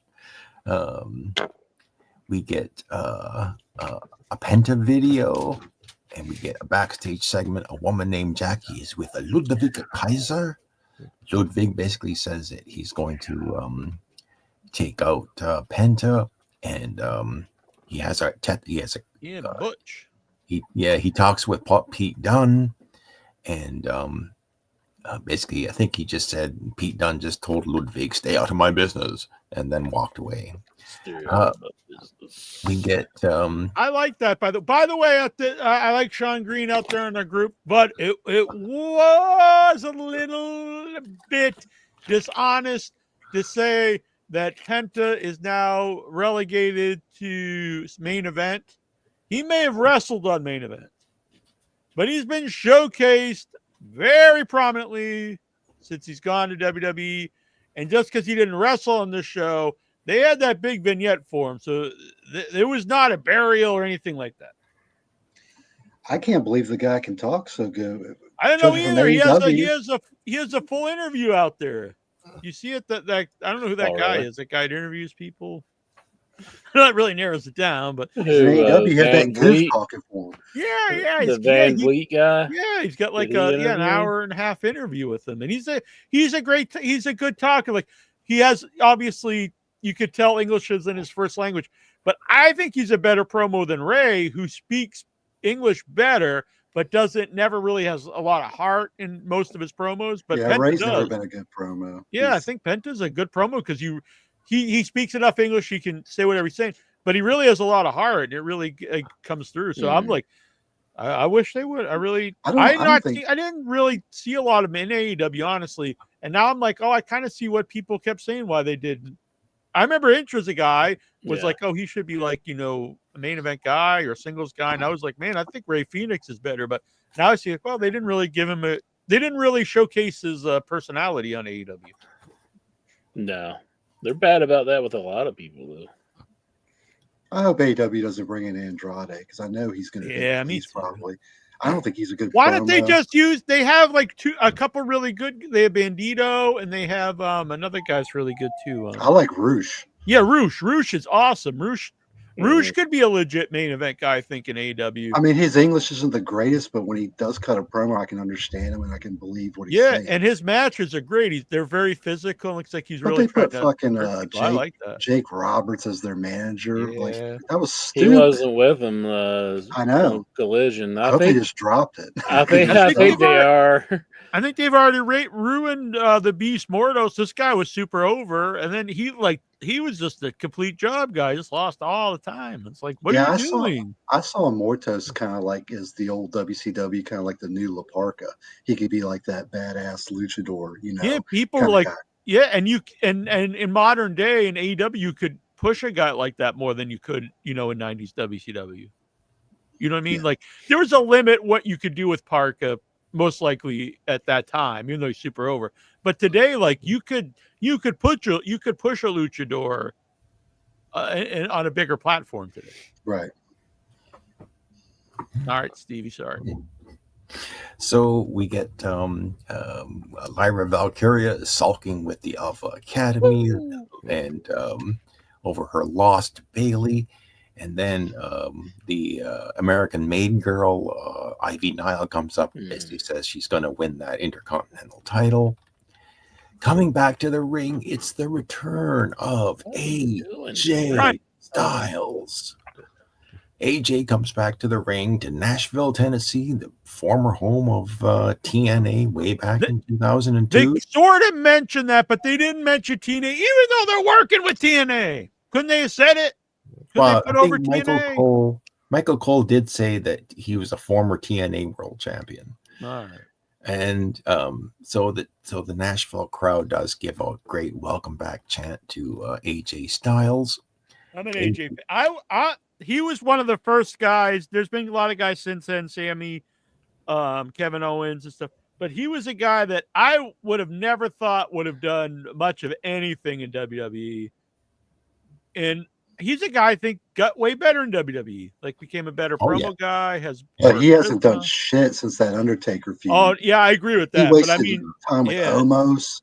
I really thought AEW should be his next spot because they really wasted him. I know he's been hurt. I agree with that. But it seems like they've really showcased him here. Like they're going to make a big deal about his return. And he obviously has no stroke.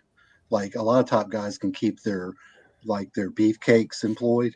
He couldn't keep his dangly unless they're not bros. He does have stroke, but it's with the gay community. The gay community.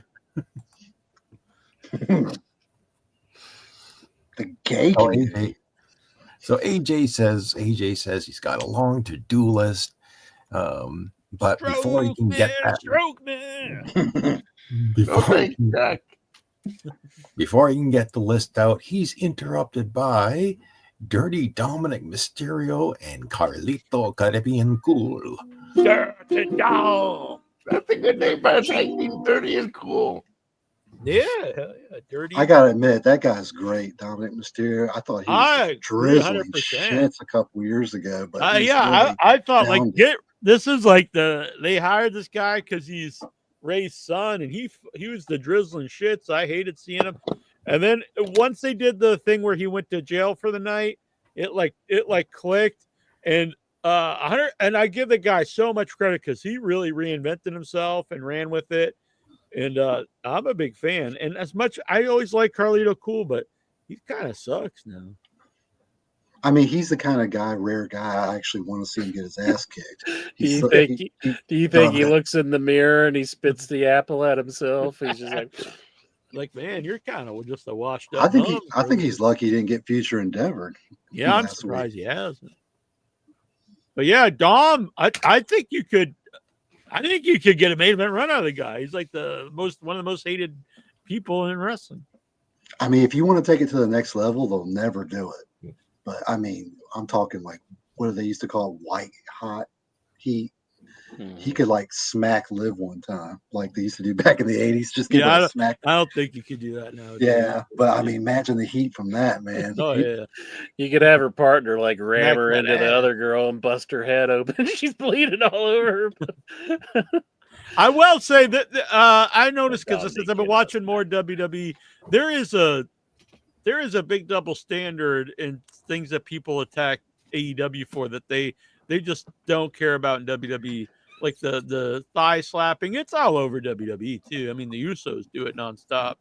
No one ever mentions it, but they talk about everyone in AEW doing it. Women bleeding. I don't know. There's a lot of stuff I noticed. Like, oh, this is same here too, but people just decide not to, complain about it. So Dirty Dom says that AJ, things have changed here since he got injured, and AJ agrees. Yeah, things have changed. Where's Damian Priest? Where's Rhea Ripley?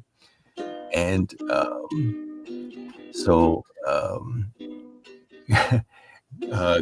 AJ makes a reference to Carlito's clothes in purple skinny jeans, and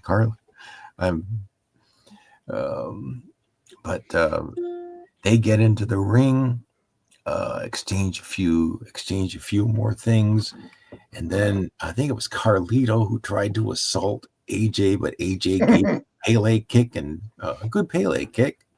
And it's kind of dumb though how he has to like kind of bend down to wait for the Pele kick. It's kind of a dumb way to I just think you should save that for matches, not in the middle of somebody trying to jump you. Oh yeah. Yeah, it's always like I always hate it when Ray does the 619 because it's always like it's almost never like where the guy just is naturally set up and laying on the middle rope. It's always like they're just setting this up for the 619. It's like, good Lord. So he basically beats up, I think, Dirty Dom. Fuck Rey Mysterio, I'm saying. And AJ hit the phenomenal forearm on Carlito, and that segment ends. We get coming back. Jackie Redmond is interviewing Seth Rollins.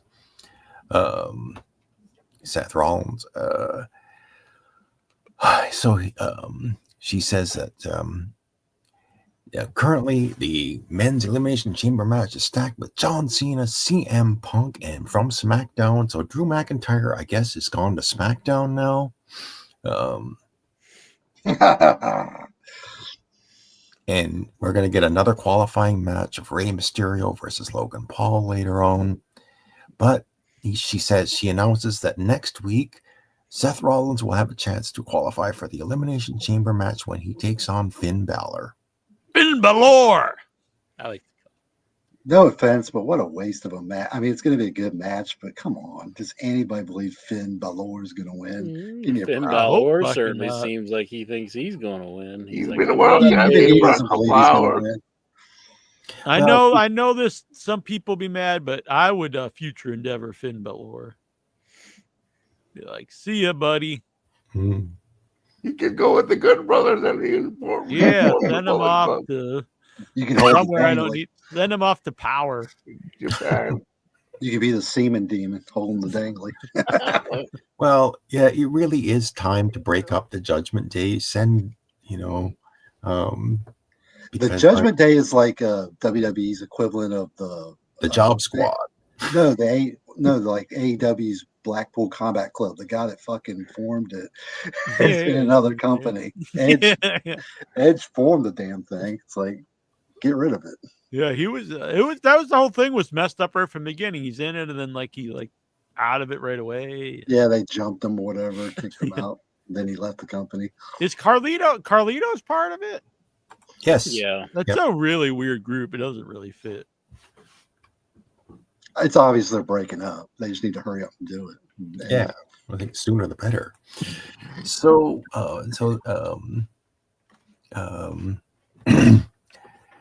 I think Finn actually interrupted this interview, and Rollins. So they promote the match coming up, and after the commercial break, again, So AJ goes to completion. AJ goes to Adam Pearce's office, and Adam Pearce makes a match for next week. It's going to be AJ taking on Dirty Dom.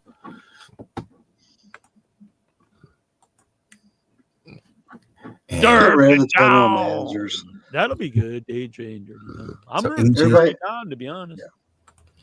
But they do a tease at the end of this when who shows up but the Steiner himself, Braun Breaker. And they basically do face-to-face. No one says anything, but they just kind of stare at each other. So that would be an interesting match later on. No, Braun did say, "I'll see you around."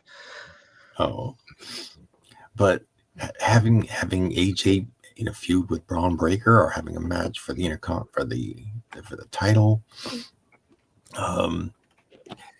Coming back, we get a World Tag Team title match. This one was a little weird. The Creed brothers trying to take on the War Raiders for the tag team titles, and one of the Creeds just grabs the title belt and smashes one of the War Raiders. Yeah, the end was weird, but disqualified. I thought because if this was just a cold match, I wouldn't have cared about it all. But I did think showing that vignette about the Creed brothers earlier in the show did make me interested in it.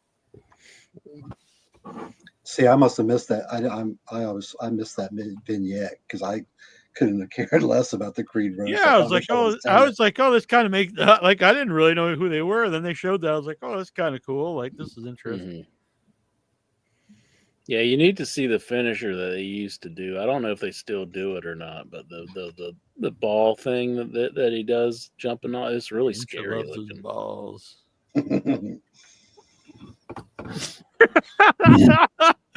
Your reaction was funnier than my joke was hilarious, but your reaction was even better. I thought Jack was going to go with the classic Mabosik. I can't remember how he says it now. I feel bad. Bolsick. What, you Bolsick? Bolsick? So sorry. So we get a Judgment Day Clubhouse segment. You got Liv Morgan, who's all bloodied up. We've got Carlito. Boy, she looked rough too. Yeah, she did. Actually. Who was it? I'm sorry, I don't know. Liv Morgan. The gash on her head was like, yeah. They were banging her in the clubhouse. That's how I like my women. So you got Carlito selling the phenomenal forearm. You got Finn walking in, looking at Liv's. You should have listened to Dirty Dom. But basically, Finn Balor walks in and he says, I think this was the segment where someone suggested there should be a new member to the Judgment Day, but Finn Balor basically says no. He says he's going to beat Seth Rollins for the Elimination Chamber qualifying match, and then the segment ends. We get a damage control segment with Rhea Ripley, and then we get next week on Raw, including Rollins versus Finn Balor. We get Rock. So I guess this is a women's qualifying match. Raquel Rodriguez will take on Roxanne Perez from NXT. That's a piss break. Yeah. Penta will take on Pete Dunne and AJ taking on Dirty Dom. So there's 4 matches for next week's Raw. Coming back, we get CM Punk comes down to the ring. CM Punk is one guy. I mean, I really like to listen to him cut a promo. And here's another guy. I think, well, way back when NXT, when TNA Impact started, wasn't Punk part of the Nashville years as well? He had like He one or probably go to two Florida. matches. I think he only had like one or two matches in, and I think the fight with Teddy Hart happened, and then they just didn't use Punk anymore. I don't think. Oh, Yeah, because that's where the fight with Teddy happened. It was in TNA. mhm. So Punk talks about Nashville, and so he says, a few weeks ago, he says he told Cody Rhodes, I'm not going to stab you in the back, I'll stab you in the front. Well, now he has to, he says, because Jey Uso has made his decision, and so it's going to be a shot at Cody Rhodes. He's Do you happy. think when he's stabbing him in the front, he's like eating a muffin too while he's doing it? Who's muffins eating? Whoa! Maybe Cody's muffin. Yeah, I wouldn't be surprised. Go up Never that bad know. one, maybe. Enter ate my groceries in Charlotte. I just found out that that's a term, enter eating your groceries.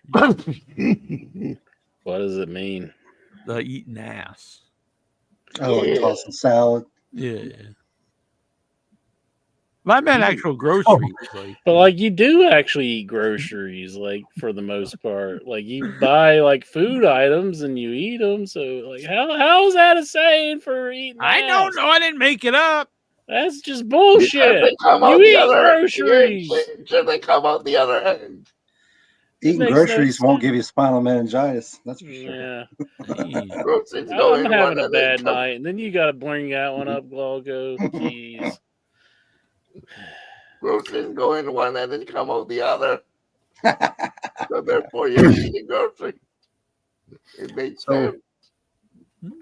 So CM Punk says he's not all that happy that John Cena just announced he was going to be in the Elimination Chamber match and didn't have to That is qualify. weird. Everybody else has to qualify, but John Cena just said, I'm going to be in it. But he Well, they explained it couldn't see well. him. He's like, I'm John Cena. I've never asked for anything, so I bought it.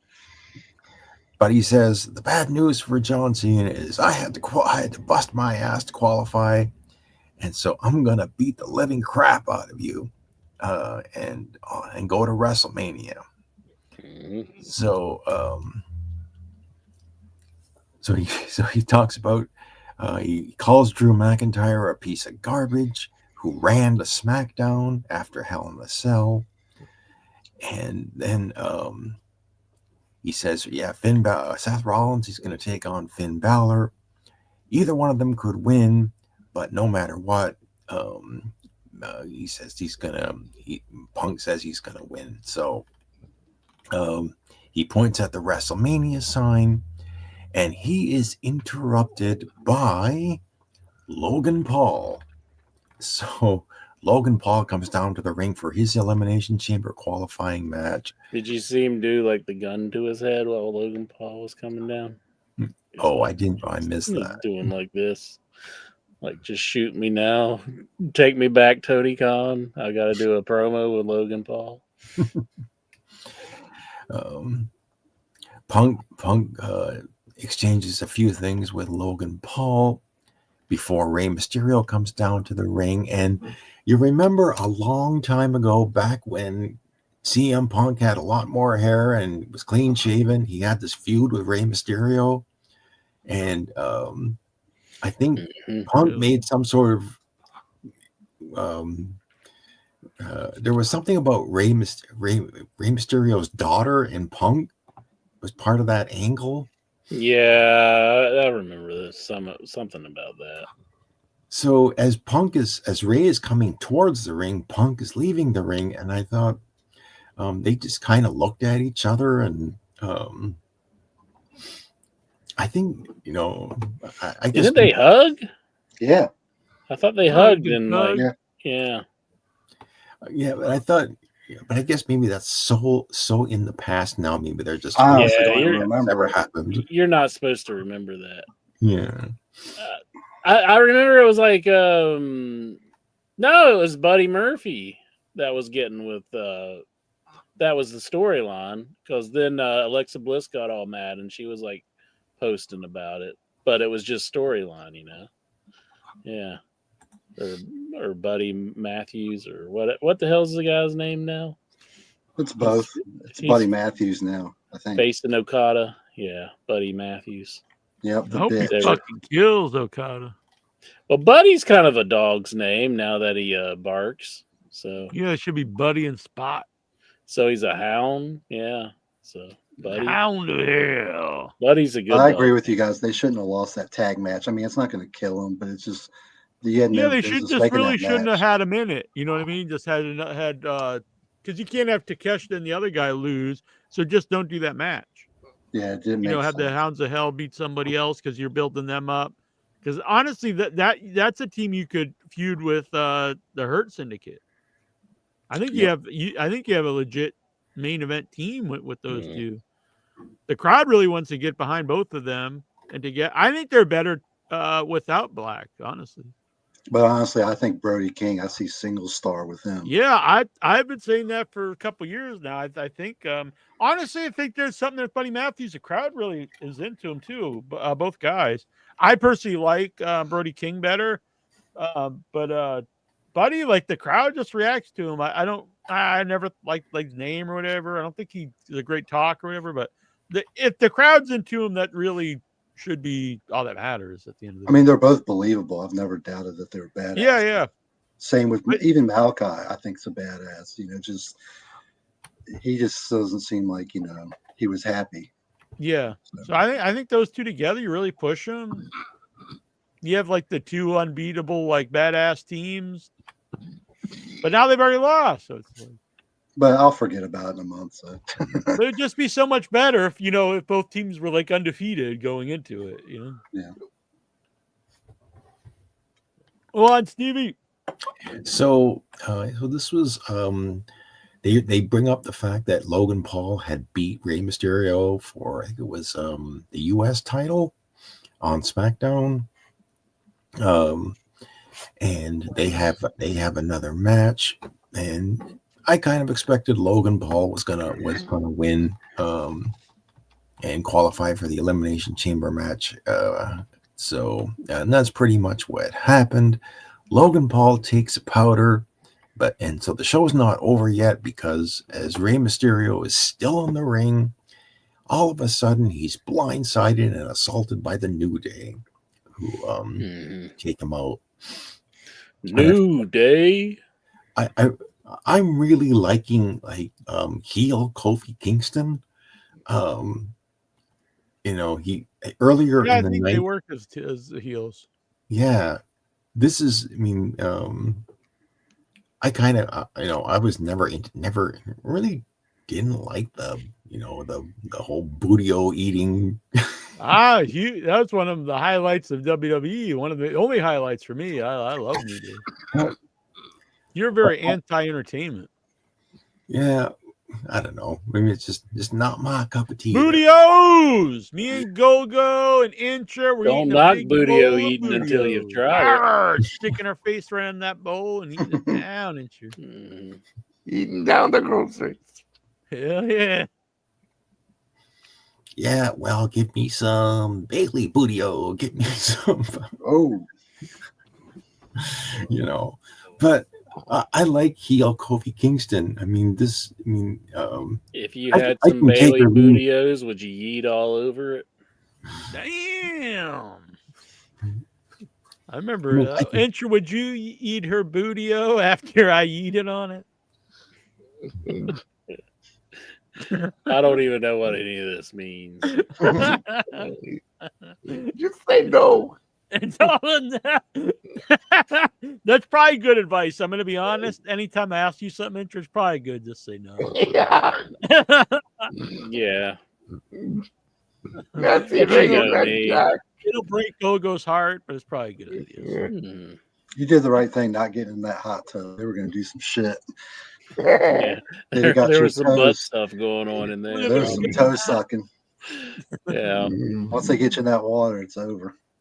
You would Mhm. have had a good time, Andrew. A time you would never forgot. Look how persuasive he's trying to be. He's like, you would have had a good time. You know what? Bill Cosby needed to be. You would have been the meat in a Jack and mitten sandwich. Just have a drink first.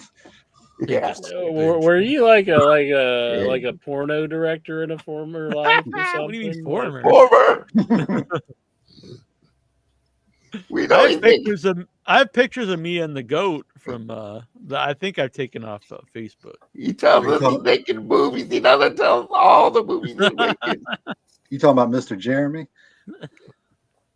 I do have a picture with him, actually. Yeah. So an actual the inflatable goat in Kentucky. Well, he's an inflatable goat. I do have an inflatable goat, but yeah. All right, Stevie, go on. So I will end the Raw report and say this was a thumbs up. I thought this was a much better show than last week. I liked it too. Yeah. Also, the only other wrestling I did watch was the TNA era. So Joe Hendry gave a concert on Impact. The Nemeth brothers tried to win the NXT tag team titles and lost. Dang. So, I would have liked to seen that. They'd be learning. So, but I'm kind of expecting Nick Nemeth to turn heel eventually. I think the time is now that he's lost the belt, he's going to go after Joe Hendry as a heel. But that was the Raw report. I think it's probably time for me to go to bed. So Excellent. I'm going to sign off now. Yeah. Good night, Stevie. You're good, man. Thank you for staying up late with us. He's sick of our shit. Was that inappropriate to do to Steven? Well, your mic muted you basically when you did it. Oh, it did. Oh, damn it! I hate probably that have. shit. It was censoring you for good calls.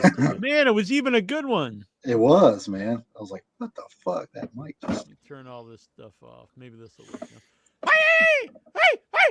now. Oh yeah, don't do that. Fuck it.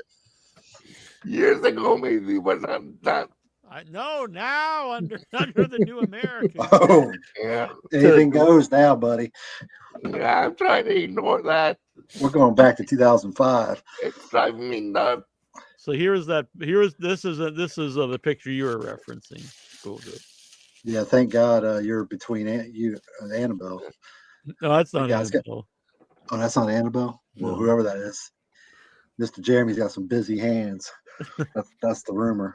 He's the greatest actor alive. He won't have to stand trial because he's got the dementia. So he yeah, well, it worked for Jimmy Snuka. Yep. Yeah, even though he was on the show like a week before. It's weird. Like, what's his name? Sean Oliver. He had a podcast for a hot minute before he started his thing with Nash, and his last guest, because it was right during COVID, was Ron Jeremy, and he seemed perfectly cogent to me. And then like that next week, he got arrested or something, or he got charged. And then like a couple years later, all of a sudden he's like can't remember his lawyer's name. I don't know. It's some kind of fishy. Yeah, it's low on fluid. This was the same night. This is Chuck Zito at the same club, the Rainbow Room. Yeah, that's a guy you don't want to cross. Frank Stallone was there too, but we didn't get a. He wasn't very approachable. Frank Stallone. You think of all people, he would. He was like, he's a great musician. Take me back. Do, do, do. Happy birthday, Paulie. Take me back. Happy birthday, Paulie. Rest in peace, Paulie. Right. I thought about picking Stallone for the death pool, but I was like, he'll never die. You know, Burt Young was actually like a boxer back in the day, and like he was actually a pretty good boxer. They said, like, hell yeah. That was also the same. No, that was a Viper Room. That was a lot of drinking. That's the dude from Human Centipede 2. Yeah, Lawrence Harvey. That's the only one I haven't watched because Really? I can take a lot of things, but I don't like the shit. third one's way more graphic than the second one. Really? Oh yeah. I thought 2 just had a normal amount of like literal like shit. Like, I guess, but it's also all in black and white, except for the poop is in. Honestly, the third one's way more graphic. I hate the third movie. I think the third movie. I know you do. I kind of like it. I mean, the first one's the best, but the third one, there's something about Tiny Lister at the front of the well, the reason he's in the front is because he refused to be any. Yeah. I could have been in that centipede. But at the time they said you had to be naked, but then they weren't naked. So, but the thing that happened was they asked if you were an LA native, and I said no. And then afterwards, everyone told me I should have just lied. They were like, "That's the LA way. You just lie. You always say, yeah." You're the most honest man. You can't lie. Yeah, I couldn't lie, and sure, I could have been. I could have been in the Human Centipede 3. Ass to mouth to like 100 inmates. Like that would have been something. Yeah, my younger brother, he like refuses to ever watch Human Centipede. And I keep telling him it's not graphic. Yeah, the first one's really not graphic. Even people like when I used to go to an office to work, like they were like, I can't watch that, man. I'm like, guys, it's all in your mind. Just give it a chance. I don't even want to spoil it, Yeah, no, I genuinely think it's a good movie. It's like a classic mad scientist. Yeah, that's all it is. My favorite line in part 3 is Mr. Laser going, "Shut your pussy mouth." I love it. He's telling that ex-porn star. It's great. But I can see why you don't like it. But yeah, it's not. It's one of to me. It's so bad. It's good. When we went to we were at the premiere in Hollywood, and what's his name? Kitamura. Akihiro Kitamura, he's the Asian guy in the first movie. And he was there, and we know him a little bit. And so he's there. And after the movie, we're like, "What do you think?" And he just goes, "Oh, crazy movie, man. Crazy movie, man." Looked like he's in shell shock or something. Mm-hmm. I think my voice is back, Incher. I think the Tatanka War Chant's coming back. Oh God. I think it's healed from in March will be 5 years, no booze, and I think those 5 years is it's helped done it well. Yeah, so you know you'll be selling that way. Maybe it was when I yeeted down your throat. Ooh. It healed it up. Oh fuck your throat up, bitch! You can't just do the same. New Power Go, bam! Right in the throat. Not anything. New Power Go protein drink. South Park, yeah. So one of the times I was out in LA, a friend of mine is an animator for South Park, and they took us on a tour, and he printed out some of those for Akihiro, some of the actual like stills from the cartoon for Akihiro to sell an autograph at the convention, which was pretty cool.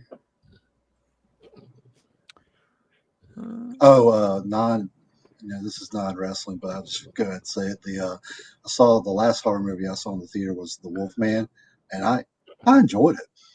I haven't seen it, and I've heard really nothing good about it. So that's good. I should see it. Well, it is me, so I'm the one that Yeah. But yeah, it's definitely a different take. So I'll just say that on the Wolfman thing. I mean, it's no Silver Bullet, but it's a completely different movie.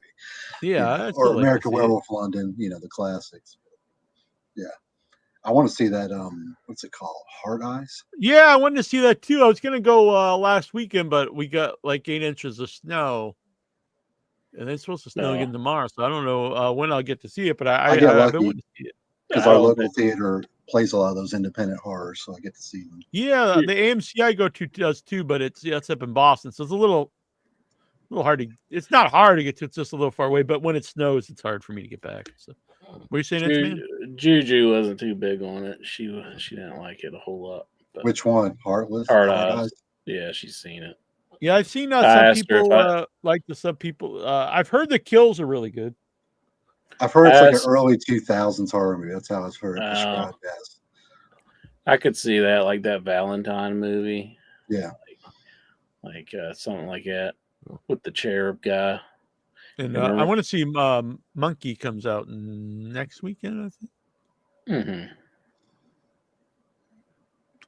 I guess there's a movie came out, an indie horror movie is Dark Nuns or something. Because Annabelle and I were going to go see Really? it, but it snowed, so we couldn't go.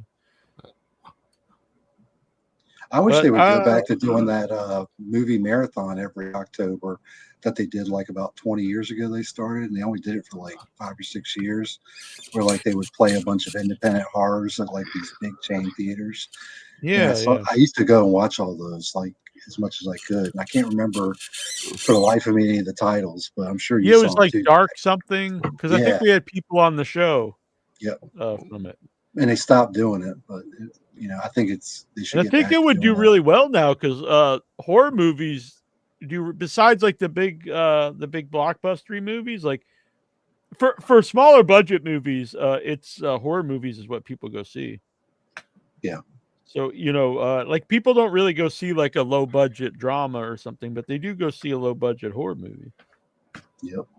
I'm just seeing if anything's playing. I watch all the low budget dramas exclusively. Watch your face and my foot. With the really that acting, yeah.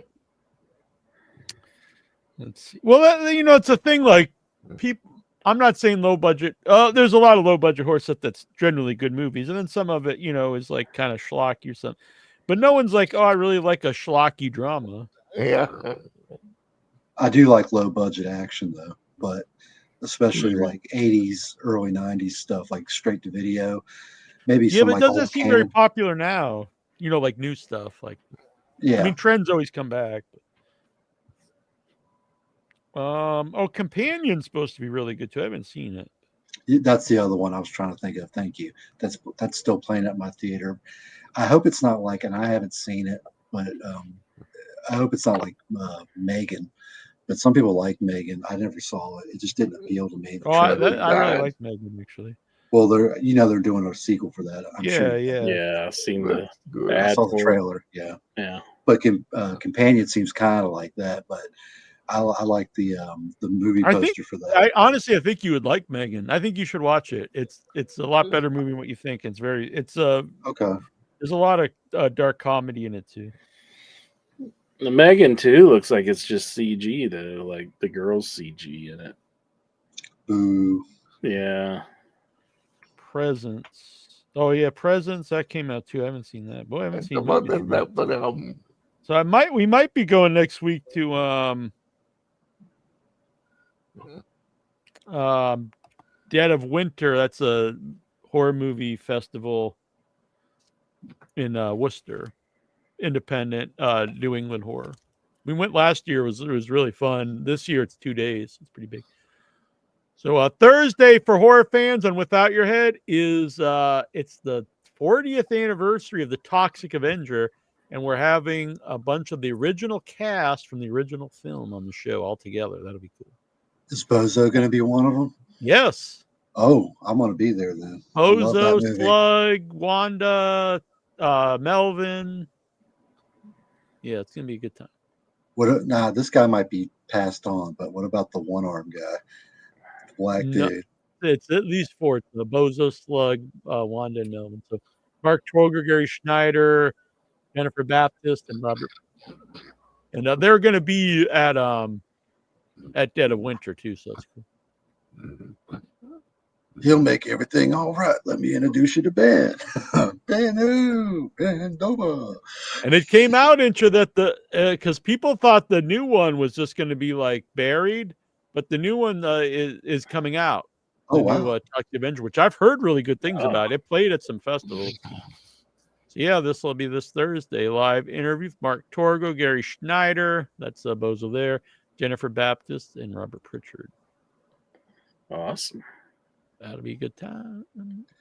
You couldn't do that car scene.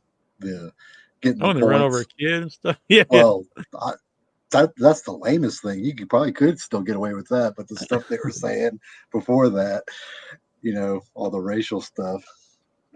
Yeah, it's a real like I was like as a kid, but I watched it not that long ago, and I'm gonna watch it again for the interview. And I was like surprised. I was like, wow, this is a lot rougher. A lot of the stuff in the movie.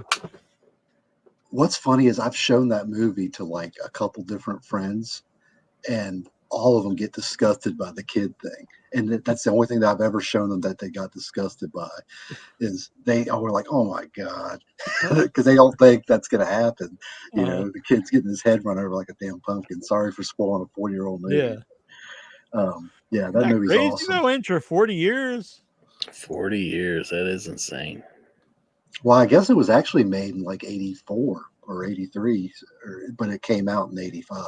Yeah. In the theater. That's like a lot of stuff. But even now, I mean, our movie was made technically in 2019, 2020, but didn't come out till festivals 2022, 2023, something like that. And then, but it's listed as 2024. Not a big fan of the sequels, though. 4 is okay, but 2 and 3 are God, like the one. Yeah, I'm not really. Yeah, honestly, I think there's actually some of the more modern ones. I think are pretty good, but a lot of the actual Troma movies after the first classic ones are pretty rotten. Until some of the newer ones I thought was like Poultrygeist. I thought was good. The actual Troma movies, they release a lot of stuff, but the actual Troma movies that they made, I think a lot of them aren't great. But I love Toxic Avenger. Oh yeah, and Class of Nukem High. And looking back, it's so weird they ended up making a cartoon on USA Cartoon Express about that shit. Yeah.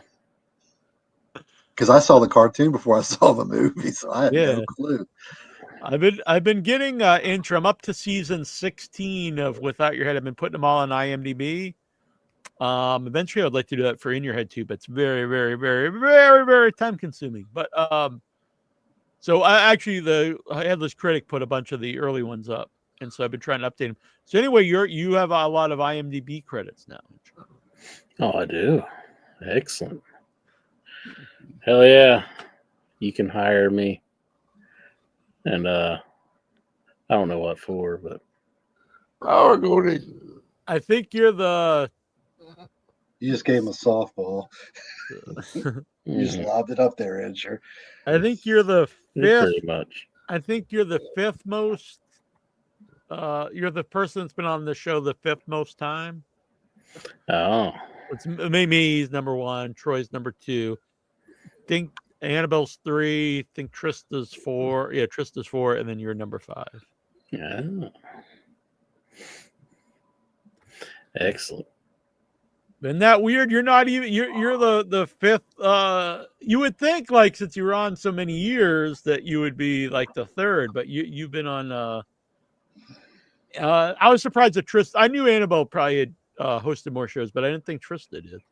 So I was kind of surprised. But, yeah, I need to get back to the. Yeah, you've got 100. You've got 106 episodes, so you got a lot there too. But Trista's 118.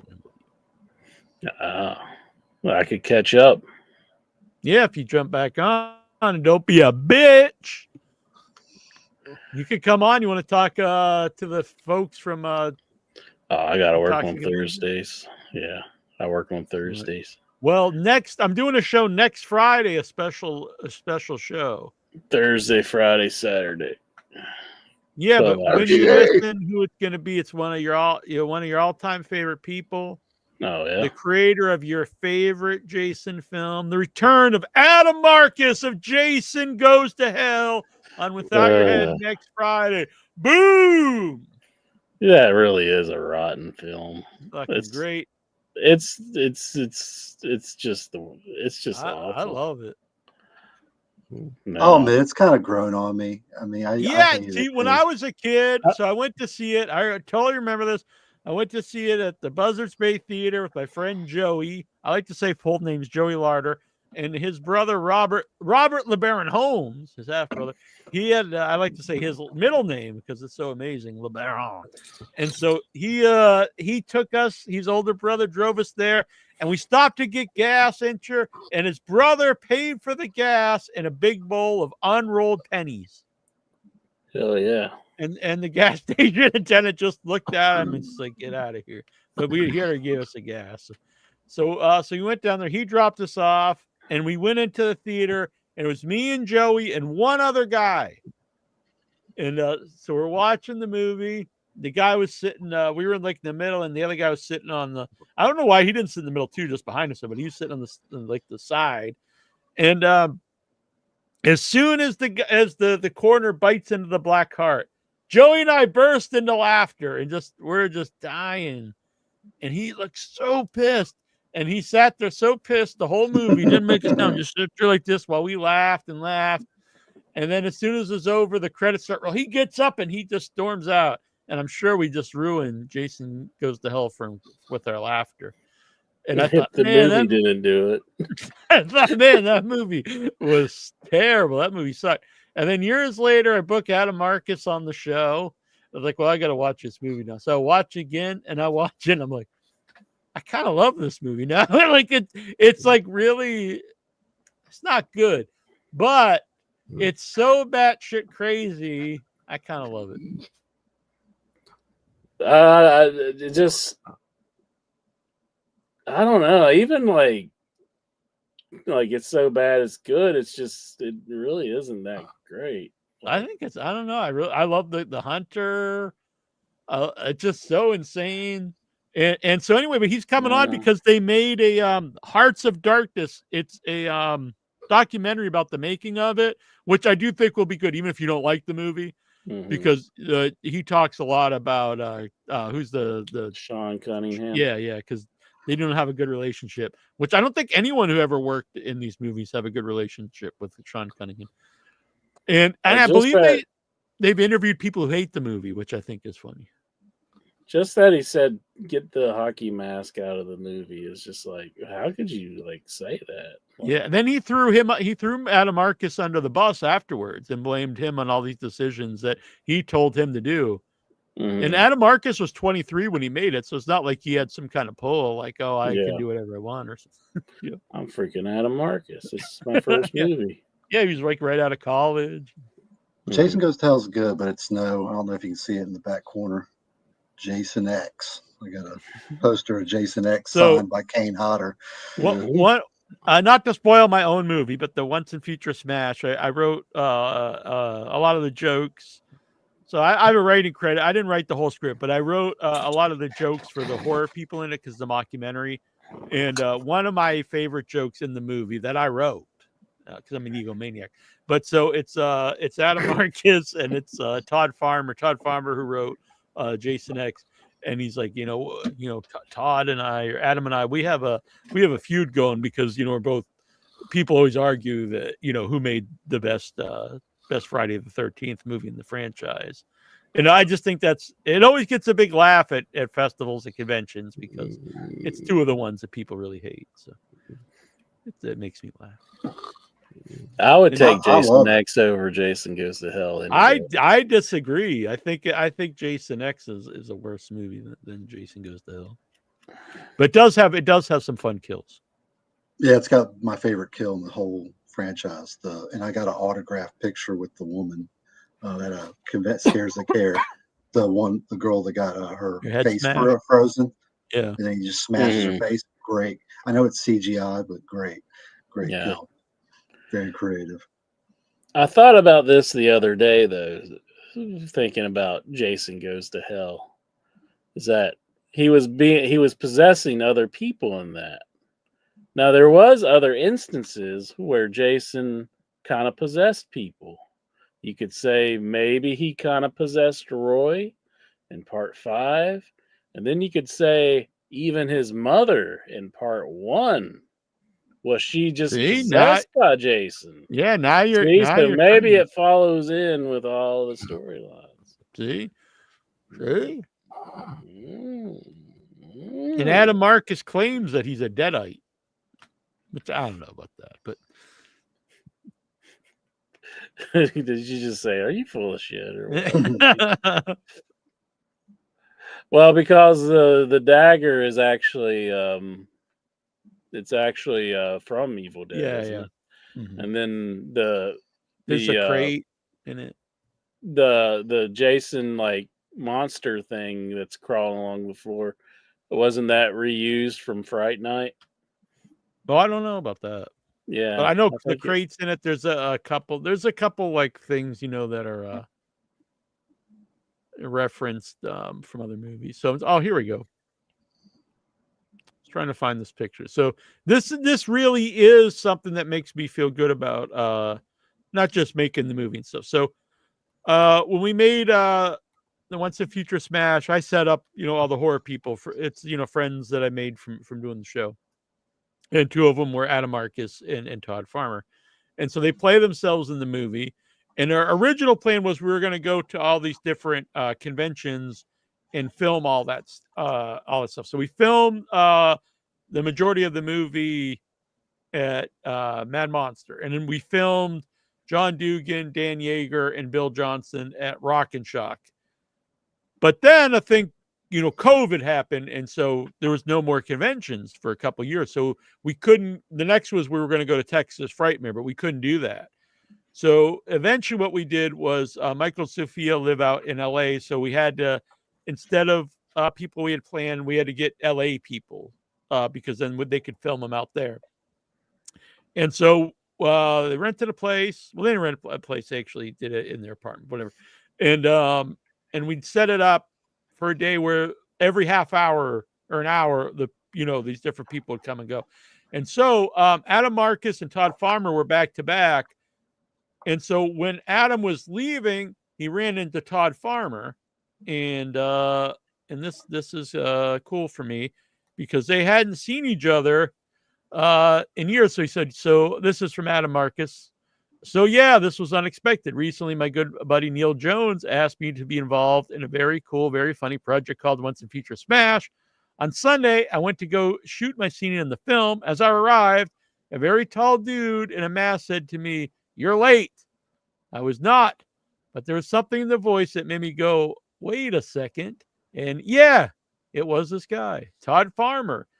And I live less than 3 miles. They live less than 3 miles from each other, yet have not seen one another in over a decade.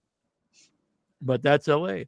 That said, it was really excellent to see this maniac and reconnect. I definitely will not let more time pass before hanging out with this brother in arms. And thanks to Michael, Sophia, and Alex Perez for being so professional and welcoming us on creating a terrific atmosphere. Those are who are filmed that out there. But it's really cool that through making the movie, they hadn't seen each other in 10 years and ran into each other and been hanging out since. Yeah, excellent. And we used that photo in the movie too. So there you go, a little backstory. You made the friendship bloom even more. Exactly. Yes, and they will forever argue. Everyone will argue who made the greatest Jason movie. Was it Jason X or was it Jason?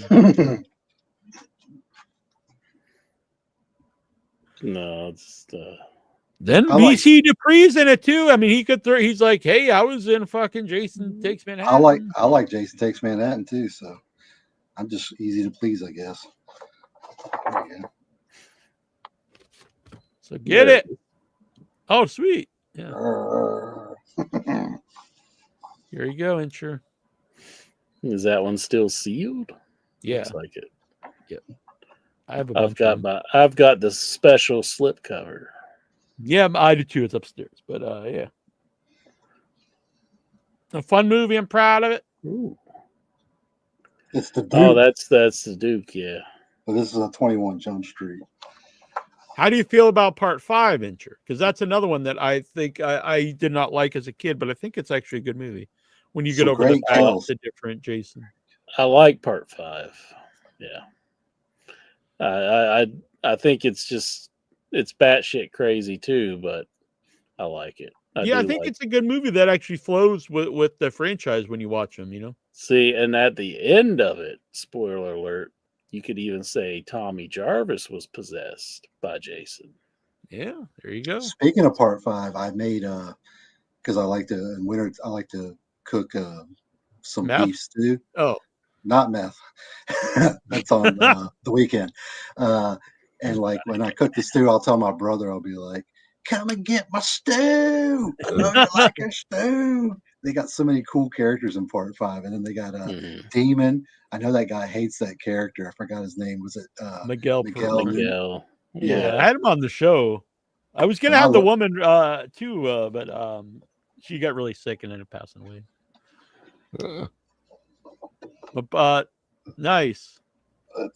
He was really cool. He actually told me about this little short he did with the main character in Part 7, like them two both in a mental hospital. It was all right. But he Laura Park Lincoln. Yep. But I told the guy, and I told him the first thing I said was, I couldn't wait to see you die. And he got a big smile on his face because I think he's an older guy. And he's like, yeah. He's quite the character actor. He's been in a lot of shit over the years that I didn't even realize. What was I going to say? Oh, so this is also the 40th anniversary of Part 5.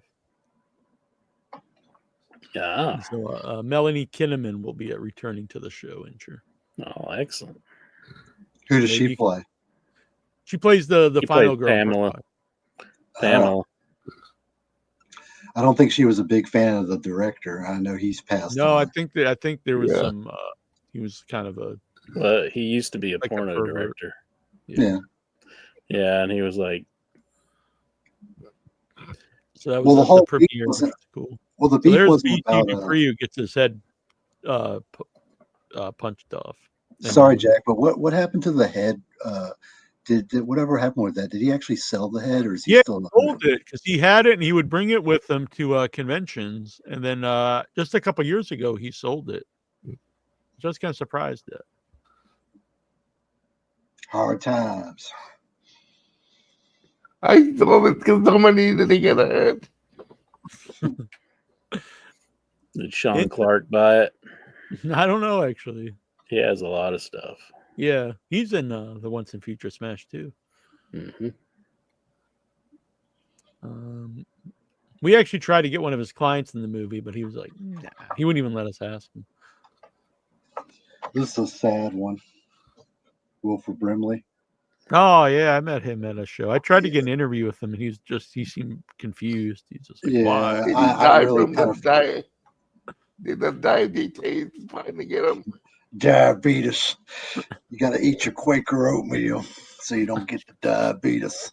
I would pour so much sugar into Quaker's oatmeal, like just. Yeah, because oatmeal by itself is terrible. It's not very good. So I remember getting it every morning when I was in the hospital after one of the surgeries. Like, God, this is the fucking blandest shit in the world.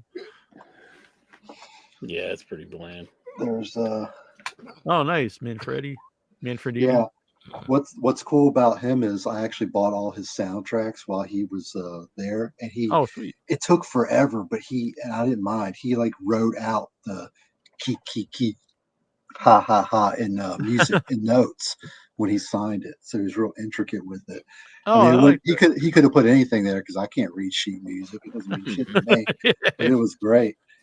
He put after he wrote all the notes, he put key ma. So. Let's see here. We should get this was a sad one. Oh, Sid, yeah, our first guest ever on Without Your Head. I got. He was the Scares That Care. I'm almost positive was his last convention, and he wasn't looking too hot. But I didn't know he would pass away. But yeah, I'm pretty sure. I think he knew he was going for the last probably last year or whatever, and it wasn't like. I don't think it was like for money. I just think he wanted to see as many fans as he could, like while he could. Did you saw Tomahawk Bone, right? What is it? Tomahawk Bone. Oh yeah. I just saw that a few weeks ago. Oh yeah, it's a good movie. It's my new favorite Western. Yeah, it's great. Those guys who made that make all good stuff. I think. Oh, sweet. I couldn't believe he's passed on, but I couldn't killing me. I told him, could you please write "He's killing me"? And he was a good sport about it. And he looked at me and he was like, when I did that line, do you think it was kind of corny. And I was like, nah, it was great. I was thinking, yeah, fucking. He's Yeah. killing me. It's like, and the girl just kept like walking back, like, is he really killing him? Like, and it's like, yep, he's killing him. And Kane Hodder, you're next. Oh yeah. Yep, Yeah, just Andrew takes was me gonna get that tattooed on his lip, his inner lip. out. Yeah. I mean, because that's what Kane has, killed. Yeah. You didn't mean nothing, but That's what I did mean. I did not mean any sexual. Mm-hmm. I meant like I honestly, I could see possibly why you might think that or want that, but that's not what I meant. That's a good one. Who's that? That's Fright Night. Oh, sweet. Yeah, I know. Yeah, Fright Night for real. And I wanted to have this guy put "You're so hard, Brewster" from in tribute to Troy. That was the greatest line ever uttered on Without Your Head. "You're so hard, Brewster." When I brought up like 20 years ago that Evil Ed did some porno. Yeah. Troy he didn't miss a beat. He's like, "Oh yeah, you're so hard, Brewster." That was great. I hope love they've had that in one of his movies. Yeah, I've seen them all, but I don't remember. Yeah, I remember watching the. Maybe it's down. You got it taken down, but you hosted a panel with the Fright Night. Yeah. Yeah, because I went to the panel at Scares That Care. I'm sure it was the same deal. They had somebody just going around asking questions and stuff, and they were really down to earth and cool. Yeah, they're really good people. I met them at a few different shows. But Evil Ed wasn't at Scares That Care, unfortunately. So yeah, I couldn't ask him about his porno career. At the one show is in Seattle, and Mad Monster was always really nice. He'd put our booth in between like big people, thinking that's nice, but not really that great because so we were in between the cast of Fright Night and the cast of the cast of Rocky Horror Picture Show, and like in theory that sounds cool, but what you do is you're just sitting there while all these giant lines of people are waiting to see people they want to talk to. And you try to like tell them about your show, whatever. And they're like, oh yeah, whatever. We're here to, get an autograph of, I said it before. I'll say it again. The horror guys, the actors, actresses, whatever, they're just so nice. I've never had that experience. Nice. Wrestlers, God, it's like rolling the fucking dice, especially like. I agree. Once I started doing the horror conventions, I was like, it's just not, the wrestlers like. I mean, in person, there's a few exceptions, but most of them did treat you as marks, and the horror people, for the most part, treated you like just as an equal. Yeah. But I will say the autograph. The reason they stopped, they said the Scares That Cares because it was just costing too much. Because the whole thing's for charity; it's not for profit. Right. Yeah. And to bring everybody in and stuff. The prices at the last one they did, whatever it was, 2022, whatever. Yeah, prices on the autographs were getting ridiculous. Yeah, like it used to be. Everyone was like $10 or $20 when I first started going. And I asked the guy that runs it. I forgot his name now. You said I can't think his name either, even though he's in the movie.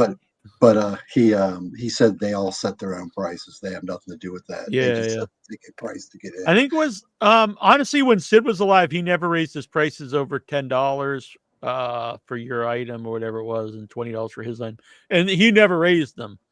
And then like other people kept them fairly reasonable, and then you'd get like people, then it started to be like, oh wow, this person wants 50, and then people want 100, and then it just honestly it's like almost everyone wants like $100 now, or like 50 is probably like the minimum, I think.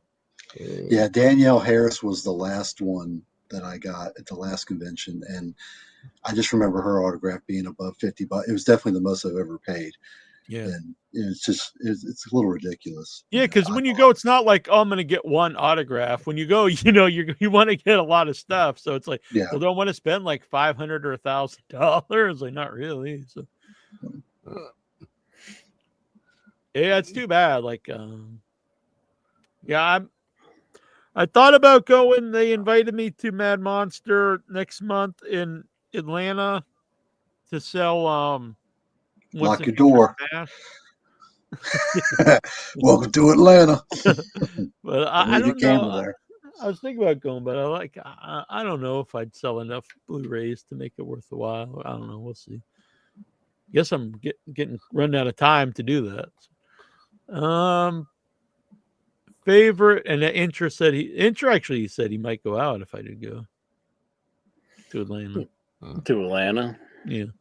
Isn't there one in Charlotte around the same? Like, I don't know. if Yeah, that- yeah, it's the same company, but the next one they're doing in March is Atlanta. Oh, okay. But I mean, the Charlotte. It does have a huge lineup, honestly. Yeah.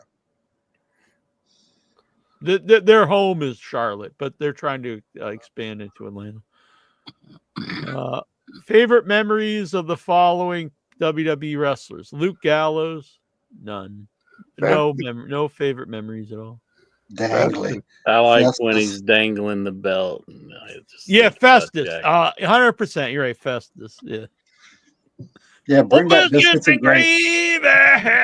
Oh, made me a man. Oh, biscuits and gravy. Oh, made me all that I am. Ain't no ham and egg, something you always been. Don't you go messing. Don't you go messing with me. AJ couldn't stop Festus from getting future endeavor. He ain't got the Fuck strength. these. Oh, fuck those fucks. Or Next Punk. week on the show, Luke He's Gallows. like big friends with Punk too. Doc Gallows. Oh wow, I didn't know that. Yeah, because he was in the Straight Edge Society with him, but I think they were like.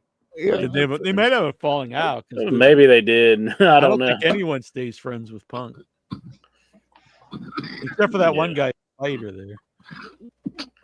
Oh, He didn't get him a job in WWE. Ace Steel. Yeah.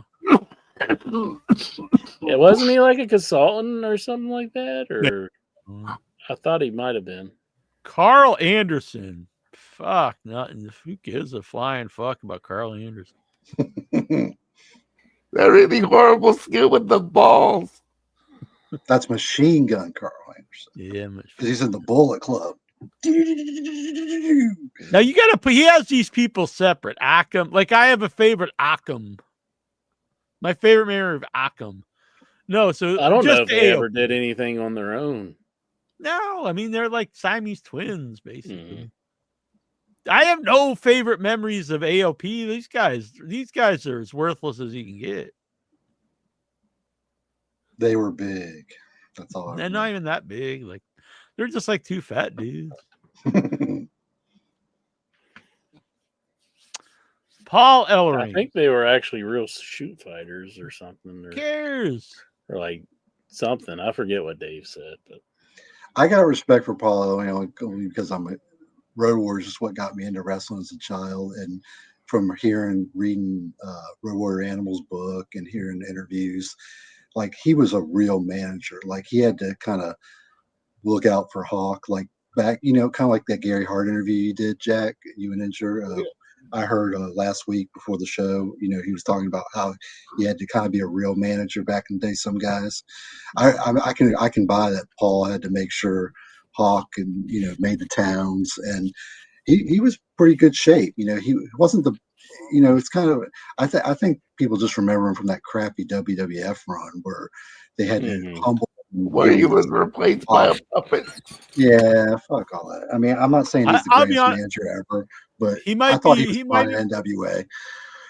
He might have been useful off air. I personally not a fan of him ever, and I don't think he ever added anything to the Road Warriors. I thought he, like they did the occasional 6-man. I could buy him because he was a former wrestler and he had a good build. I mean, he was jacked up. Yeah, but I don't care about a good build on the manager. Who cares? Yeah, I'm not a fan. I'm sure he's a. I'm not saying I'm a fan, but I can see, they especially. I thought Hawk's a better talker, so you could just let him talk. Yeah, I don't know. I didn't really, especially when they're baby faces, and Like, why do these big jacked up dudes need this guy? Like, just You know, walk Gary around Hart could have been, newspaper. kayfabing y'all full of shit on because I'm not as familiar with his career. Like, I Yeah, really I wasn't either, honestly. I always thought he was mostly in places I didn't see. Like, I saw a little bit of him in the NWA. He kind of screwed over Muda. That's all I remember him from is Muda. And they kind of were going to put the belt on Muda. And he started to wonder, well, what happens to me if they put the belt on Muda? I just thought he was a little tall for a manager. I know that's kind of weird to say. And No, I remember agree. later on people before I was. I just think that about Jake, too. Jake the Snake. Yeah. I also noticed that I didn't notice till listening to shoot interviews later, like people had problems with Hart because he wouldn't take bumps for the wrestlers. I don't know if that's because he was hurt or he was sometimes taller than the wrestlers. But honestly, no, the managers really didn't until like Jimmy Hart and Bobby Heenan, Cornette. Yeah, like it was kind of a later thing. The earlier managers really didn't take bumps. Yeah, that in his book though that it was the plane crash. Like Freddie Blassie. Yeah, he was injured pretty bad from the plane. Oh, Gary Hart was? I never read the book. Okay. Yeah, Luddite was bringing that up. That's a really good chapter in the book too about the plane crash. But I still like the interview. I got to listen to it, like I said last week. Yeah, I really regret we didn't have him back on because I always remember when we met him in person then, and he was just like, "Oh, you must not have liked the interview too much. You never had me back on." I was like, "Oh, we'll get back on," but we didn't. Yeah, that's too bad. I do think he was a guy really fit in the show well because you could talk to him very seriously and he didn't mind being goofy. Same thing with Paul Bearer in the early interviews and Terry Funk. Yeah, it's sad he did that. I forget if it was. I know I have a copy. It was either a guest booker, and I think it was a guest booker with Sean Oliver. And then he passed away like that weekend or very shortly after it, before it even got aired. Very happy though. Yeah, because he was really in the news more than he had, since he was in wrestling. Because he had that, and there was those two. He was a standout in both the Von Erich things. I don't know, like there was a little bit of stuff there where like he was, out in the world. I just get a kick out of him always saying Humpy. He always called Humperdinck Humpy, and then everybody he actually. I noticed like he would call Ric Flair Ricky. He liked to put a Y. Everybody's name. Yeah. And of course I regret never having Humperdinck on for regular because he's on there for a little bit, and he was a really nice guy to us. And I would talk to him a lot, like on Facebook, and but we never had him on for just a full interview. I should know this. Did he pass away too, Sir Oliver? Okay, I couldn't remember. He always wanted us to go to Cauliflower Alley Club. Yeah. Which would have been good because if we had like someone who like vouched for us, I think people would have accepted us being there. You know what I mean? Yeah. Let's see, Cedric Alexander. Or they'd be like, "What the fuck's up with?" Don't bring these marks in here. I like Cedric, but I don't really. I guess the Hurt Business. Besides that, not really. I think he was the weak link, and you got to take him or leave him. I mean, he's okay in the ring, but no personality as far as I'm concerned. Sanjay Deville. I actually always liked her. I really liked her team with Mandy. I thought you were going to say Sanjay Dutt. You mean Sonya Deville? Yeah, that one surprised me, like you were saying earlier. Yeah, I didn't expect her to get it. Especially with all the bullshit she had to go through with that stalk or whatever for real. Yeah. I wonder if maybe she just wanted to leave us. Maybe I don't know. Blair Davenport. I wasn't even sure who that is. I don't know who that is. Yeah, she made like a few run-ins and with I forget what team she was helping out, but sounds like a coach. Yeah. Blair Davenport. Isladon. Yeah. I couldn't remember till Incher mentioned she was part of that team. I remember that match being really poor. Like I remember that team not being good at all. Yeah, I thought, why are they beating Jade Cargill right now? This is just, is Jade hurt? Because she was last year in the Rumble. I don't know what her deal is. He did a lot with her. She wasn't even in the Rumble this year, and they had 30 people. A lot of them I didn't even know who they were. They did an angle where she got hurt, but like maybe it is a shoot, injury that she's out because they had Naomi take her place in the team as like champion. I thought of you when Naomi came out. I was like, interest rock hard now. Mm-hmm. You're so hard, Incher. Who is she married to? Is it Jimmy Yeet Man? No, Okay. it's the other one. Who is No. Jay? Big I was Jim. confused. I was confused on that. I was thinking it was the other way around, but it's Jimmy. Is Jay married to anybody? Not that I know of. I mean, Keep it that way, Jay. If you're listening, you know you're set. You're set up now for this big run. You're making big money. I don't know if he's married, but he definitely has a son because I saw that part of What? she was How does selling- that work? How's a man have a son if he ain't married? Well, let me talk to you. No, he was like with his son, like, I won the Rumble, you know, my son's proud of me.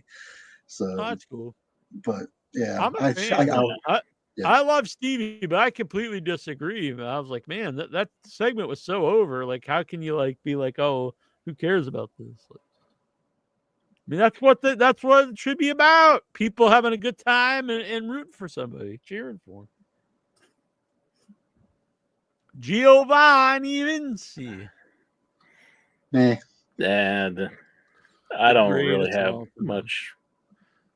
That being said, I agree with you, but AEW, if you're just like, we have to pick up anybody here, get him before you get fucking AOP or Gallows in here.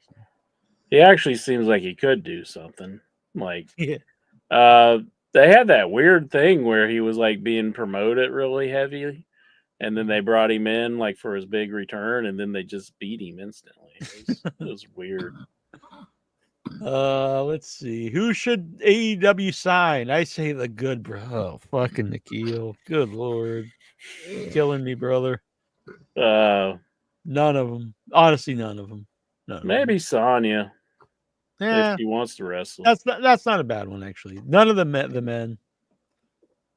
They don't need to keep signing people. Women's are different. Yeah, you could use some more talented women. It's weird because like I didn't hate the Good Brothers like back in the ROH, but they weren't doing like the dangly shit in the ROH. Like that came later.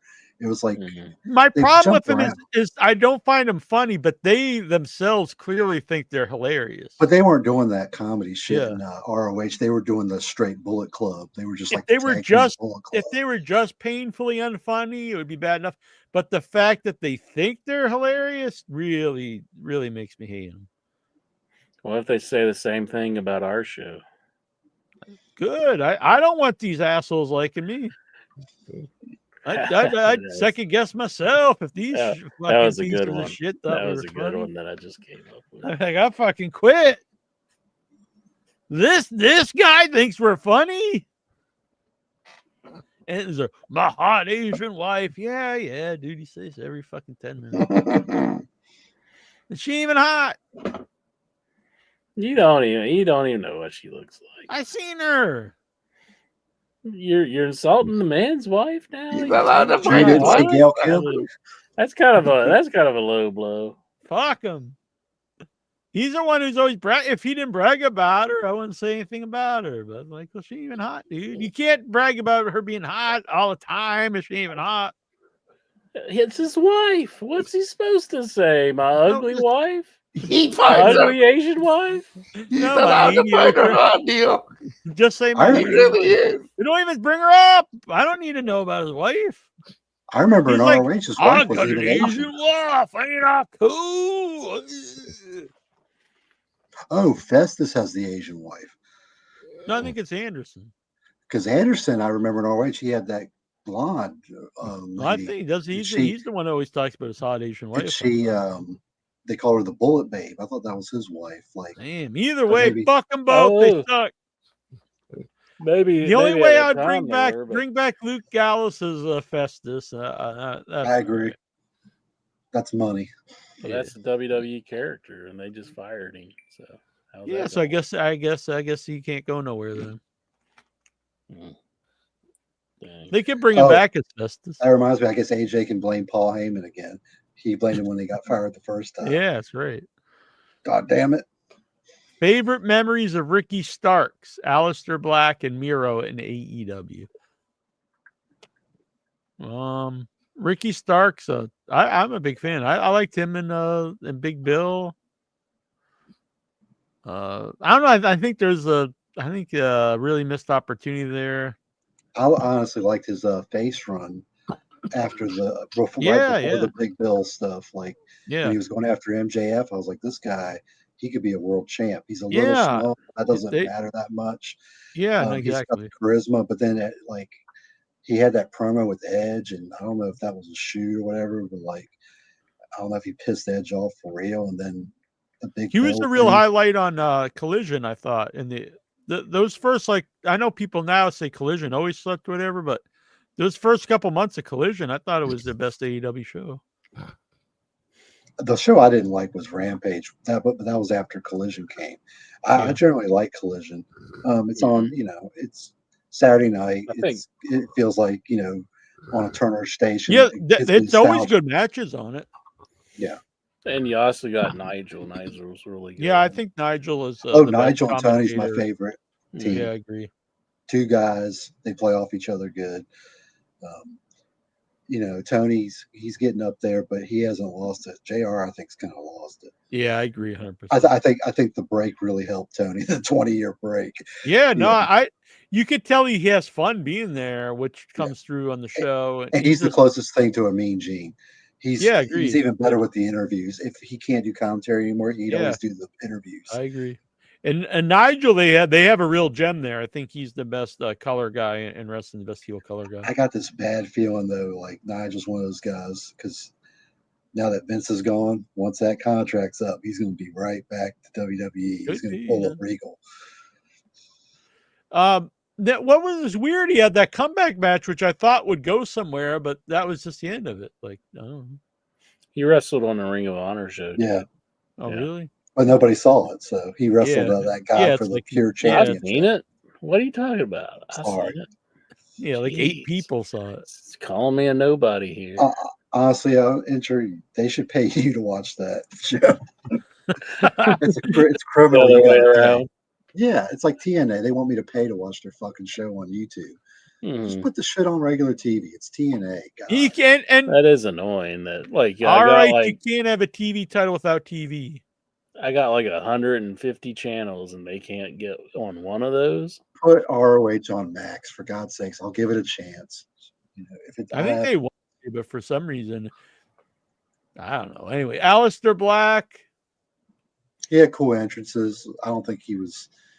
I mean, he was believable, but he had a few cool things, but it was so much start and stop. Like he either got hurt or whatever. Yeah. His debut was cool though when he beat Cody with like the kick. Like, oh yeah, that was cool. And Miro, I'm a huge fan of Miro, but I think he's very, very hard to deal with. He was the best man was awful. Yeah, that stuff was but all the stuff after that I really liked. Yeah. Well, I thought the Redeemer stuff got a little weird.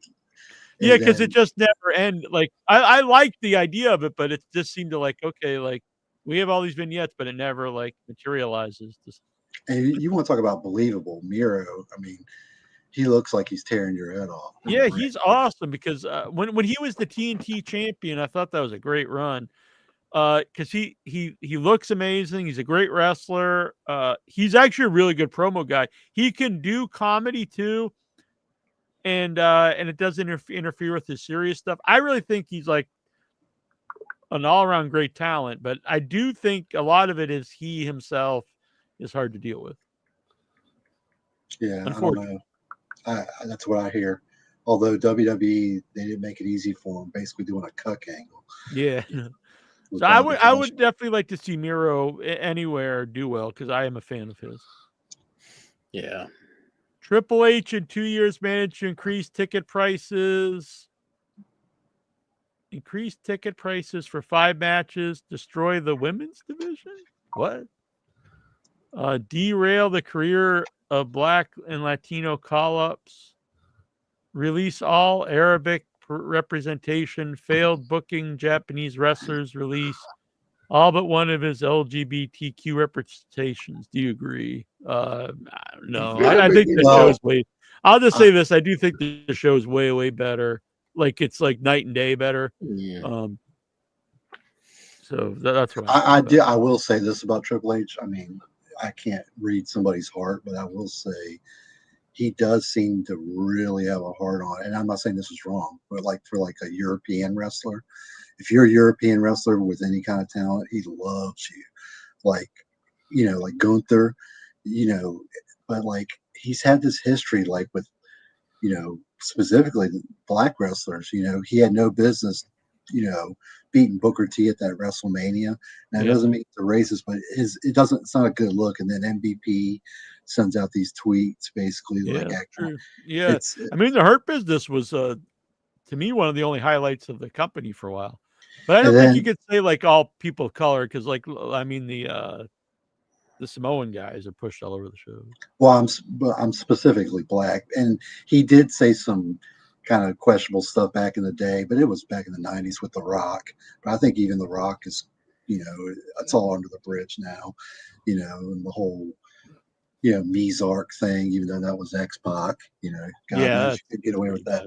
I mean, I don't know how much of that is him or just the company. Or I don't know, was Russo around then? Maybe he wrote that. Yes. He might have, yeah. I'm sure that was pre. Yeah. But he definitely prefers like the European. I think there's no doubt about it. If you know, he loves Regal. That's just his deal. That's you know, that's what he likes. There is that clip where he kind of like does the like a monkey walk whenever Mark Henry's coming down to the ring. Who, Triple H or X-Pac? Oh wow, Triple H. But hey, he ate a shit sandwich, so he's got, you know, he's a forgiving guy. And he's the boss. It's a lot of people forgive him if he's the boss who's signing the checks. Well, I mean, it was X-Pac. He admits it. He shit in the sandwich. He didn't kill him. Oh no, I meant like Triple H thing. Oh yeah. But yeah, that whole shit in the sandwich, that's just disgusting. How could you do that to somebody? And I like X-Pac, and he'll tell you anything he's done. He's brutally honest. But that kind of shit, like, God. Yeah, that's like, he should have killed him. Yeah, that's like, I don't even know how you would even do something like that. Even someone like I really disliked, like I wouldn't just be like, hey, Intra, you're shitting your sandwich. Oh, wait a minute. Wait, I don't mean Intra. I mean, he probably honestly thought, like, if I go after him, I'm going to go to jail. So I'm just going to let it go. Because he could have killed Intra, like I know there's people you don't like, but would you just like shit in their food or something? No, I wouldn't do that to anybody, really. Forget about food, like the Crown shitting in Jerry, just the shit. Yeah, awesome. That's like something a maniac does. Kind of lunatic. Have you ever shit in anyone's stuff at all, Intra? Mm-mm.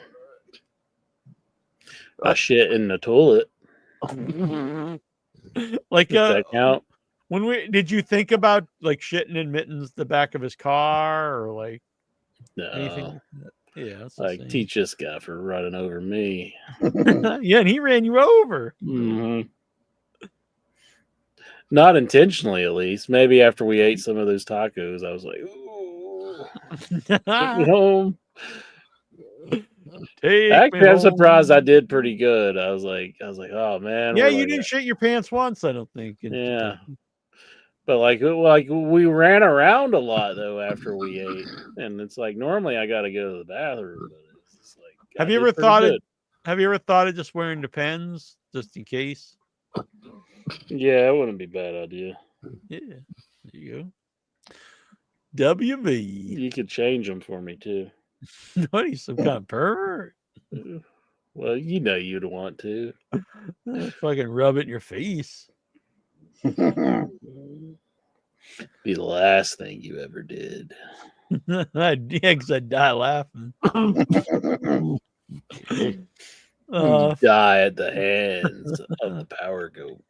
What would you do if I was doing that and I just keeled over from laughter? I just like literally died. Like good riddance.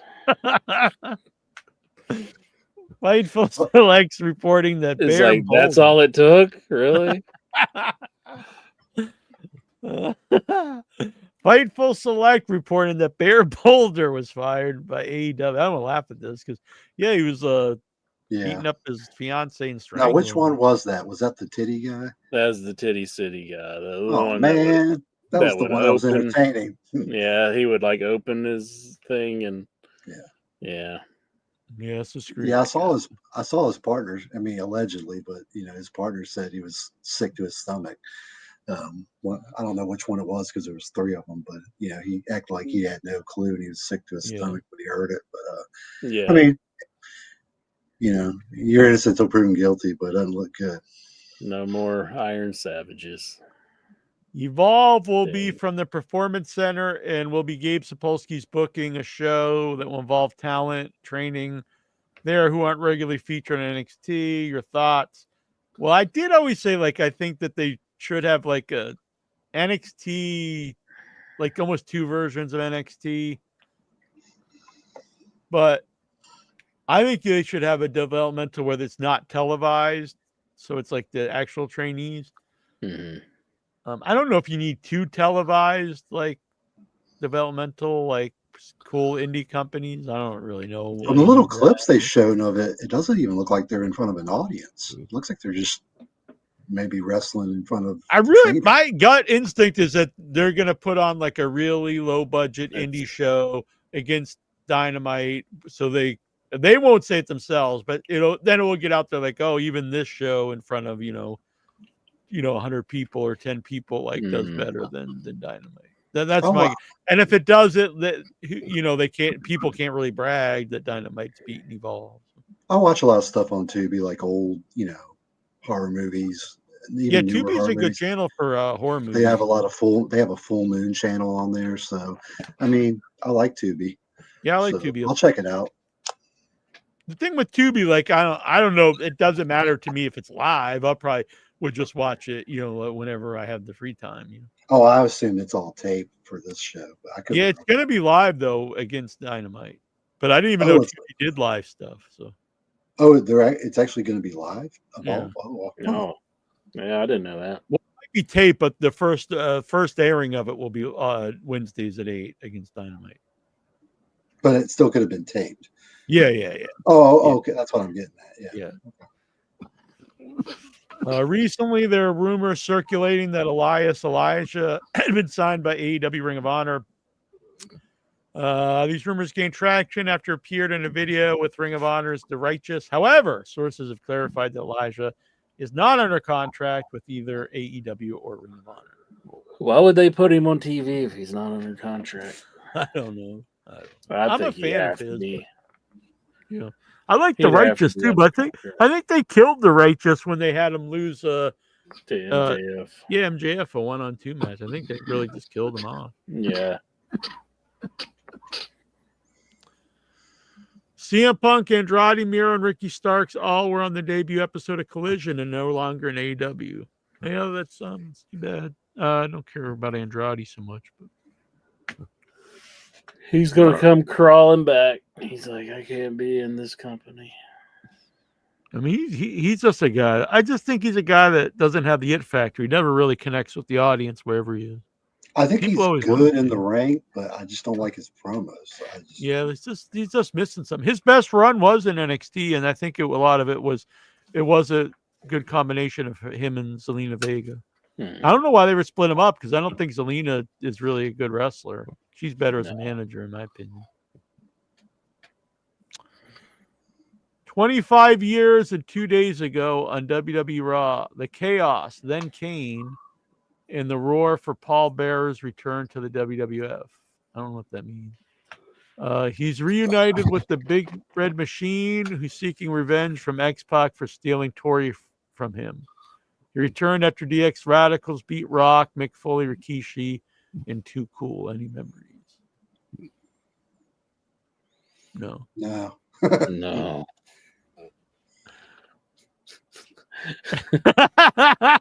Honestly, if it was WCW, I'd probably have a memory because I was more locked in. I was in the minority. Even when it was sucking, I was always I WCW.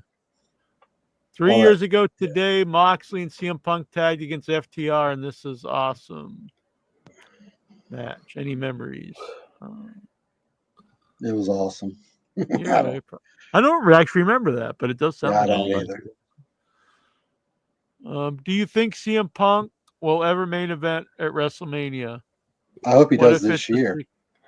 Yeah, I do too. I hope he does this Possible. year. I don't think I think if he doesn't this year, I don't know. I would say the odds are he doesn't ever. Because he's always one match away from having it all in. He's so injury prone. Yeah, You know, so do it now while the iron's hot. I agree 100%. That would make me worry to even like book him in that. Like, is he going to make it? I think he would do anything. Gonna have to just not let him wrestle a whole lot before he Yeah. gets to WrestleMania.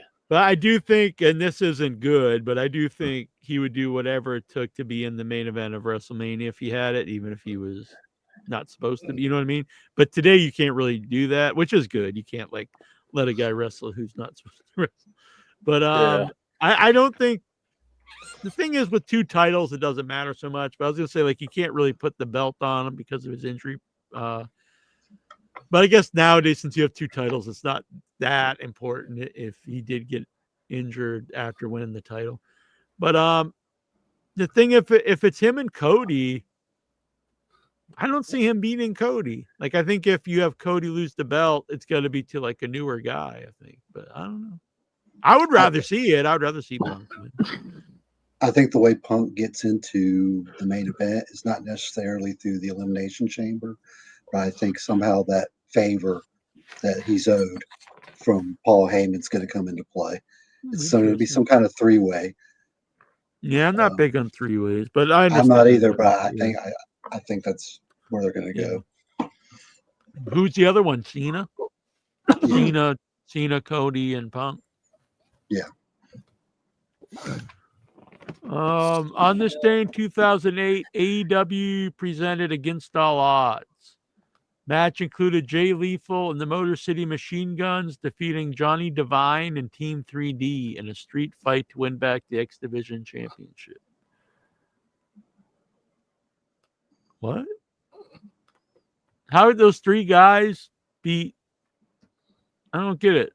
3 guys beat the 3 other guys to win back the X Division Championship?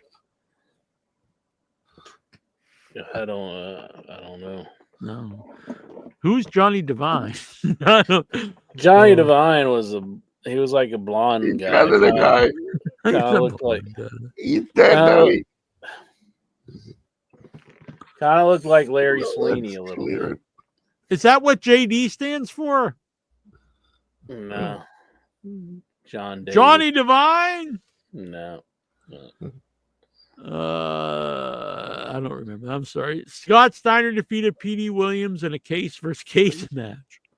This stuff sounds so weird out of context. What the hell is a case versus case match? Was that I wonder if it fired? Yeah, that's what I was about to say. That feast or fired bullshit. Yeah. Kurt Angle defeated Christian Cage to retain the TNA World Heavyweight Championship. That's pretty good, I guess. Kurt, Mr. Perfect Hennig, passed away at the age of 44. That's crazy. Yeah, because I remember when he came back, I thought of him as an old man. It's like how old I am now. Yeah, so soon to Me be too. 5 years younger than I am. I'll be 49 here next week. My birthday, man. which means you got 1 week to send me presents. P.O. Box 415. Well, I Sandwich got 1 Man. month. It's going to be, well, actually a year because it's your birthday year. Yeah, but you could. That's very, very good point. Boo, birthday year. But if you send me stuff, I will open it here on the show.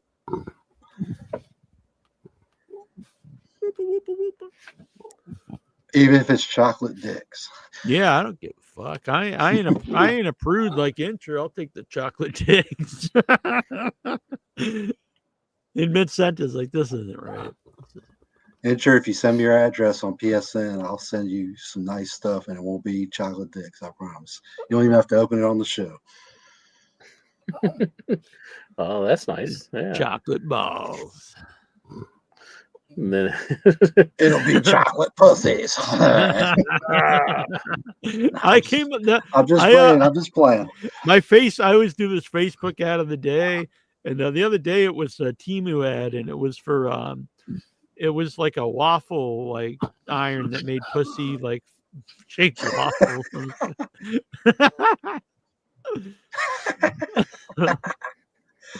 Who would think of Stevie, that? huh? Like, who would think of that? Probably the I don't Japanese. know. Mhm. Stevie Richards made his TNA debut on Impact from the Impact Zone in Orlando, Florida. As Who made their Dr. Impact? Stevie.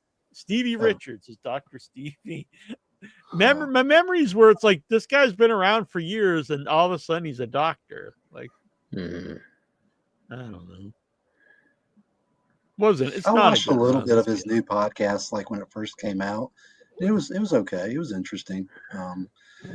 He would break stuff down, but Yeah, I watch don't clips know. sometimes. I like him. I don't really like his co-host. He seems to have like a really giant ego for like a guy that's not. I mean, he's I not honestly like don't even an remember his actor. co-host, It's so he's not doing a good job. yeah, it's the guy that does Dutch Mantel show, James. Okay. the English kid. Yeah, James something. But he's always talking about like he's like a wrestler or something because he's like he himself is like trying to break stuff down, which I know we do here on the show, but it's kind of weird when you're doing it with another wrestler. I'm just like, who the hell are you?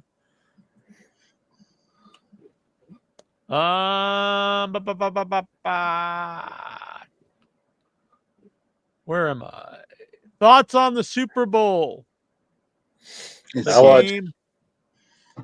I watched the first three Fucking quarters. blowout. Yeah, and I was just Not like, very man, exciting. they're just blowing them out here. I'll say though, for the people I kept hearing, like it's scripted.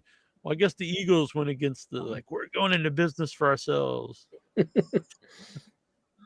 Like I this didn't even Inverter, I'm sure see- he said it was scripted. He likes to always say that stupid shit. Yeah, and it's like, dude, if especially someone who's watched football, it's like, you know how impossible it'd be to script a football game. Like, I mean, it would be literally impossible.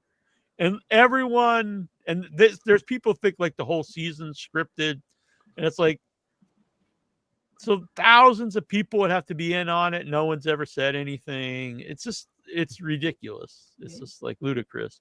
All to get Taylor Swift. Like, it's like, dude, the Super Bowl's the most watched thing, like the most money making thing in the world. Like, they don't need to get like, holy shit, we need to get Taylor Swift here. Like, Right. The closest thing to scripted you're going to get in like the major sports is now that gambling's so big and accepted, a player or an official going dirty.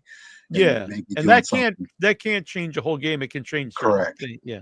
Right. And the refs have always favored like the bigger stars, like maybe the Jordan or whatever. Yep. But that's not a fixed game. You know what I mean? And that can only do so much. It's not like.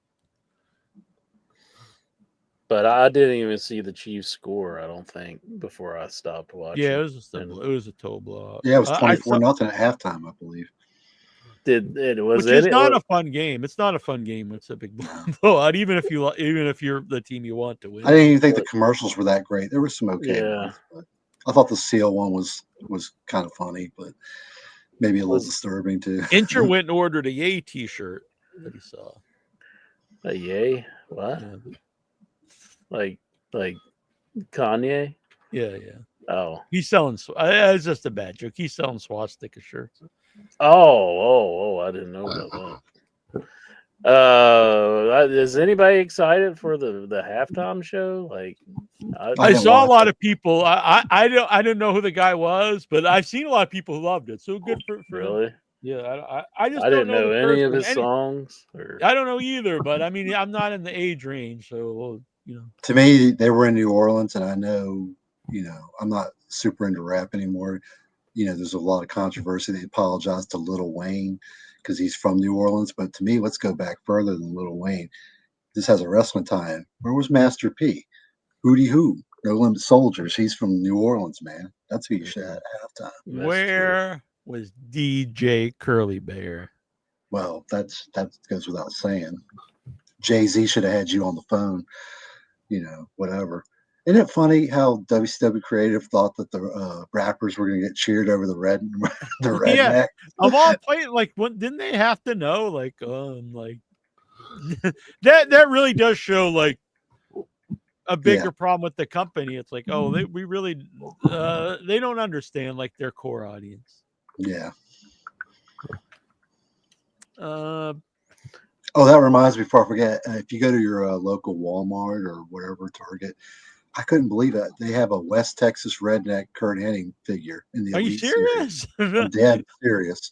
I almost bought it and what it is like, it's one of those deals. You know how they got the gimmick now where you have to buy like the whole set of figures to make another figure? Yeah. Well, apparently, like the cowboy hat is used for general manager Shawn Michaels. So that's how it ties in. But yeah, it's I'm sorry, it's West Texas redneck Kurt Hennig. That's pretty. That's why every once in a while people argue with me on social media about like all the wrestling toys for kids, and like, dude, these are not made for kids. Like, I remember going in there and they had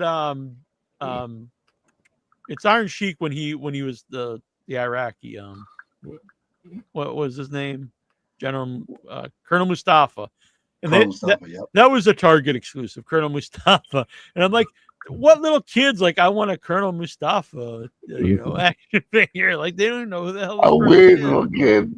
I did think it was even weird though, because like if you did know who that was and you just went in the store, like they're selling like terrorist action figures at Target. Like, what the hell is going on? I'll tell you, my local Walmart finally got rid of that Cody Rhodes AEW deluxe figure. In the big long. I have it. Yeah. They had one sitting there on the shelf forever, and there was a ton until recently of the Chris Jericho with the purple. There was like 10 of those motherfuckers. They never sold one. Yeah, I don't know why, because I collect the AEW figures, but I stopped collecting all the different varieties because they just make so many. So I just get like when it's a new person. But so I don't know why they make so many of, like, there's so many Young Buck figures. There's so many Kennys. There's so many Jerichos. Like,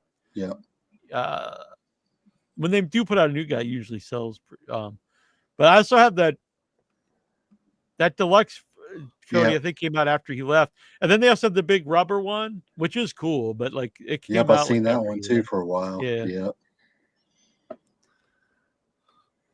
I don't know if they put out a new one of those for a while, because they had, what was the one before? It was Cody, and there's one before him, or maybe there's one after him. I don't know. Punk, actually, I think it was Punk. No. So it's like people that were, both of them are no longer in the company. I think maybe a Darby Allin one too. They said, we'll just stop this one. Stop this line. Boy, I will say that when they first were putting out their action figures, they were hard to even find at all. Yeah. The newest one I've seen at my Walmart is Brody King. It's pretty detailed. And I finally took a close look because I had no interest in getting it. They also have a bunch of those Walmart exclusive Hangman figures. I took a close look at it, and the fucking accessories is like beer, like alcohol and shit. I was like, holy shit, just in the kids section. Because in those stores, if people don't know, like Walmart and Target, they also have another section where the toys are. It's usually like with the electronics for some reason, and it's like the adult like kind of stuff. It's like the horror movie guys. So I don't know why they could just put them over there. Yeah, I mean, it's so small. I never noticed it before, but I took a close look. I was like, holy shit, there's like honestly though, I don't think any kids are buying any of these figures, these action figures of anybody really, because it's like He-Man guy. It's like reproductions of He-Man from when I was a kid. Like, look, kids probably don't know who the hell this is. Yeah, I'm a little bummed. My Walmart finally stopped carrying the He-Man, because I've been collecting the new the cartoon collection where they look like the cartoon, the Filmation. Like those two, but what they have carried is the Ninja Turtle He-Man mashup, which I'm not interested in. I like Ninja Turtles and I like He-Man, but I don't like them together. Yeah, I was never a Ninja Turtle guy. I just think I was a little old when it came out. But I do collect these though. This is the only one I have out of the box, just because I got it cheap. But it's the wrestling guys that are made like the He-Man guys, and I just love them. I wish they would have made these when I was a kid, because they're made just like He-Man guys, but they're wrestlers. And like He-Man guys were my favorite figures when I was a kid, and I was a big wrestling guy. I guess the Remco guys were kind of like that, but that was my first wrestling figure, the Remco. Yeah, they were probably up until that was AWA, right? Yeah, They were the best ones to play with because they actually moved. Yep. Because like the big rubber guys, like they look cool, but they suck to play with, especially if a guy was in like a stupid pose, like Rick Rude was like this. It's like, well, what the hell are you gonna do with this guy? Come on. You know, he's doing like the swivel, but he can't move. And his hands are literally, you know, you can't move him from this position. You have to pretend somebody's got him in the full Nelson. Yeah, that's all he could do, and drop elbows like this, I guess. So. When you just held up that figure, Jack, I could have sworn. I mean, I know it's Ric Flair, but that looked like fucking Terry Taylor for a second. Yeah, it kind of does.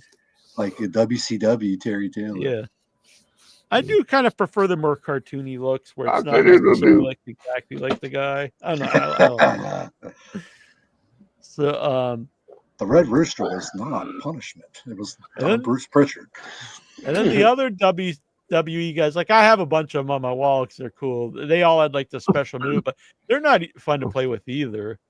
Where like the one guys would just do like bounce, and like a guy would like you could do like this, and one guy could throw a guy. And, but now they make these figures like I was like, damn, these are what I wanted as a kid, like all this movement.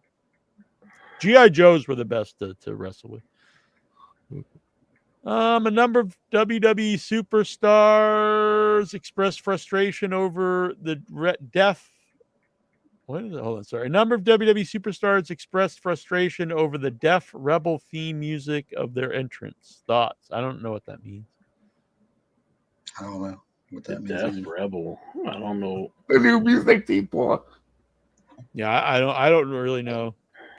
That means 36 Love. How's everyone doing tonight? Good ass. Yeah, I'm excited to watch it because I am a Starks fan, so I'm actually gonna watch this. I feel like a turncoat, but I don't know. I've been liking the WWE. Like, I'm sorry. Yeah, it's all right. On last week's SmackDown. Well, I should say Raw. I haven't watched SmackDown in probably like 8 years or something. 3 hours of that bullshit. That's a hard slog. It's rough watching. That's SmackDown. true. Honestly, if Raw goes back to 3, it's hard for me. But I do like that on Netflix. I can just easily like boop, boop, boop, boop, move right through it. Well, I like it on Netflix because it's like it just ends when it fucking ends. It's not. Yeah, I agree. Something should just be as long as it needs to be. Yep. On last week's SmackDown, LA Knight said that it's okay for men to cry. I didn't get that promo. I didn't know what he meant. He was saying that because everybody was saying that he was the guy that Drew McIntyre was mad at. So he's like, let me get my shit in. And then he started saying that Drew McIntyre was like a crybaby and stuff. But I remember telling that to intro and I was but the line that where he said, let me get my shit in. Yeah, I remember that. I knew what that was referencing. Yeah, okay. But I don't know, like he kind of gave a heartfelt, like he was looking at the camera. I think that was just so like. Was that for like some kind of make-a-wish or something? Like, kind of like it's all right to cry. Don't be like a bully. I think that's what it was. Not a, like I like that's a nice sentiment, but it's not a great wrestling like thing. Mm-hmm. You know what I mean? Because like sometimes John Cena would come out and say like, you know, this is for you, Johnny. You know, I imagine like he ran the promo by somebody in the back, and they're like, "Oh, you can't say that today," you know, or something like that. You can't like make fun of people crying or something, you know. He didn't look like he would sound like he was making fun of anybody. He was like, it's all right to cry, you know, almost like he was talking to somebody. That's a nice sentiment if you're like talking to a friend. You know, I could be wrong. Confused. I don't know. But it seems a very bizarre thing to have on a wrestling show. I just took it as like they're trying to get him to say that for people who were, you know, who would take offense. Gay? No. That is not what I said. That is Jack's words. No, I meant, you know, whatever. I don't know that's my Dave Meltzer. I was like, whatever. I don't know. 36 Love, first time viewer, bored as fuck. And saw, at first I was like, get the fuck out of here. But no, I see. First time viewer, they were bored as fuck. Saw this recommended. Good to chat about a passion this late. Yeah, we've been here for over 5 hours. What the hell? So yeah, it's a late show. We start at 9 p.m. Eastern on Tuesdays, 36 Love. We normally take video calls, which we are right now, but we won't be taking any more. But if you want a video in later at another date. Oh man, even that new guy, I love that guy. It comes in for like 2 seconds and then he's like, boom, I'm out. Showboat, yeah. That's my favorite He guy. was You in the never know when chat. he's gonna leave. Yeah, he was in the chat. He's I like, I'm thought taking a maybe break he from was gonna call Facebook. in. Yeah. And you're like, oh, that's great. Bam. He does these videos, thumbs up, thumbs down. I And it'll love be it. like Neil Jones, thumbs up. Troy Jones, thumbs up. And then it'll be like something else. Stop, boo. And then it's the same way though. He's like, out of here. And then he just ends the show. Let's see. Well, I didn't mention my book. Was that? Comes out today, my book. Yeah. Today. What's about the book? It's called, came out today. It's called He's Mikey, a Valentine's Day horror anthology. Oh, sweet. I did it. A bunch of other people in it. Yeah, it's on Amazon. Yep. He's Sweet. Mikey, a horror anthology for Valentine's Day. Oh, nice. Well, congratulations. Yeah, and I'll share that. I'll share that on the Without Your Head website. Thank you. Of course, you're very welcome. John. Serious question: Is it all like digital, or is there? No, is it- it's a book. You can get a hard copy paperback, or you can Oh, get cool, like, cool. I'm gonna pull a Danhausen on. What are you gonna curse us? Are you gonna curse us? 36 Love. That's very nice, but very evil. That's another guy AEW's wasted. I'm a fan, and I mean, Jesus, he's not the yeah, greatest. this is a guy that actually has mainstream appeal outside of wrestling. I know a lot of people who don't watch wrestling who love Danhausen, and he's been on he's on Conan O'Brien and Yep. stuff. So, and he was like one of the top 5 merchandise sellers, and he's never on TV. It's like, find something for this guy on the show, even if he's not actively wrestling. You gotta have him on your show. You're paying him, and he brings in an audience. Like, it's just crazy. Why even hire him? It makes no sense. I'm wondering now these reports. I don't know if they're true. I that, think you know, he's an easy guy to book. You can just have him on there for comedy skits. I wouldn't even really have him doing a lot of matches. Like, because you referenced it earlier in the show. Was that? I said you referenced it earlier in the show. Tony is allegedly listening to Cornette's podcast. I Yeah. wonder if that is part of the reason he's booking him, because Cornette's always shitting on. At first, he kind of liked Danhausen, but then he Yeah. shat on everything else. You know?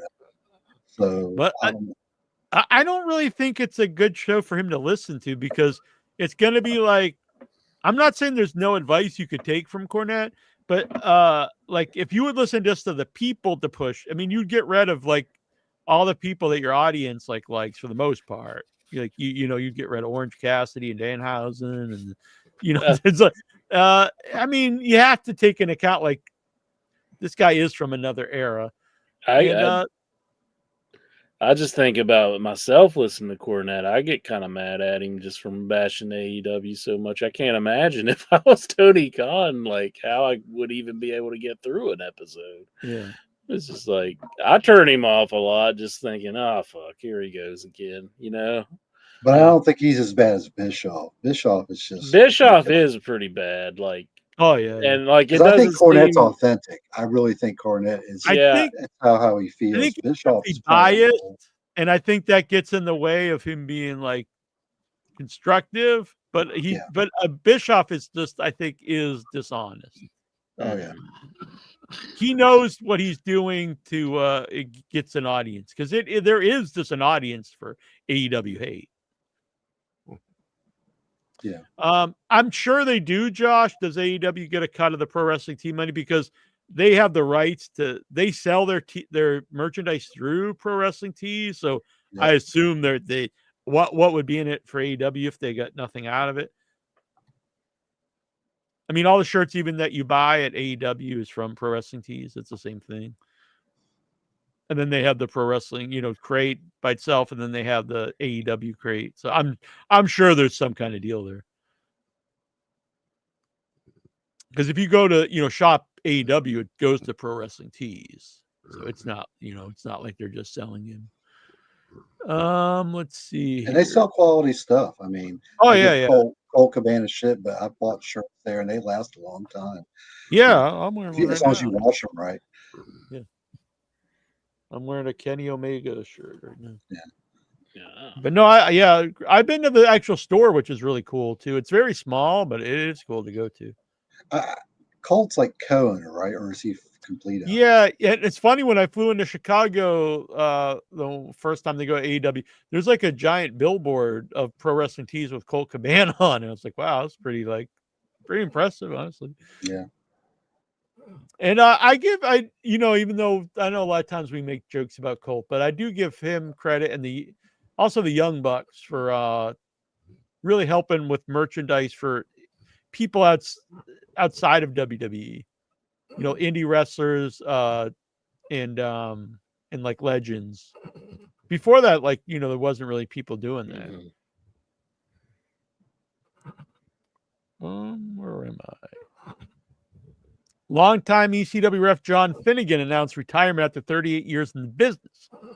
Thoughts and memories. Well, that's good for him. I don't know if it's good for him because I don't know if there's any retirement benefits for ECW referee, but I always remember seeing him, and he was like the senior referee for. That's what I was about to say. Andrew. Was he the head ref, ECW ref? I believe so. Yeah.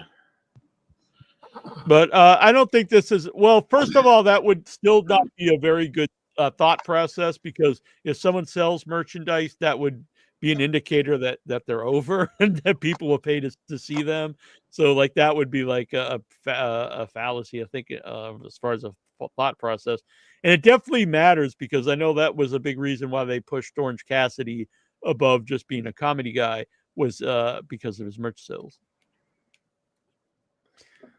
Top 10 wrestling or whatevs the channel is called, but bro, I don't know what this means. Is this Russo? I used to follow their videos, but it's nothing but bashing the indies and AEW. Yeah, I agree. It's too much. Like, I could see not liking it, but it seems like that's like a whole like subculture of wrestling fans who just like live to hate AEW. I don't even, at that point, like after a while, it's like, just why are you even watching it? Like, I do like hearing him talk about other things, but like mainly Cornette, about, you know, other topics in wrestling. Yeah, no, I agree. I used to even say that when he was doing Back to the Territories, and when we used to have Sean Oliver on like often, and I would say on the show, like, this was before AEW existed, but it was nice to see Cornette talk about something he loved, as opposed to just stuff like, I'm like a lot of people. It was fun for a while for me to see him like rip on stuff. After a while, I was like, oh, like, I think it was after I got sick and like I got older. It's like, like, do I need to spend like all this time like on this real negative stuff? And then, but it was fun to actually see him like watch, like, oh, this is something he actually has a passion about and enjoys, you know. But obviously, negativity sells. I mean, I mean, I remember Dutch just outright saying that, and I was just like, I guess, but at the same time, like, if you want wrestling to succeed, it's something you made your life in, and I assume you'd want like other people to do well in it. Like, do you want to just like trash, like, because if AEW didn't exist, like, that's bad for all of wrestling, not just AEW. I think Cornette's pretty honest. The only thing I always questioned was, and this is before Vince got in all this hot water, was when the creator was really bad, he really wouldn't shit on Vince. He'd always defend Vince. He'd be like, that's not the Vince McMahon I knew. You know, it's like, that was fucking 20 years ago, dude. You know? Yeah. I mean, he would shit on Bruce and a little bit on Michael, but he would never say really anything bad about Vince. Kind of like, you know, but it wasn't like he was trying to get a job, because, you know, he's pretty set, you know, with his money. But I think this stuff about AEW, it's, you know, from what I hear, it's pretty legit. Like, I think that's his feelings, for good or bad. That's what he feels. And I don't think you could take all of it really serious, because like when you're just saying guys like Kenny Omega just that completely suck, it's like he hates him because he did these matches. You know what I mean? So like, oh yeah, So I don't think there'd be any benefit of like Tony Khan to listen to something like that and take like any action. Oh, I hope he's not. You know what I mean? Like, it Yeah. It would not Just be because he wrestled a 9-year-old in Japan, which was Yeah. silly. But Yeah. who the fuck saw it? Who cares? Yeah, and everyone I've never seen it. I mean, that would be like Cornette booked a mummy. So it'd be like, well, everything Cornette's ever done then is worthless because he booked a mummy. I mean, it's kind of just a stupid take. Well, you know? he kind of gave the caveat for that a while back. He's like, well, But it's not like Kenny Omega was his idea to wrestle a 9-year-old either. Yeah. It was the company, booked it. So yeah, he was doing it to wasn't please booked the it. owner, the money narc. So it's kind of the same idea, you know what I mean? Yeah. Everyone's done so. I mean, Ric Flair did some dumb stuff in WCW. Like, well, Ric Flair got buried and was in a mental institution. So everything he's ever done sucks. Then, like, it's a dumb take, really. Yeah. Because wrestling's filled with a lot of stupid stuff. Yeah.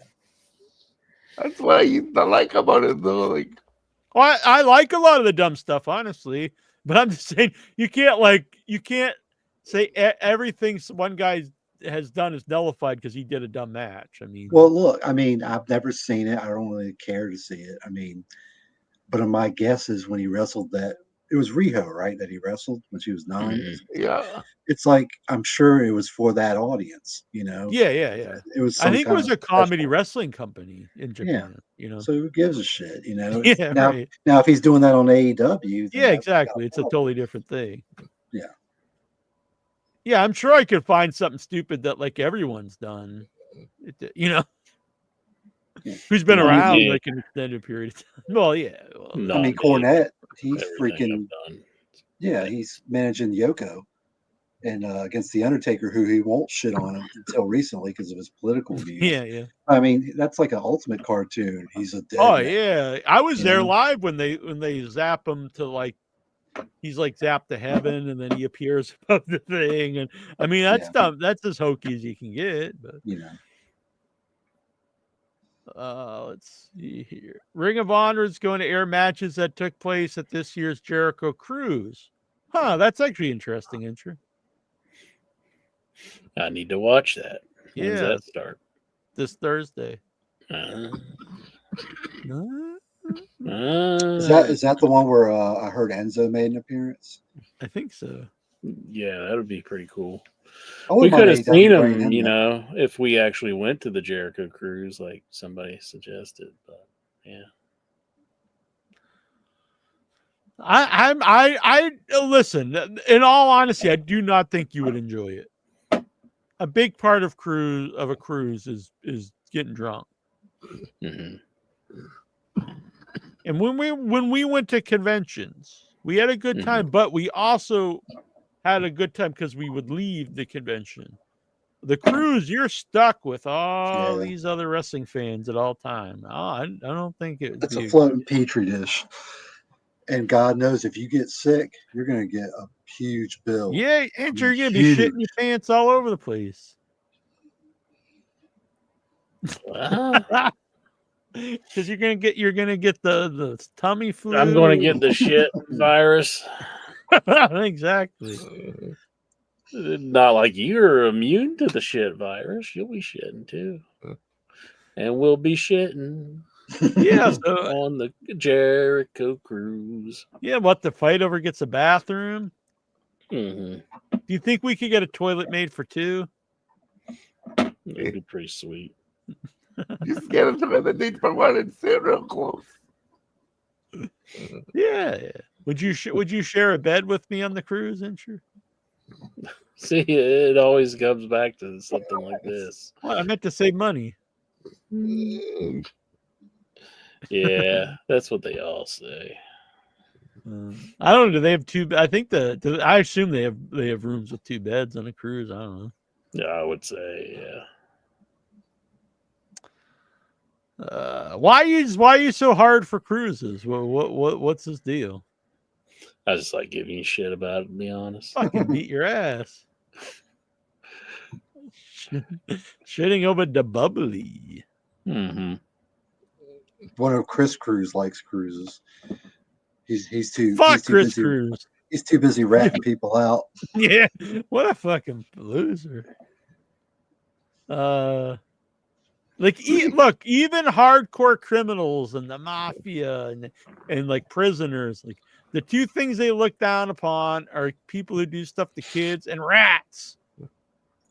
I will say, in his defense, though, hindsight 2020, I kind of wish his trying to rat out Ric Flair would have worked, because I ordered that fucking pay-per-view and that was a joke. It was worse than my worst nightmare. I mean, you got Andrade going, sir, talking to his father-in-law, and he fucking can't get off the mat because he's dehydrated. You know, it's like, and then after the match, Rick tells a story like he wants to keep drinking beer, and Taker has to take the beer from him. He's like, no, drink this, dumbass. You know, it's like, God. That was horrible. And he wants to do another match. No, that was a ripoff. Conrad ought to be ashamed of that.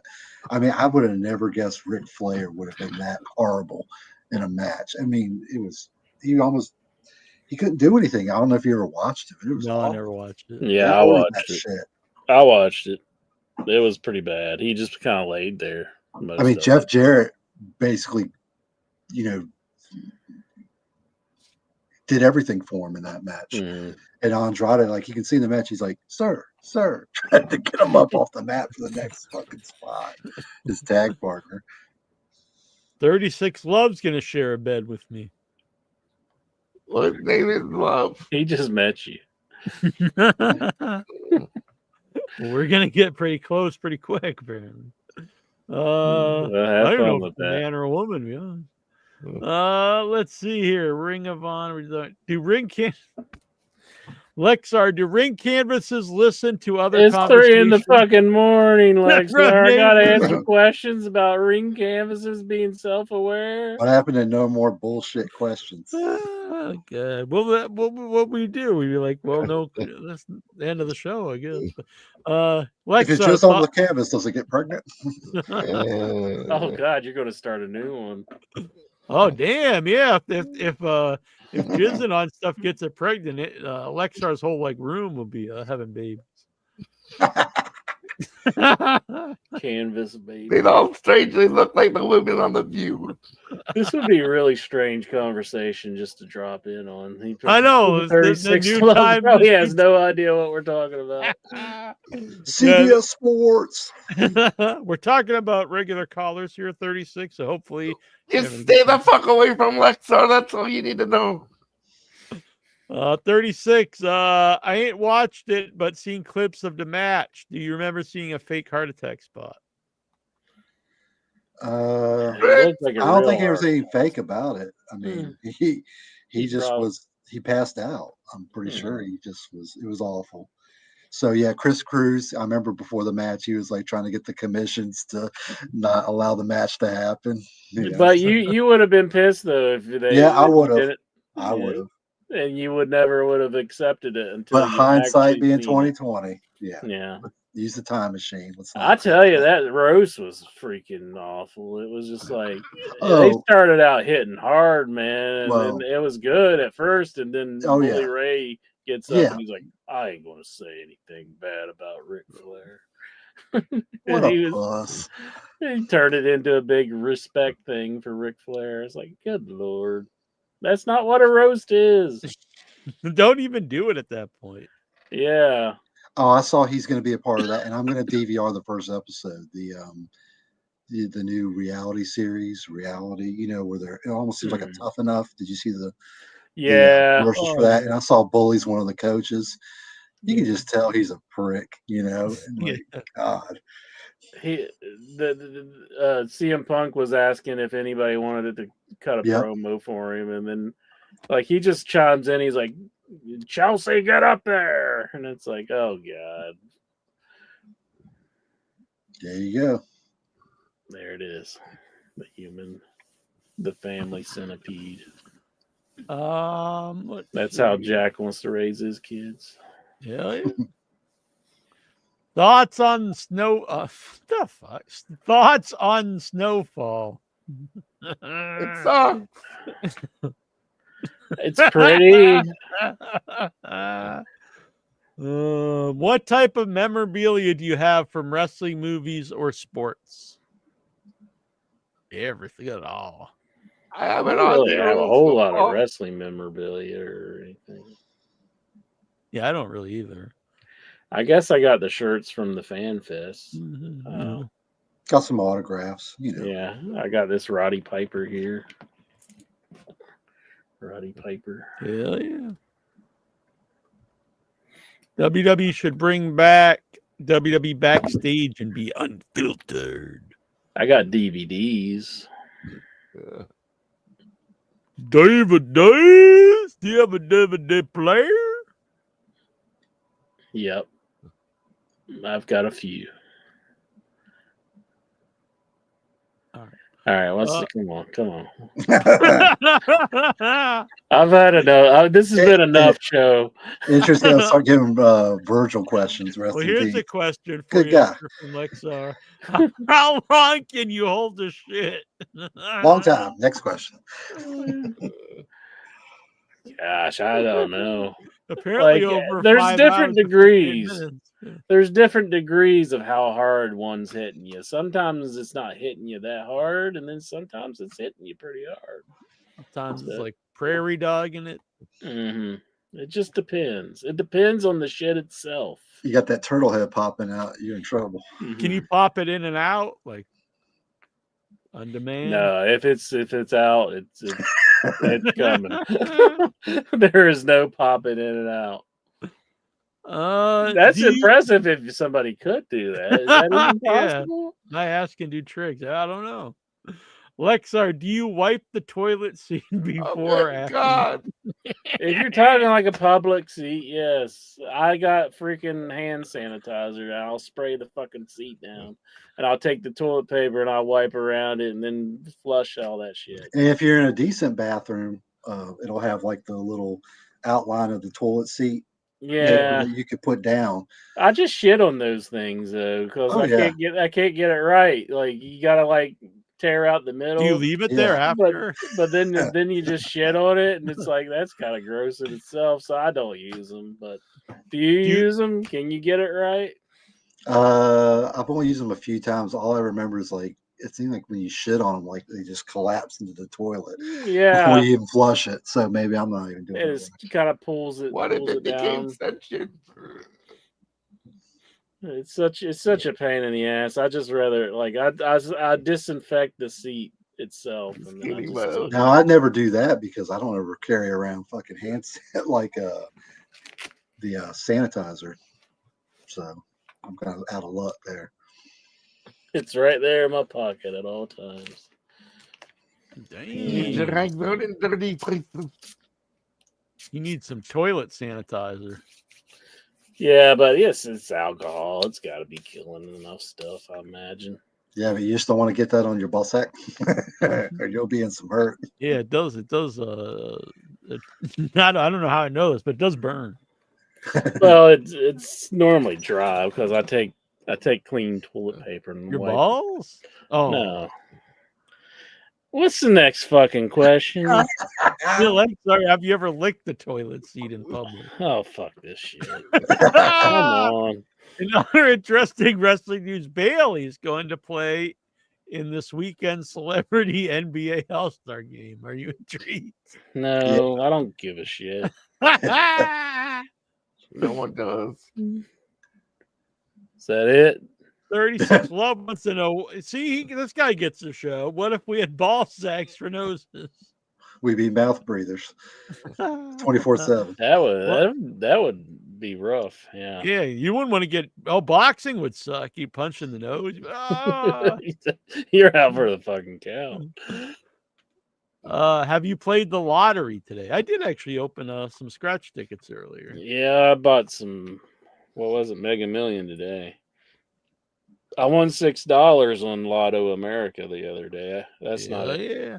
Don't forget your best buddy over here, though. I buy. Jacket. Let's see if I won.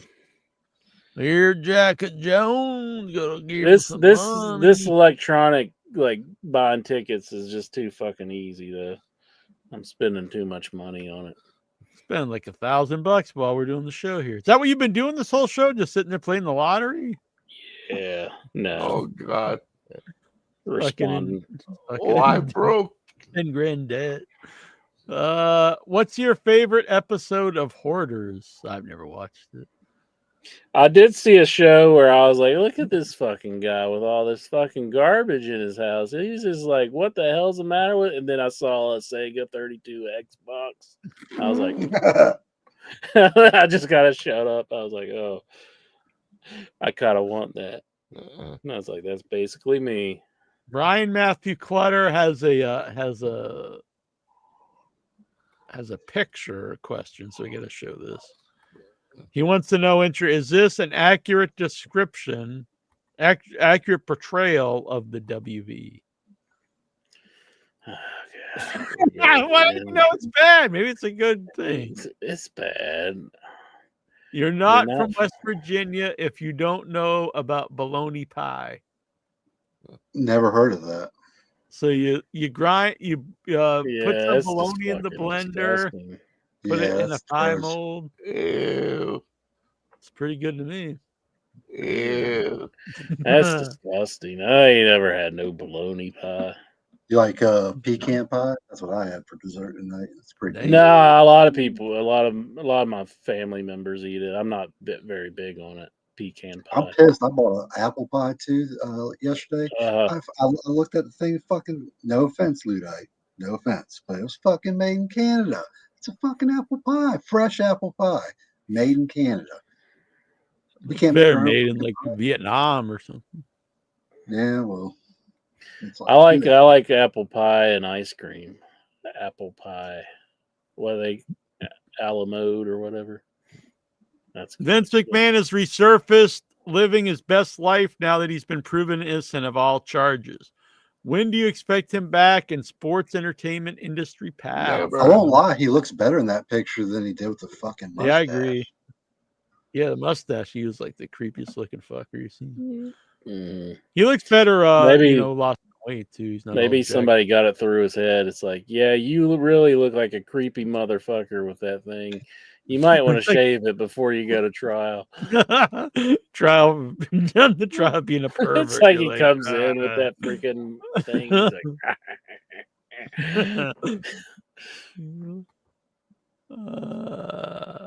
like, let's see. Lexar, the Daytona 500 and the start of NASCAR season is this Sunday. Is Intra pumped? Oh God. I don't Sorry. care. I don't even watch NASCAR. I'll admit, I'm not a huge NASCAR fan, but I do usually watch Daytona 500. It's just one of those things. It's an event. You like? Yeah, he's going left. He's going left.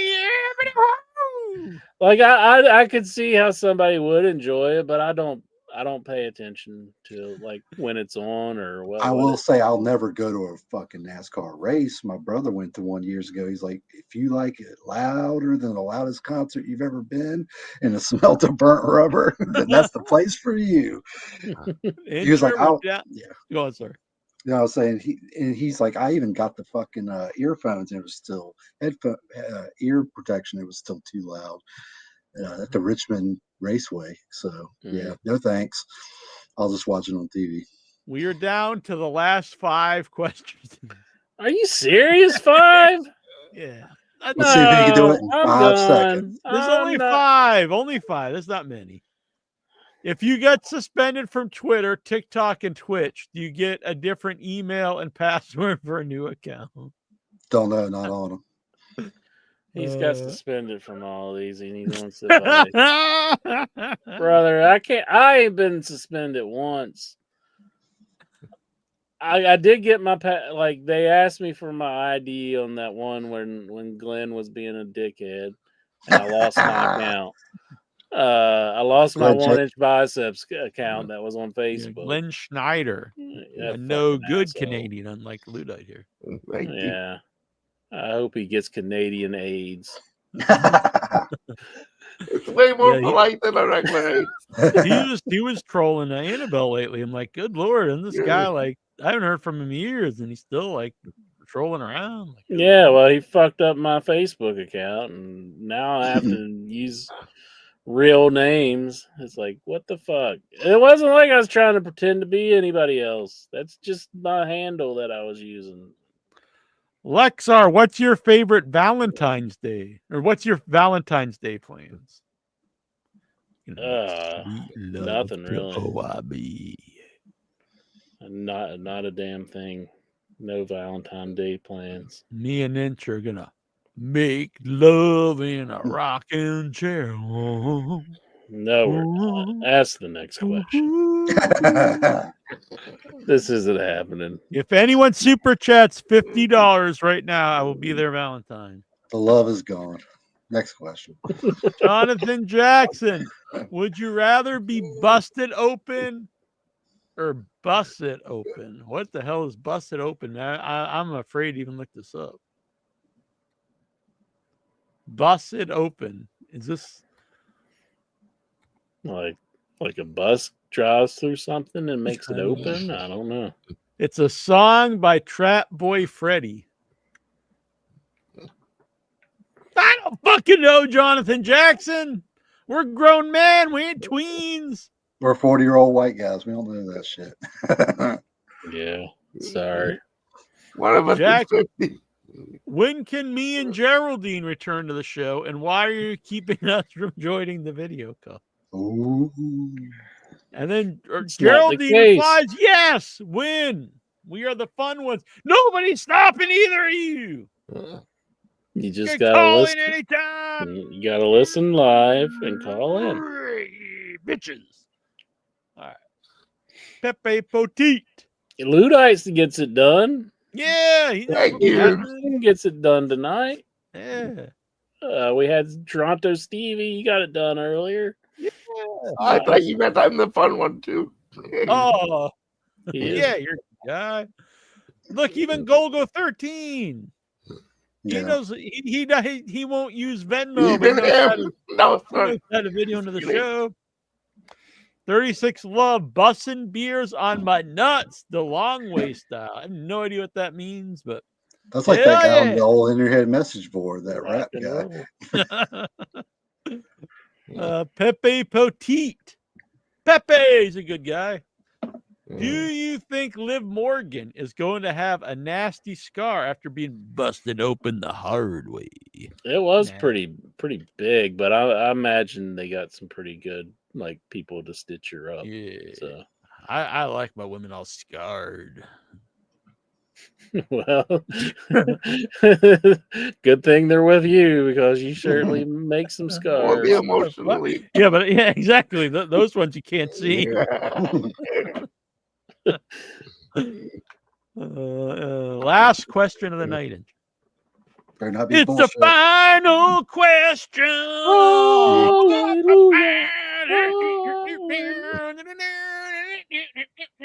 Who's it by? Who's it by? That's what I want to know. Yeah, that'll tell us if it's bullshit or not. Jonathan Jackson. Oh, it'll be okay.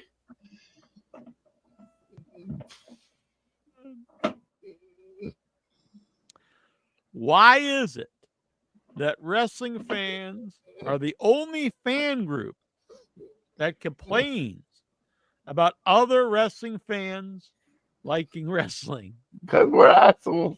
There you go with the answer. Boom! Answer. Mic drop by Ludite. I've got my second win. We're going another 5 hours. Yeah! Well, have fun with that. We'll be back next week for The Eddies. excuse me, the Headies return next week. The best of 2024. Gonna be a wild show.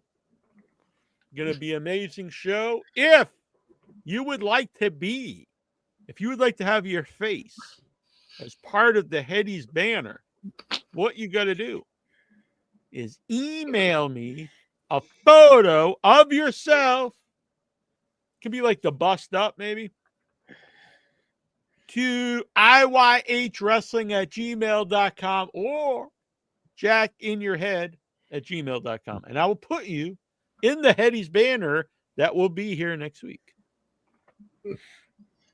I still have the wallpaper you made, Jack, a long time ago of all Really? the old in your head Heady member avatars with Oh, their nice. name and everything. Yeah, Oh, yeah, that- those are really cool. Yeah, that was really cool. I must have them somewhere. All right. Well, thank you, 36 Love. We'll see. Hopefully, we'll see you again next week. You're a good man. Good man. I'd be licking Liv's wounds to heal. There you go. Kiss those. Lick it up. What is Lick it? it Like Nosferatu or No, I meant boo, like a boo boo. Your boo boo would make you better as well. I mean, she was gushing blood. It was pretty nasty. Yeah. I'm glad I wasn't the ref. I'd just be like, "Ugh, that's nasty." Just walk Get my out. fucking gloves on. Hope you're all right. Bye. Jeez. Until next week, this is Jackie Jones. 1-inch biceps. See you guys. See you all later. Bye. Booyah! Oh, by the way, thanks to our producers here. Let me grab, I believe it's Brian Matthew Clutter, The Lurker, and I'm missing one of the, of course, El Santos World. So thank you guys. Hit the like button, subscribe, share this out, and if you'd like to help support the channel, it starts at only $3 a month. So do it up. Boom. Boom.